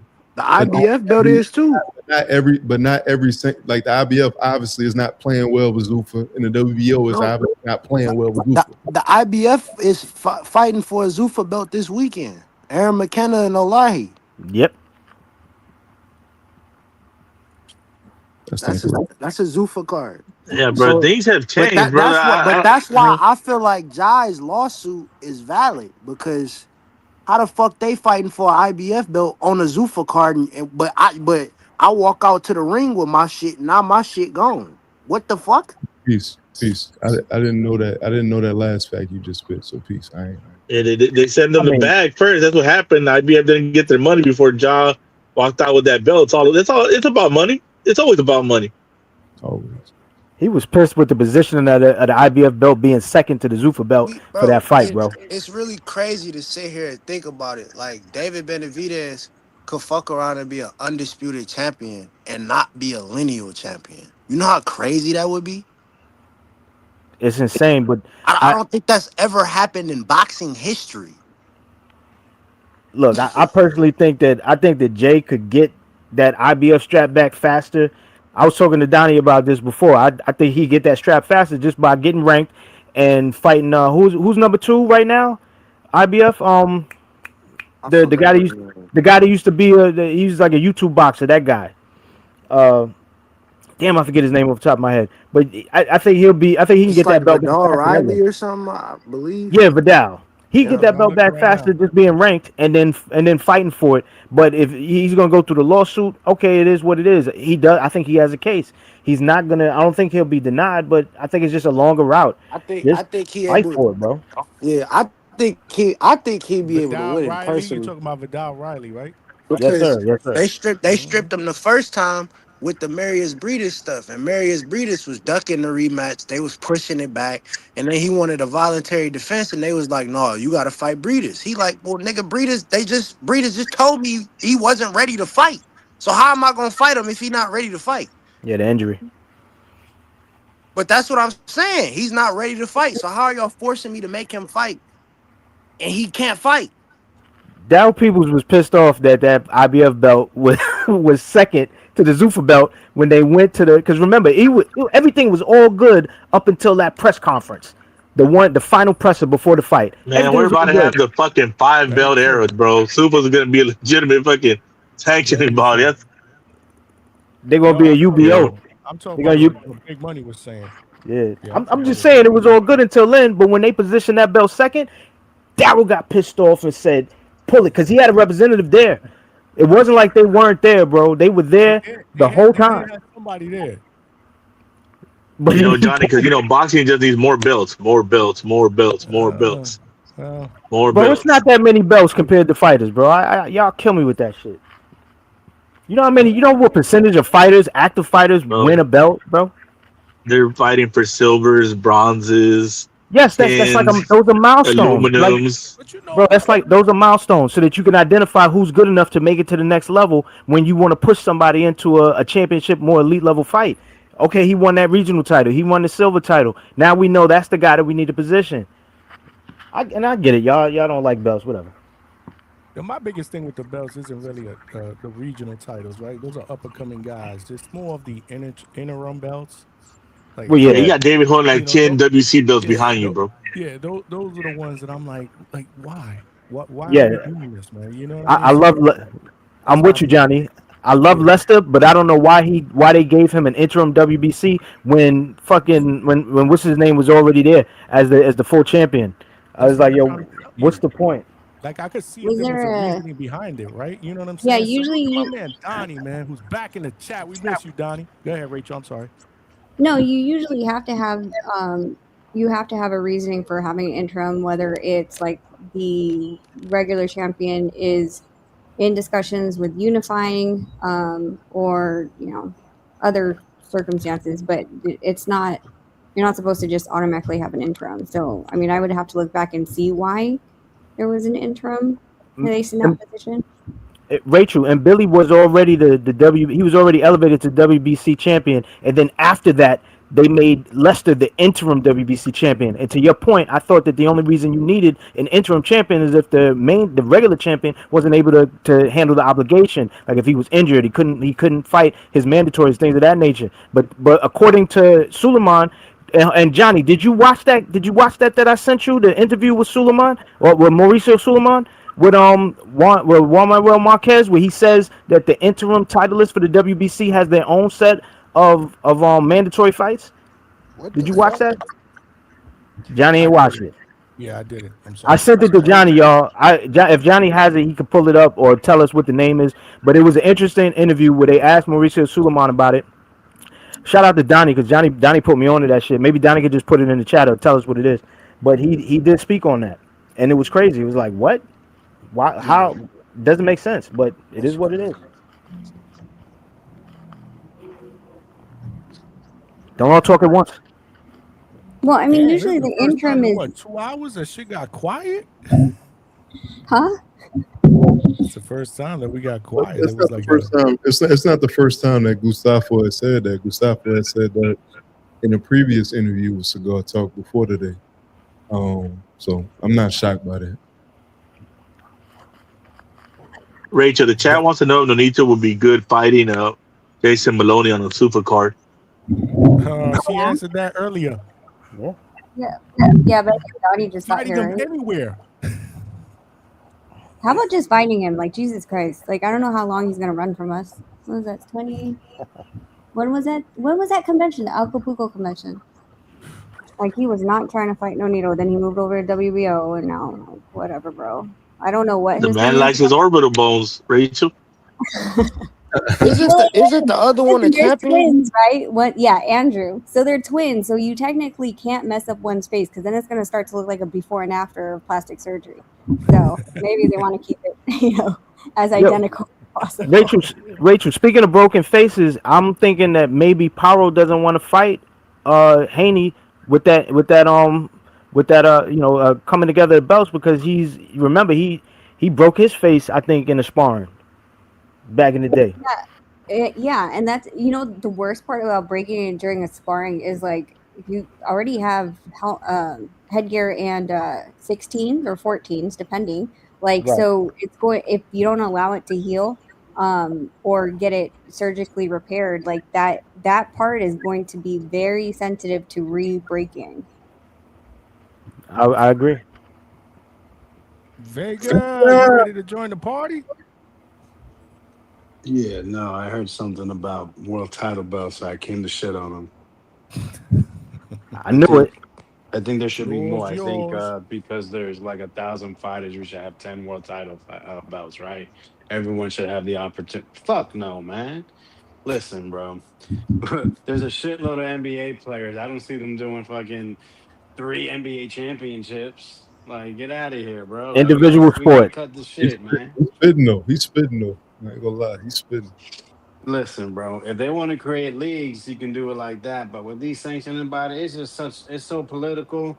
Because, all right, y'all mentioned about and Billy, right? Don't forget they had with Billy and what's his name, Lester. They had that great 10-round fight for an interim. Because a world title fight can be 10 rounds now if it just has interim. I'm sure shortly we'll have 10-round full world title fights if that's even the proper terminology. I can't keep up with it all, man. I mean, maybe Zuffa will do 15, 17 rounds for their Zuffa title. We'll have 8-round interim world titles and the regular world titles for a WBO will be 10 rounds. It's ever changing, man. It's or maybe in their eyes it's evolving. But anyways, yeah, 10-round interim fight.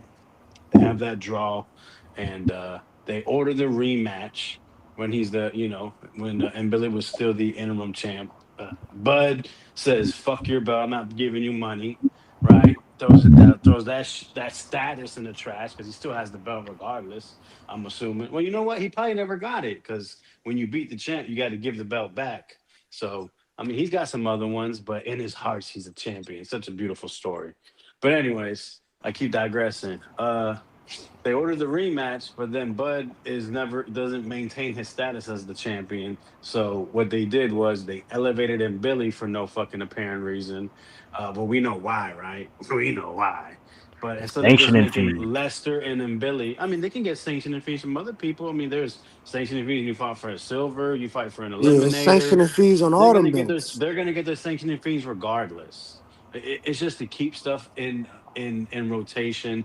TV likes it. The fighters like it. It's a way to satisfy it to where there's not much contest. It's a way to be like it's okay. Put the hand on the shoulder. And it's like it's all right, pal, man. I got you, man. I got you. You got me. So instead of just having them fight for the full status of WBC, they said, "Hey, Billy, you're elevated.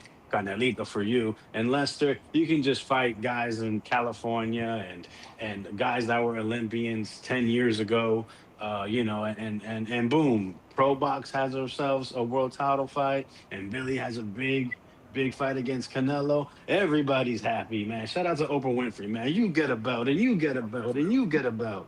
It's beautiful. I'm gonna cry about it. Vegas, did you brought up Bud? You know how Bud went on this whole like, the belts don't matter, blah blah blah blah blah. I love it. Did you see? I want to say like 2 or 3 weeks ago. It was on Instagram. WBO posted it, and Bud was wearing a WBO shirt. I think it was like some inauguration of his coach's gym, and the WBO gave them like 2,500 for the gym or something. But I just thought it was interesting that he put on that shirt that said WBO and then it said hashtag belts matter. It's obvious, man. Listen, these are people. They're you can view them as a business, you can view them as an athlete, a mixture. At the end of the day, they are people like you, like me, like the bum on the street, like the person in their mansion. They all have feelings. They all like to be loved. They all like it when they make it feel like when we have an interaction, Nah. I leave with something I want and you leave with something you want. Bud has been with the WBO for multiple years through many, many different weight classes. And obviously, the WBO and him have a great relationship where they can come to terms on things. But when someone else doesn't bend a knee to Bud, or when someone doesn't bend a knee to WBC, when someone's not kissing the other one's ring to get what they want, or they feel like they don't have to, this is what we get. We get people basically taking a stand, not paying their sanctioning fees, talking down on the other guy, calling them not really names, but speaking negatively about them, airing dirty laundry, telling one side of the story. They're people. Keyshawn Davis is a person.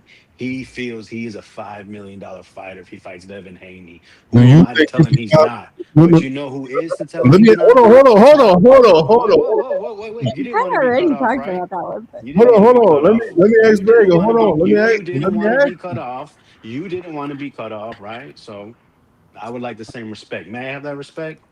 Thank you very much. But you know who can tell him what his value is? The people that he signed to, which is Top Rank, the promoter. And when they before tell you, let's say this is true, we can get you $3 million in this fight, and then you say, no, I want 5. Your manager, this is what they're saying. The manager told him to take the deal. You don't, you go to purse bid and you get almost $1 million less. Well, then, sir, you have to come to realization, maybe you're just not there yet. He's still a person. I can't tell him he did right or wrong. It doesn't matter what you say. We live in a world where words can mean anything. Let's go off of action. At the end of the day, it turns out he don't really want to fight Devin Haney. It has to be worth his while. Worth his while. Yeah, in his mind, he needs $5 million to get in there with Debo. Worth his while. And then my thing is, people was trying to compare it to. When your highest purse is not even $1 million, what is worth your while? Keyshawn Davis said $5 million. So all right. So getting back to my original question, because you're right, I did almost cut you off. So respect, because you're right. Do you think that Keyshawn is a $5 million fighter? No. He's saying Keyshawn delusional. But he thinks he didn't say Keyshawn was delusional. He said no. He's implying that Keyshawn delusional. No. He didn't imply that. He said Keyshawn. What it also has to do with, realistically, is you guys heard his trainer with Mill City. He's also comparing Brian Norman Jr.'s right, and Brian Norman Jr. didn't even touch $5 million. That's what I'm trying to say. And for the record, I don't think none of these so-called Four Kings are $5 million fighters. But inflation is a motherfucker. He didn't say he didn't. Y'all just don't let me talk. I'm sorry, my bad, Johnny. Go ahead. You know why, Johnny? Johnny, your mic's hella low, bro. I know. I don't know why. What about now? That's louder. That was better. Now it's better. Yeah. Lord, I don't know what. Okay. Yeah. I got it. Because it was like we would all be talking and we could hear you super low, so that's talking over you. So you're it's an ignorant question. No, it's not an ignorant question. Because if you've never been paid more than $1 million in your life, what makes you think that you're a $5 million fighter today? $5 million fighter today, when you haven't proven that you're a $5 million fighter, when you have multiple fights that you came in overweight, when you have multiple fights that you've used mental health as an excuse as to why you couldn't get ready for the fight. When you're sporadic in your actions, you did all this promo, you didn't take no, you're not a $5 million fighter. I'm sorry. Nobody on this panel is going to agree that you're a $5 million fighter. So we on this panel should not give you an excuse for saying, hey, he said he worth $5 million. So damn it, they should have paid him $5 million. If he didn't take it for $5 million, let him go about it. We don't do that we don't do that in any other place in sports. I cover football and basketball closely. Motherfuckers is giving Baker Mayfield hell right now because he think he worth more than $50 million a year. When you did only one playoff game. I mean, is Kirk Cousins worth all the money he's getting? But Rock, you're making it like really like you're making it like let's bring it down to like layman's terms, right? It's really simple. When you go into a job interview and that manager is looking at you and you're like, well, I deserve $100 an hour. Their question is, what is your qualifications? Right? What is your experience? And when you look at that, it was like, and it's like, oh, well, I just got out of high school. So nothing, you don't have a degree, you don't have any on the job experience, you don't have like a full built-in portfolio, right? But you want $100 because you think you deserve it. And to the person's, I forgot who said it in the chat, well, we're not paying them. The manager's not paying them, company is. So I'm trying to give you apples to apples so you guys understand this. The company would be paying, which is, yeah, top rank and all that. But when it comes to the person that's actually putting it together and you're saying, I am worth $100, how? Describe to me how. And if you can't describe to me why Keyshawn is worth $5 million, then the argument is against it because of the fact that you can actually qualify. Them little venues that you sold out in Norfolk, it don't equal $1 million. I'm sorry, Baba. It don't equal that.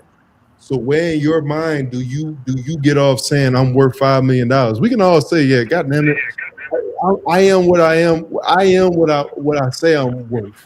No, just like Miss Rachel said. Rock, but aren't you worth where you can negotiate, Rock? I mean, but Rock, but Keyshawn did, and he lost. Well, he did. Yeah, I mean, yeah, what he wanted, and then he said, "No, I know that," but he also stepped away. So, I mean, the $5 million. Come back, try again. The $5 million is coming from what they perceive or what they're looking at as market value. So, Brian Norman Jr. supposedly got $3.5 million to fight Devin Haney. They're coming back saying, "Well, Brian Norman Jr. got 3.5. Why?" And they look at themselves as a bigger name than Brian Norman Jr.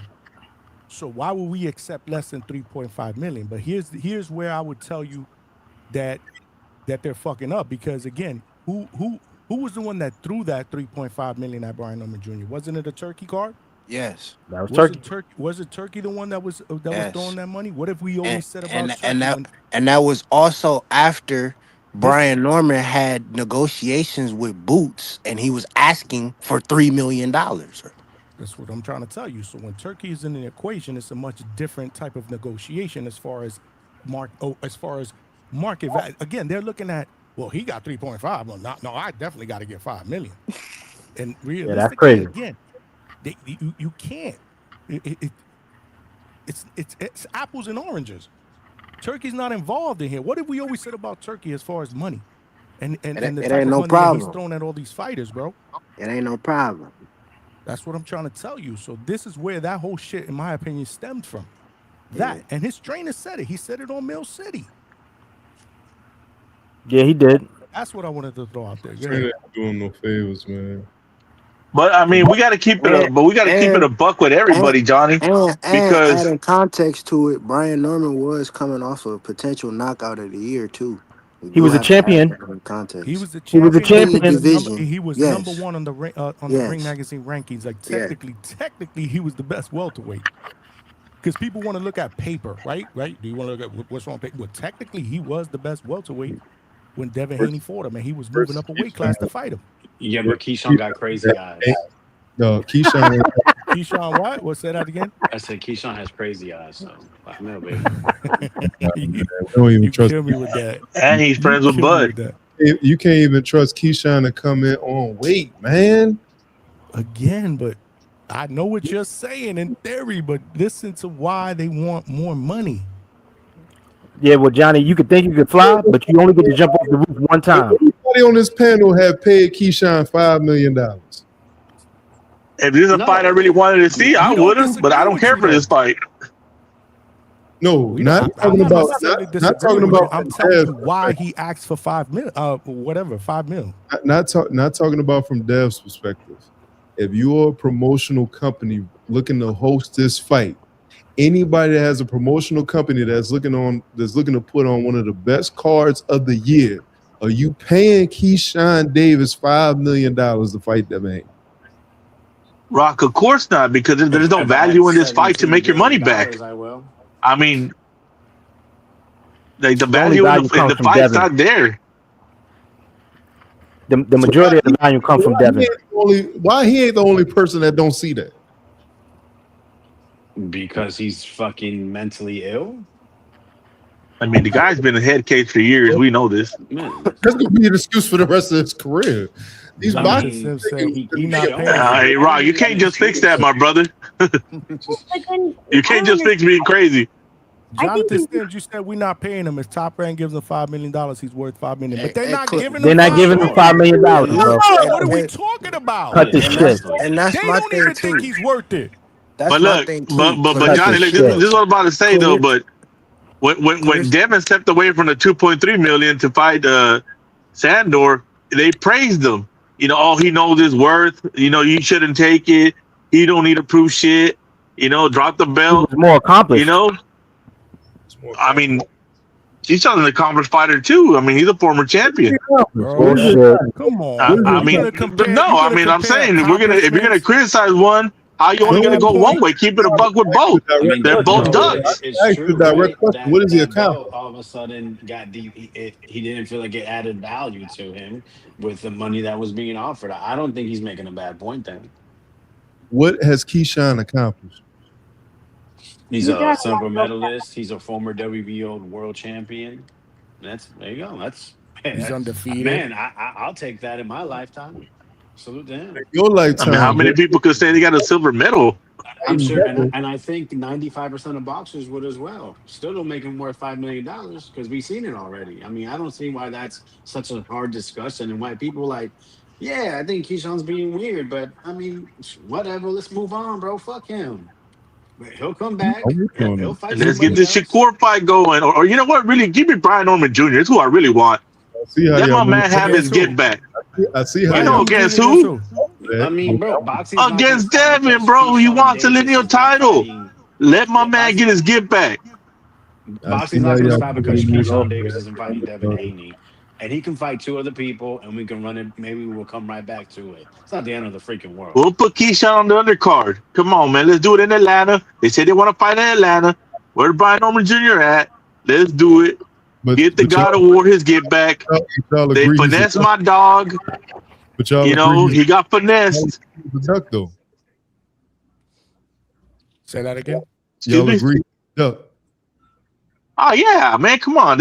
Yeah, keep duck. Nobody disagrees with you on that. I mean, as much shit as he talked, then all of a sudden you back out. I mean, you good. Yeah, man. Devin Duck, Sandor Martin, bro. It is what it is. You know, everybody ducks. Everybody ducks. Everybody ducks. Hey, literally, it is true. For every fight, you can say they ducked.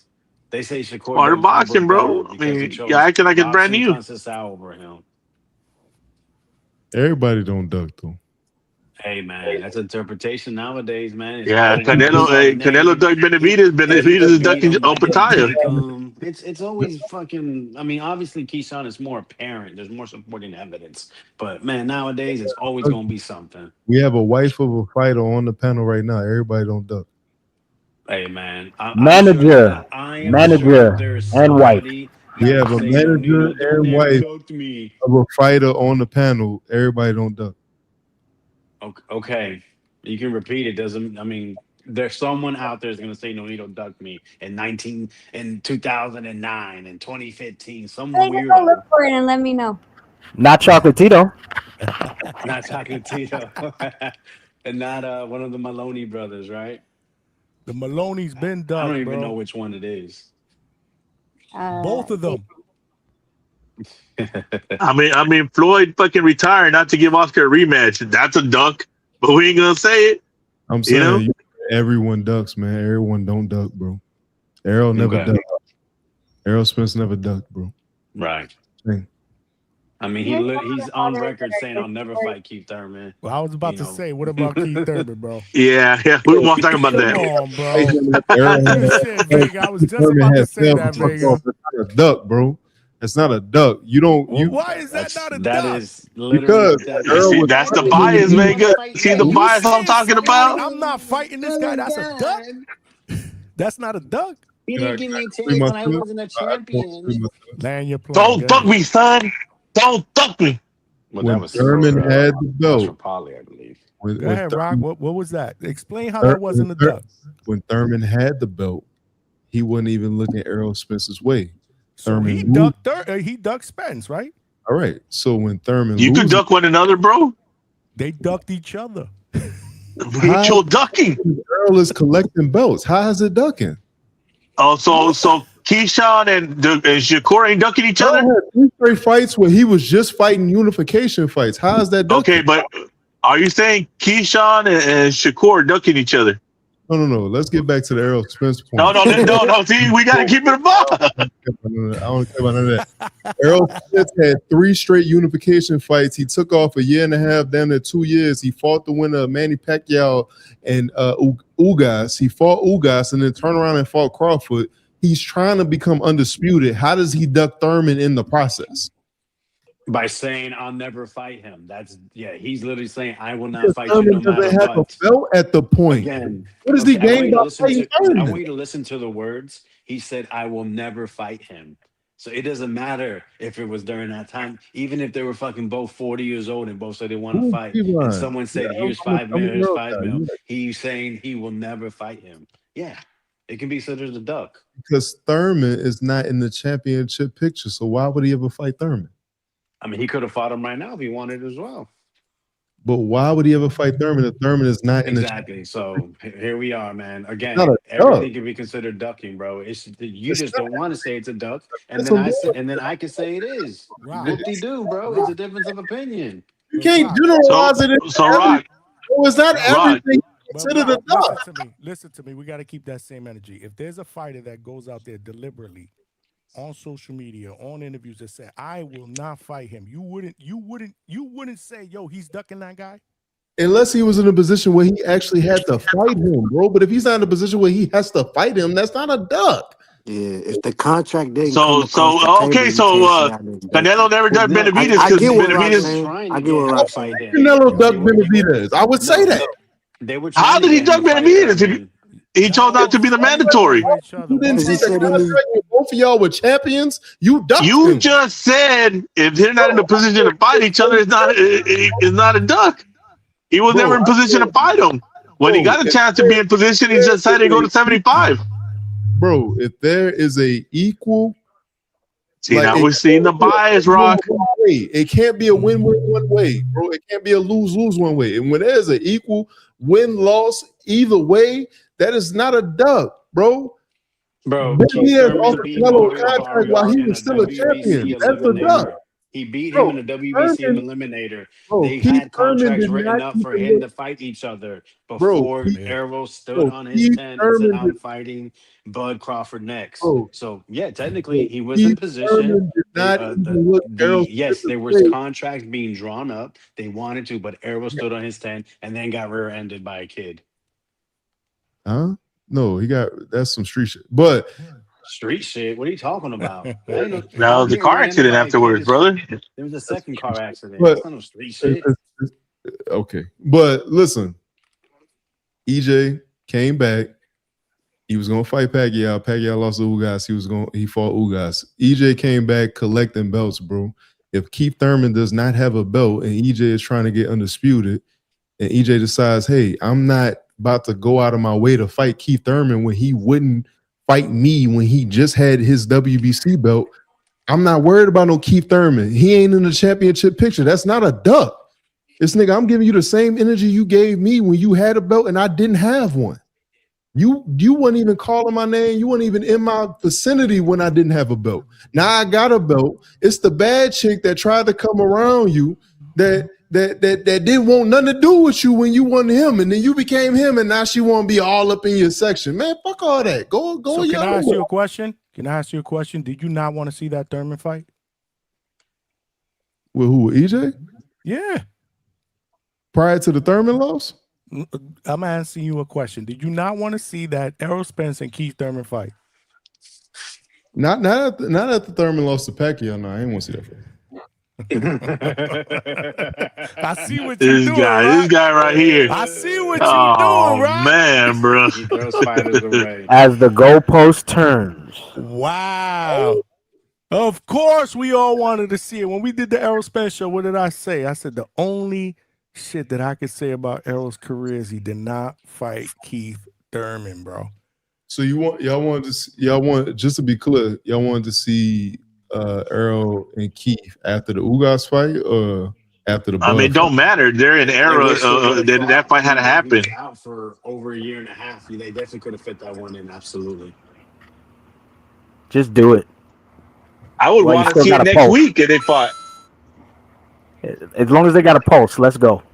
That don't make Errol a duck though. Bro, that's an era that needs to be closed, and those are the last two that need to see each other. That don't make Errol a duck. I'm gonna jump off. I was getting clean the house before Nonito gets back from the gym. Otherwise, he's gonna know I've just been on podcast the whole time. Later. All right, Rachel. All right, Rock. He's not a duck. He's a platypus. Looks like a duck, kind of like a duck. He's a platypus. I'm with that. I'll take that.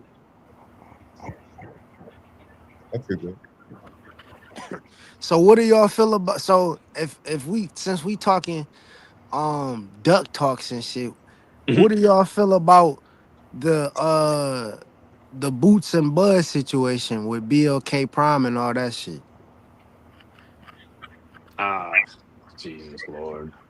Don't get me started, dog. I'm getting into it now. Fuck it. I don't know, man. From what I understand, the dude at Showtime, Steven Espinosa, couldn't get it right with the dude that runs BLK Prime. They would have definitely wanted to be the ones in control of that whole situation, and I don't think that came together from what I understand. So it just wasn't going to happen. Does that mean that Boots didn't want to fight him? Hell no, that don't mean Boots didn't want to fight him. It's just that shit didn't come together. It is what it is.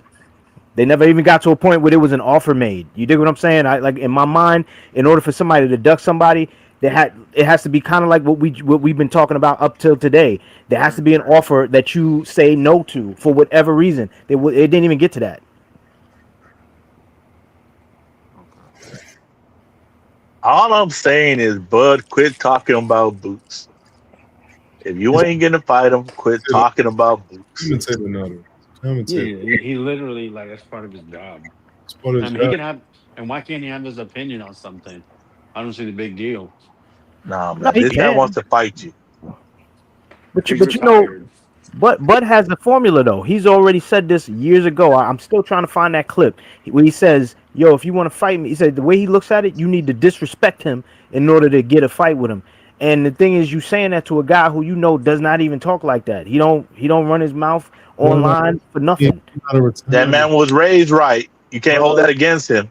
I'm not holding it against him. I'm saying this is what Bud was talking about. He said, "Yo, disrespect me." Boots ain't gonna never do that, bro. Never. But the most he gonna say is what he said.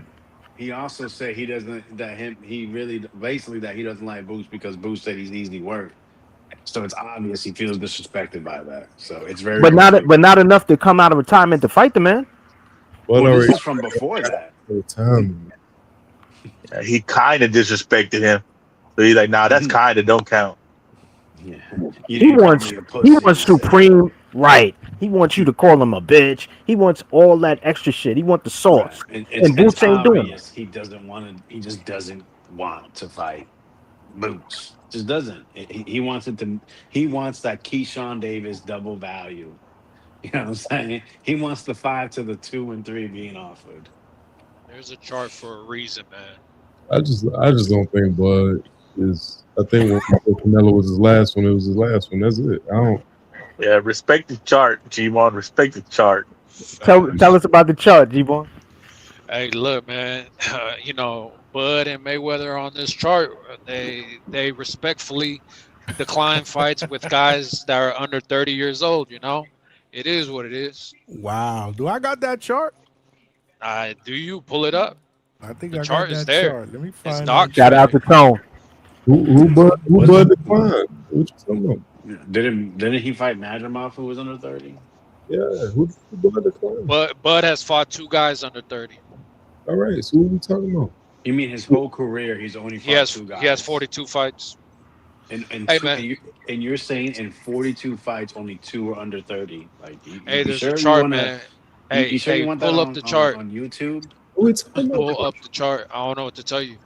What the I think you mean to say as It's he's from Two Tone Superstars channel. There's a guy named Ted Berlanga who's a detective. He did his homework. Shout out, He did his shout homework. out to Ted Berlanga, bro. Who's asking about the chart, Rock? Yeah, what's up with the chart? Like what, I mean, respect to the chart. I don't think that was his entire career, but you know. Right. I mean, I know that, but that's what I'm saying. Like that's No, I'm with you. After Bud passed 30, he only fought 2 guys over 30. I mean, Vega, for entertainment value, respect the chart. That's what it is.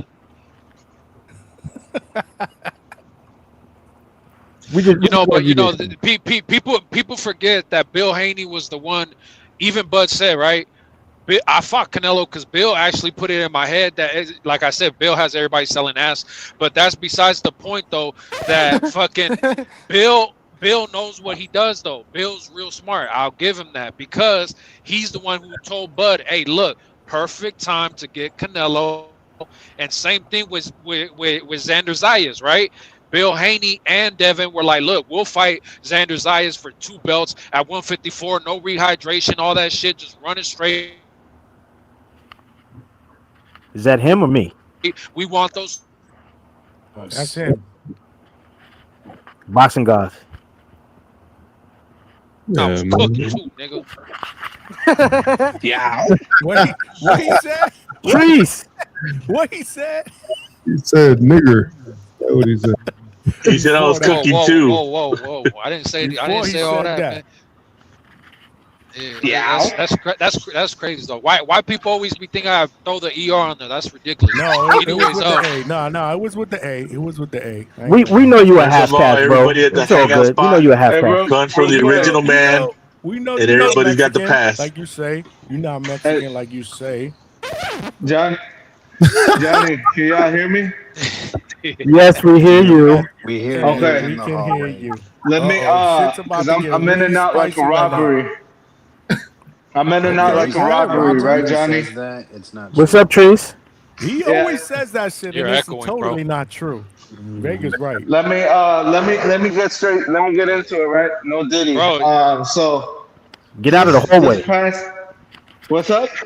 Get out of the hallway, bro. You're hella echoing. Salute Malcolm, man. No, hold on. Let me Hold on. Hold on. Before you go. Real quick. Oh, I'm sorry. Go ahead, Johnny.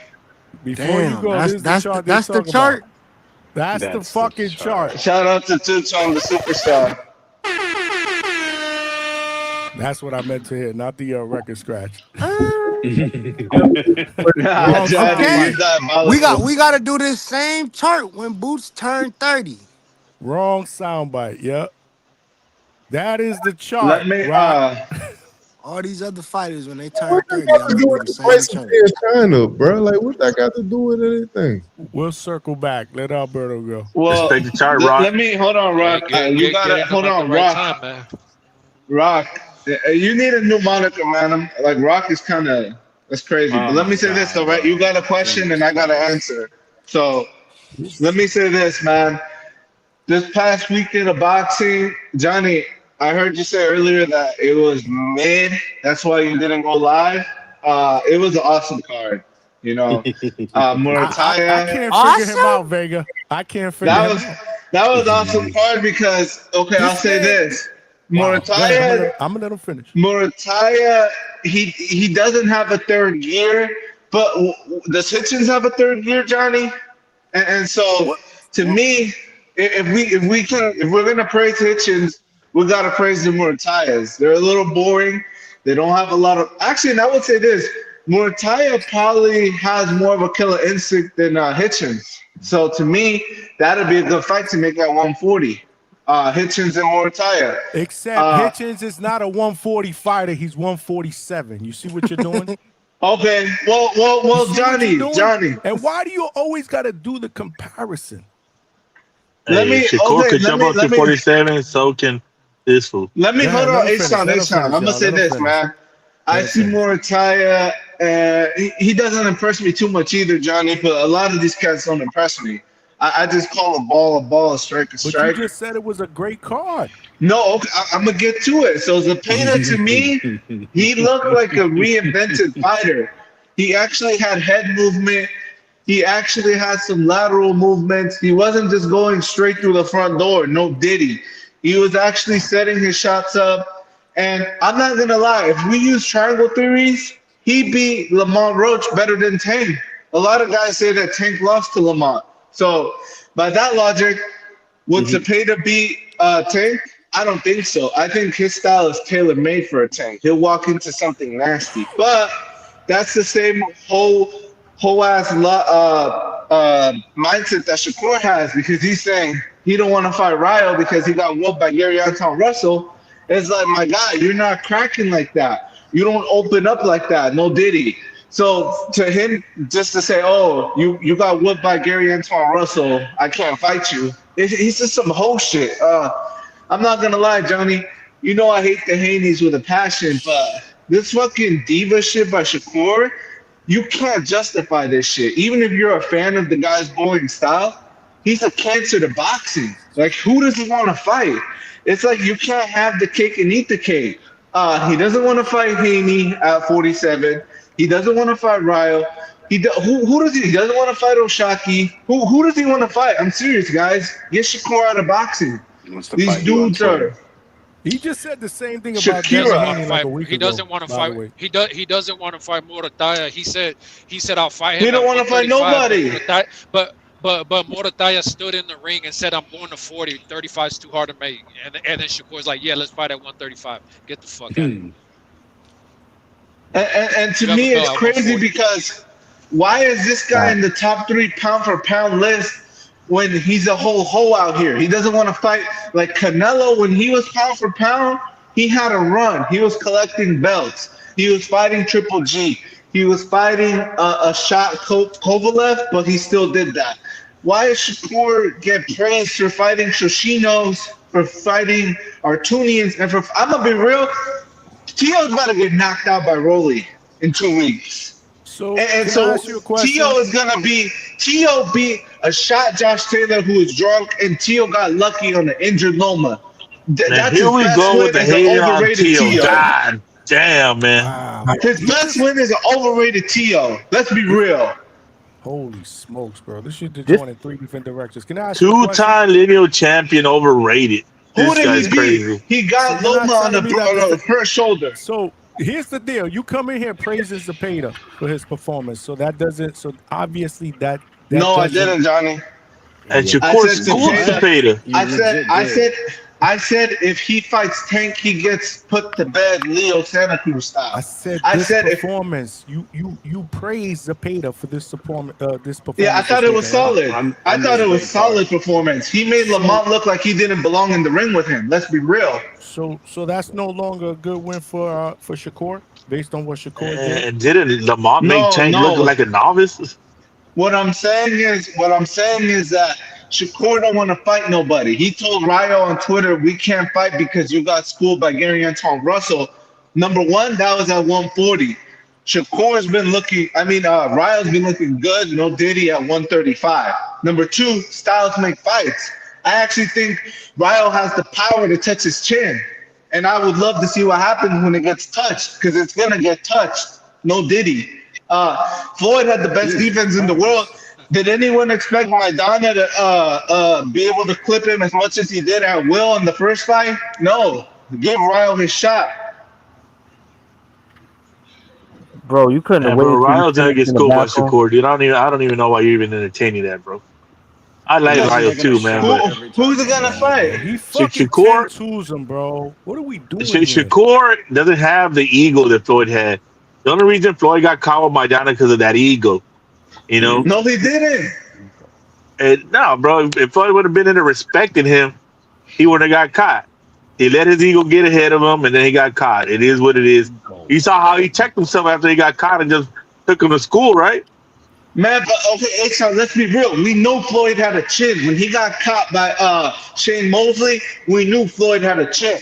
When have we ever seen Shakur take one? How are we gonna know he can go into those deep waters? But that's how smart Shakur is, bro. You gotta give him credit. So you think he's never gonna get hit in his whole entire career? Well, I know he's on. And he don't want to, dude. Hey, like I said, the only person that could beat Shakur is Shakur. If Shakur puts himself in a state to get beat, then he'll lose.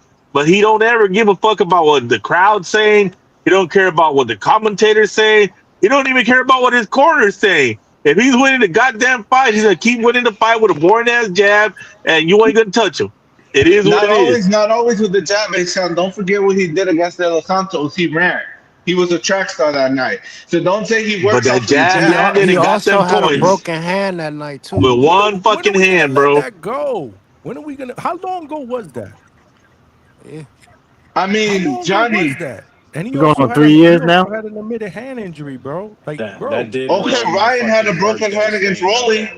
Okay, and that's why he was gunshot. And y'all dudes love to criticize Ryan. So why do we give I keep it a buck with everybody, bro. I don't put no extra pressure on it. Most of y'all dudes in the chat, not saying you in particular, Johnny, but I'm saying most dudes give Ryan a hard time for that fight. No one ever brings up his hand. Why are we bringing up Shakur's hand? Well, because he shit the bed and he pulled the stinker against De Los Santos where he was literally running. At least Ryan got knocked down and got up like a man. He still won the fight. By running. He still won the fight. By running. But why don't we talk about De the Los Zepeda Santos? fight? Why didn't De Los Santos cut the ring off if he was running and he only had one hand?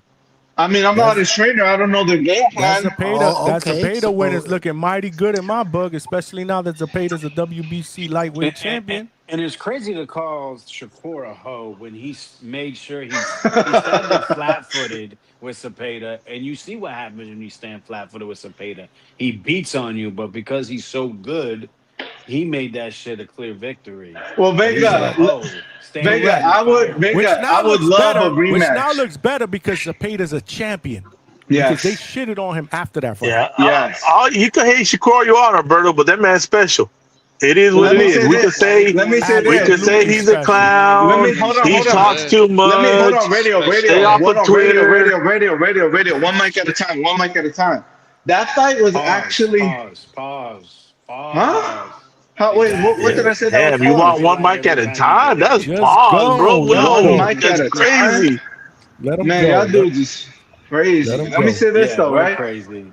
A lot of people said that fight was a wash for Shakur. If you look at the CompuBox, Shakur got touched more than he ever did against Zepeda. So that fight was very competitive. Like a lot of those rounds could have been swing rounds. I would love to see Zepeda versus Shakur too. I'm gonna be real. But you're not going to give him credit when he beats him again. I will give him credit because now it'll be a champion. He beat Zepeda when he was just a contender. A week ago, he wasn't giving Shakur credit for beating Zepeda. Who's Zepeda? He never won a championship. Blah, blah, blah. Now he's a world champion. Exactly, Johnny. Now he has an accolade. Now he has merit in the game. He had accolades before he became a world champion. No, he was not a champion before last Saturday. He was the #1 sanctioned body in all 4 sanctions. Name me and y'all are the same dudes who say that you can buy those spots. Gustavo Oliveira was on Najee. I mean, dude, Zepeda was a boogeyman at 135, bro. Come on, man. Hold on. Radio. No, because of the heaven farm time. Hold on, radio. Let me say this. Gustavo Oliveira. Yeah, radio means one mic. So Gustavo, no Diddy. The fuck? One mic? Yeah, every time bro, you've been killing it with this no Diddy shit. But I'm gonna keep saying it every time you say something that exactly. Whatever. So, man, let me say this though, right? Now, Gustavo Oliveira, the president of the WBO, was on Najee Cigar Talk today saying that the Emiliano Vargas is #1 for Shakur's 135-pound strap, but he's not ready for that fight. So why are you in the #1 contender? That just goes to show you these spots are bought for and paid for. Have you seen his hair? Have you seen how good his hair is? But before Gustavo said that shit 2 weeks ago, you were like, yo, man, give Emiliano a shot at that title. He's the #1 contender. I would love to see the fight, Johnny. I'm criticizing Emiliano. I call a ball, strike a strike. You want to see that? He would school him. Man, Shakur sending Emiliano to CBS to get more gel for that hair. That's it. And then he wouldn't give him credit for it. He was never champion. Of course he wouldn't. We know the narrative, bro. Moving the goalposts every single week, bro. We get it. You just don't like Shakur. We get it. Or Devin. Let me say this though, right? Because Emiliano Vargas' brothers, they're knocking shit loose over that BKFC. Hey, So I don't Alberto, know this is a long-ass robbery, by the way. Now you This is a long-ass robbery. BKFC?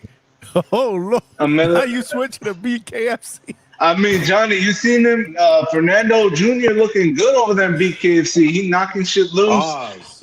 He's Treats' son, Johnny. He's Treats Jr. He's Treats Jr., for God's sake. Amado Vargas and found the lane over there. I see he's Treats Jr. I'm not no Treats Jr., Johnny. I'm 101. But let me say this, though, right? Because this is the next item on the order list I had to touch on. Did y'all see? Pause. Damn. Whoa. Can y'all let him go? My Lord, child, this shit's so unhinged you got tonight, Jonathan man. Sims. Hold on. You got Jonathan Sims with the $5. Salute Johnny. Pause. No Diddy. That's not me. That's them. No, that's Let hell. me say this, though, right, became the Johnny? Diddy spot, the no Diddy spot over here now. Today. The pause spot. What the fuck, bro? Go. Let him go. Let me say this, right? Not condolences, but I'm not gonna. This is why matchmaking is so important. We all saw what happened to Dylan Capetillo this past weekend. He got knocked the fuck out against some 31-year-old unheard of Mexican with an undefeated record. Oscar, you should have known better. You can't just dig up a random Mexican. Hold on. Hey, Sean, did you know who that dude was? Yes or no? All I know is in Aztec water, my friend, is all I need to know. All I know is he was 31 years old fighting. Nobody knew who he was. Nobody knew who the fuck he was. He had his man-string, and it showed big time. Dylan, he got rushed. Most guys at that juncture of their career are fighting guys that are fucking 2-45. So it was very optimistic on Golden Boy's part. But now we don't know what's gonna happen to the kid. You know, he's just a kid. He's literally 17, and his whole career might be derailed. Just use that as a cautionary tale. You know what I mean, Johnny?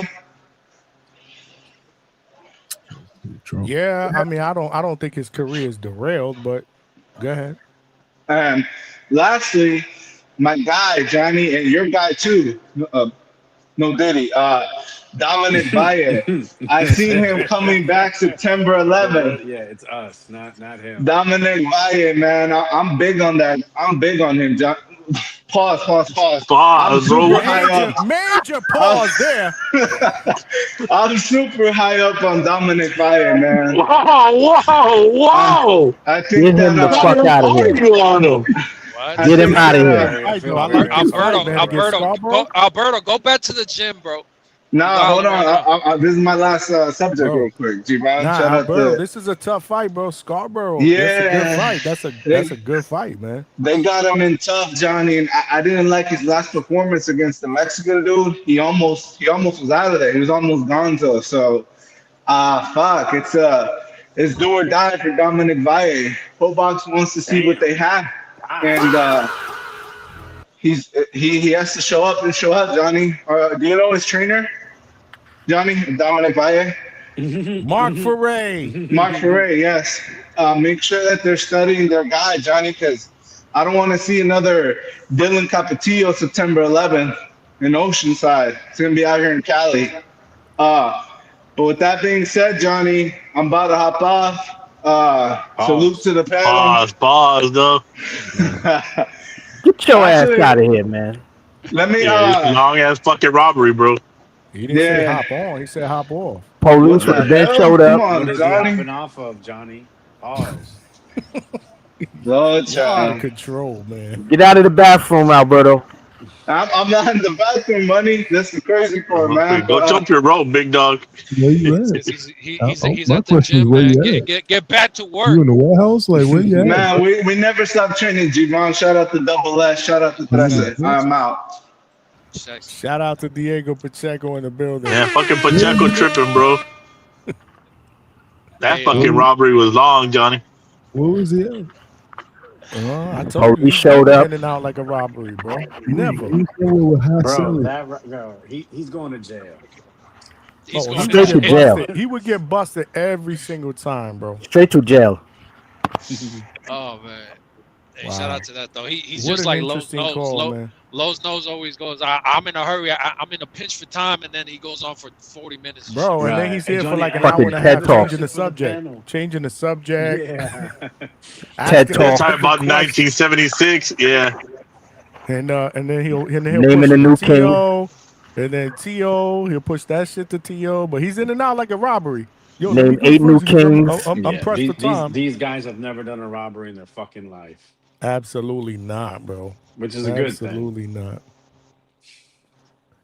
Listen, man, at least Alberto is consistent. People in the chat are like, oh, yeah, kick him off. Bro, I don't kick anybody off, man. I let everybody they're speak just, their minds. When y'all going to learn that? Y'all want them off? Y'all kick them off. Yeah, money. I don't kick people off. I let people speak their mind. That's the best part about DHS. Everybody got an opinion. Yeah, why else would this be the Haney hate spot? Come on, man. Right, People speaking their exactly. mind, Why baby. else would it be the Haney hate No, spot? this is the Haney truth spot. The truth Even spot, though the baby. host himself, even though the host has never hated on Haney. Isn't that crazy? Hey, but look, man, we need a spot because look, TBV, everybody knows I don't even fuck with that shit anyways. But that's besides the point, though. That if I know, listen he's a to fucking it. liar.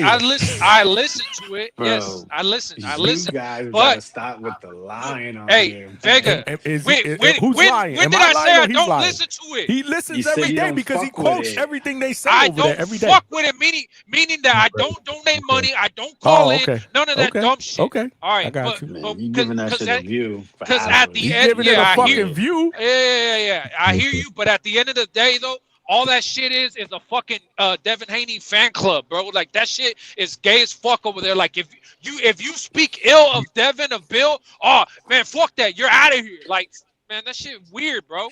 Fuck what they got going on over there. Anyway. Salute to Devo. Anyway. He talking about Can talking we about move some other on? shit, man. All hell Lord Haney. All hell Lord Haney. Hey, man. Facts. Johnny knows that's his pep connect. So he's like, bro, I can't say nothing about Devin. I don't Just take chill. peps. I don't His take pep peptides, connect. but yo, Yeah, that's of my course. guy. You know the deal, man. That's my dude, man. That fucking hairline ain't natural, Johnny. We know you on the Get peptide. the fuck out of here. Why you hating, bro? This shit ain't nothing. This is all natural. All natural. Y'all need to take And notes, we really man. know you really white complected. You on them goddamn tanning peptides too. You know. What you We all mean? I know live you in Anglo, Florida. Johnny. Hell Damn, no, I now live in he's Florida. I got tanning? the natural tan, bro. What part of Florida you in, man? Central Florida, Winter Haven. Yeah. Central You don't go out the Florida. fucking house, Johnny. No tooth, Florida. Yeah, I live in the boring part of Florida where there's like 35 lakes in my town. That's the best part. So if you want to fish, jet ski, or any of the above, move to Winter Haven. Yeah, that's the Plenty best of lakes, but there's plenty of alligators too. Plenty of gators out here. That's For all right. sure. Where we at? Reverting back to that Keyshawn Davis purse bid, even Clarissa Shields had came up and said something about it. She was like, when I I was saw coming that. up in the ranks, I had to take a fight and put Yeah. myself out there on the map. Yeah, I saw Show that. money against Hammer, man. Salute to Clarissa, man. She gets a lot of hate because she say some dumb fucking shit. But I mean, with him boxing, you can't hate anything she's done within the world of boxing. There you go. I mean, you can, but you're just a weird hater. Yeah, I mean, I guess, but she's the best women's fighter I've ever seen in my life. Yeah. I mean, but women's boxing is For sure. weak as fuck, though. Like that. It That's is. facts. And So she's like the best at there it. is But there she's is the best hard. at it, though. There, It there, doesn't take there, away yeah, from but her I being mean, the there's GOAT, hardly the any GOAT. The there's guap. hardly The guap. any competition at any fucking weight class. Johnny, Like, there's Johnny. not, Hey, we there's got not many. ladies night over here at DHS, Johnny. agree. Let them know we respect the women. That's right. We respect the women fighters. Right. I'll beat them all up. They're Hey man, boxers. but yeah. He said he'll beat them all up. You hear this? What weight class you fight at? Certified tank fan. Certified tank fan in the house. You need Jesus, man. How you always Facts. saying Jesus is king, but you need Jesus? Like you need to read the I Bible. mean, because it's facts. That's why I say it. Like I So said, why- Johnny, do you could call not me a read the hater. Bible? You could call me a hater, but I speak facts. Lean on He Jesus. can read the Bible, don't mean he listens to it. Man, I'm keeping it real. He gonna be the first one saved because he know he ratchet. You So he- can't make this the shit first up with one you, saved. Ron. Yeah, he gonna be the first one You saved. can't make it up. Why did I kick you off the panel the other day? I even forget.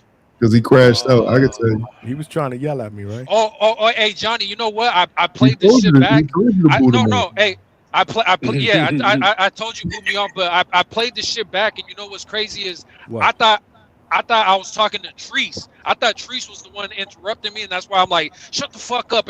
But the thing is, I wasn't going back down at that point when you're like, you don't tell me. I was like, man, Johnny, boo me. I don't give a fuck. And then I told you, boo me. Like, That's right, big dog. You don't correct yourself, just jump out the window. Facts. You just crash all the way out. Fuck that shit. I'm already here. Yeah, but at that point, you were still telling me shut the fuck up. No, I didn't repeat it. I didn't repeat. No, I didn't repeat. Shut the fuck up. Yeah, Just boot him off the panel, man. Yeah, he had to go. Oh, did crash out. He had to go. He definitely had to go. And then somebody booted him out the chat. But you added him back though. It wasn't me. Now that was a timeout. That it expires.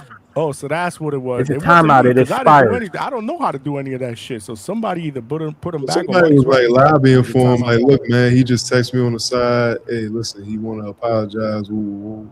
That's too Nah, much. he wasn't apologizing for that shit. He never apologized. Nah, he did. He did say sorry for that. No, he didn't. He's not apologizing for that shit. I'm gonna have to go to the live, man. I feel like he came back and apologized. Who came back and apologized? Javon? Yeah. Nah, he just let me know that he was sending the $50 for Mick to get back on. That's all. Damn, But he came back on. He came back on that same day. Yeah, he family. Yeah, but he apologized. He's like, my bad. I shouldn't have did all that. Oh no, I think you're right. At the end of the show, that was at the end of the show. Sure. Man, who gives a fuck? He's soft. We don't want to talk about that soft shit. Get that soft shit out of here. I thought that was dope. I thought that was man shit. Take accountability. Johnny, I apologize. Johnny, I apologize. Get that soft. Get that soft shit Get the up. fuck out of here with that soft shit. That's that Adrian Broner and Leonard Ellaby shit. Get that soft shit. If y'all- We with you. We with you. I know you apologize. If y'all could pick I a know you- division, I know you with me. Y'all motherfuckers ain't with me. if y'all could pick a boxing division to have a Super 6 tournament, what division would it be? 147, bro. These motherfuckers need to fight. Now, 140 was the division that was popping. 154, I would say 140 and 154. But maybe now you're right. A lot of these dudes at 140 are going to 147. 160. Really? You want something to put me to sleep like this weekend's I want to card? see a tournament at 148.2, man. Salute to Raul Curiel. Nobody gives a. It's so funny how Hey, people dude. choose when they He care did about come people in missing overweight. weight. Vega, don't you forgot listen to about that. Hamza? You know Mexicans be eating their carne asada, bro. That's where they struggle making weight.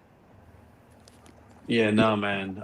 They pick and choose when missing weight matters, But Curiel, it's okay that he won, even though he missed weight. It's cool. Pick and choose, man. Hamza was at the fight too. His guy was fighting, right? Yeah. Mm-hmm. Yeah, he said that they're really 154 pounders, so size was an issue, and that there were certain things within the fundamentals that if that would have been better, they would have it would have been better shown. And when did he say that on the Boxing Voice? Yeah. Oh, okay. I didn't hear that. Salute. Okay. Cool. Well, guys, I'm about to wrap this up, man. We pushing 5 hours, man. Let's do 6. No. Yeah, man. What we the can't do fuck? 6. 30 more minutes? What the fuck's wrong with you, Johnny? Not when you got 3 more shows this week. Possibly 3 more shows. I'm gonna give you my bets on Thursday, Johnny. I'm still reaching now, man. What the fuck Bermuda's at, man? He was here. MIA. He was here early in the chat. Right after I did that little seen face-off him with these earlier. guys. He was in here early. Then he disappeared.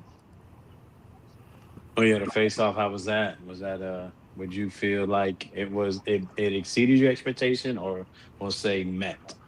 In the beginning, the video was fucked up. I was getting feedback that the shit was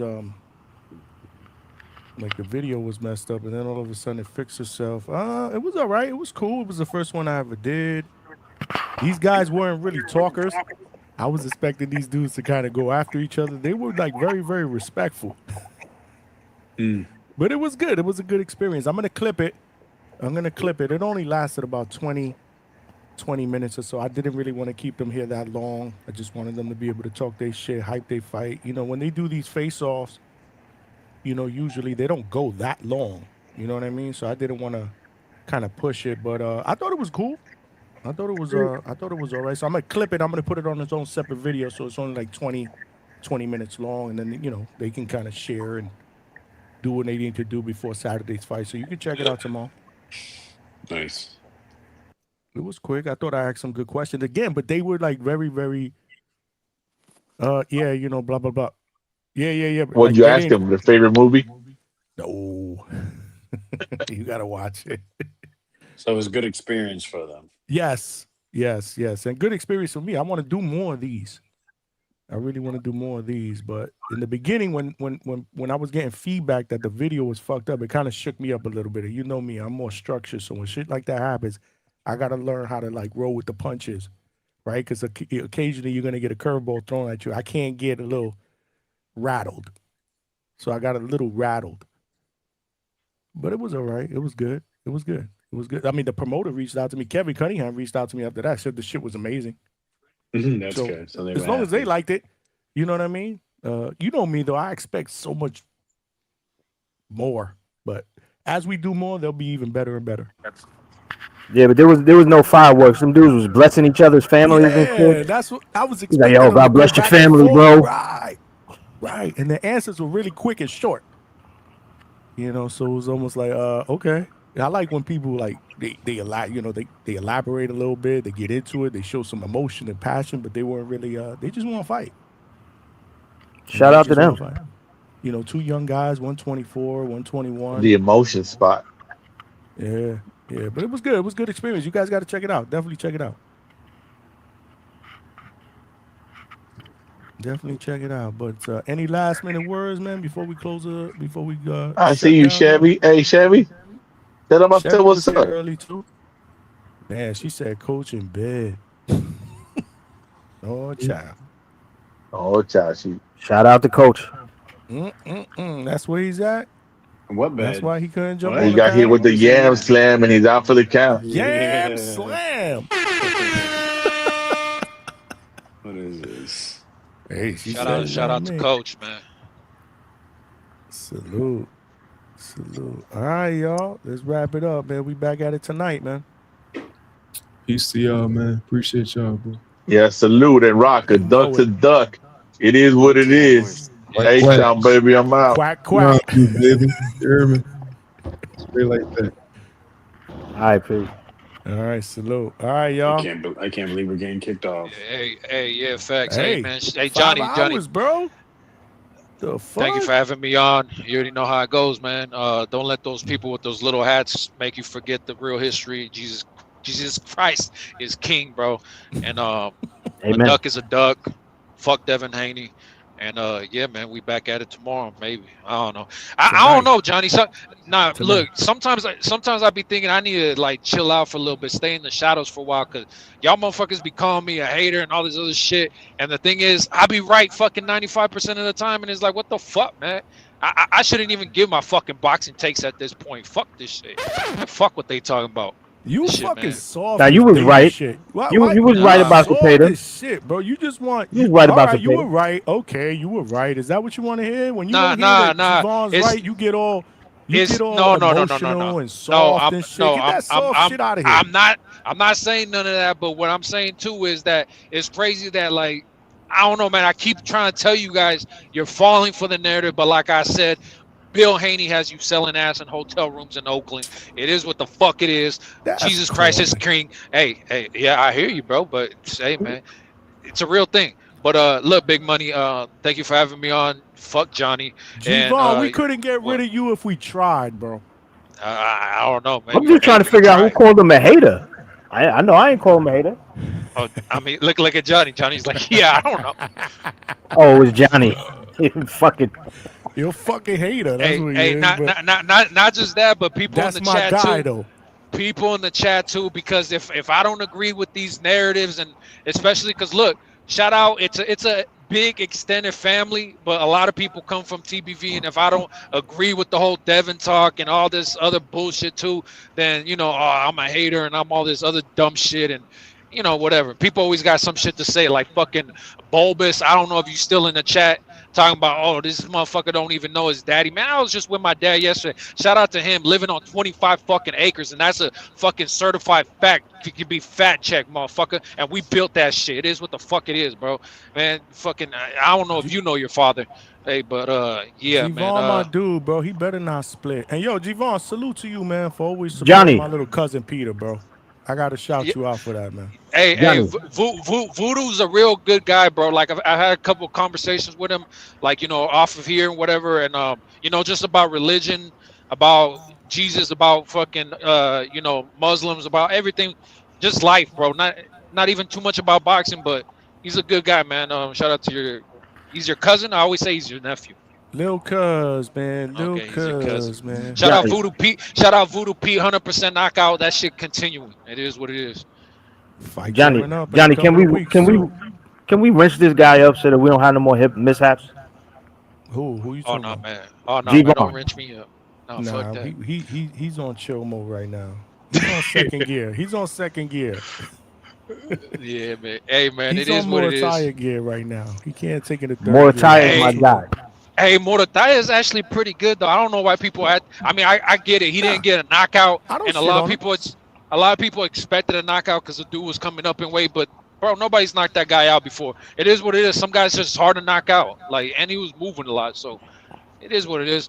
Shout out Muratalla. And like how he said, like, bro, I don't feel good at 135. Shout out to him because he went straight to, I'm moving up. I don't feel good. It's hard to make this weight. I want Shakur at 140. It is what the fuck it is. Yeah, man. I know you wrapping it up, Johnny. So I'll let the shit be. But fuck Devin. Jesus Christ is King. Shout out Johnny. Shout out Big Money. Fuck the haters in the chat. Fuck Vega. And yeah, shout out Alberto. Get back to the gym. He said, "Fuck Vega." I'm out. Yeah, I don't know. Vega's cool, but fuck him. Salute to Javon, man. Word. Always bringing that energy, man, and more importantly, man, always supporting the channel, man. Giving us, good conversations, good crash outs, man. This is what it's all about here at DHS, man. This is what it's all about at DHS. Good show, man. Good show. I like the fact that I did do this face off. It gives me a little bit of experience. I just got to learn from it. Yeah, man. Shout out, man. You had the face off. They got the fight coming. Hopefully they'll come back. The winner and the guy that don't win. You know what I'm saying? So yeah. And I guess you on tomorrow, right? Tonight, yeah, for sure. Okay, tonight. For Right. sure. All right, so I'm gonna catch you on the next one, bro. You already know. My right, man, partner in peace. crime. Salute, Big Money. All right, y'all. Great show. Salute to all of y'all for rocking out. Y'all the real champs. The champ is here. The champ is here. The champ is here. Gotta drop the bomb for y'all, man. We pushing 7 more minutes. Will be 5 hours, man. Hit the like button. We still need about 30 more likes to get to 100, which is pretty crazy. Good conversation, though. Good viewership tonight. We got to keep pushing, though. We got a show tonight. We're going to go either 8:30 or 9 p.m. Eastern Standard Time. I just got to pick a topic because we don't have a lot of boxing this weekend.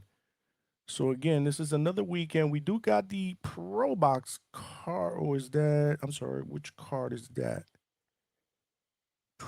Is that a Zuffa card? That's a Zuffa card at Island, Aaron McKenna. Yeah. That's for the vacant IBF middleweight title. So that is this weekend. What else we got this weekend? Off the top of my head, I think we got a Pro Box card too as well. Anyway, I'll be more prepared to be able to talk about that tonight once I do my research, man. If you guys missed any part of today's show, make sure you check out the playback. It will be immediately available to view at the Hangout spot on YouTube. And check out that face-off that we did with Taz Cologne and Tap Williams, who are fighting in the main event this Saturday in Ocala, Florida. There is the fight poster. Salute to my guy, Charlo Wakely from Wake Up and Dream Promotions. Salute to my guy, Coach Kevin Cunningham, world-class trader Kevin Cunningham. You know the deal. This is DHS. We got mad people that rock out with us here, man. And Devon Tap Williams and Lionel Taz Colon are fighting in the main event this Saturday in Ocala, Florida for a WBC U.S. Silver Welterweight Championship. The first 25 minutes or so, well, actually the first half hour of the show, we did a little face-off between both of them on the panel. So make sure you guys check it out. I'll clip it and put it on a separate video as well, just in case, so they can also share it with their family and friends and help to hype up the fight, which goes down this Saturday.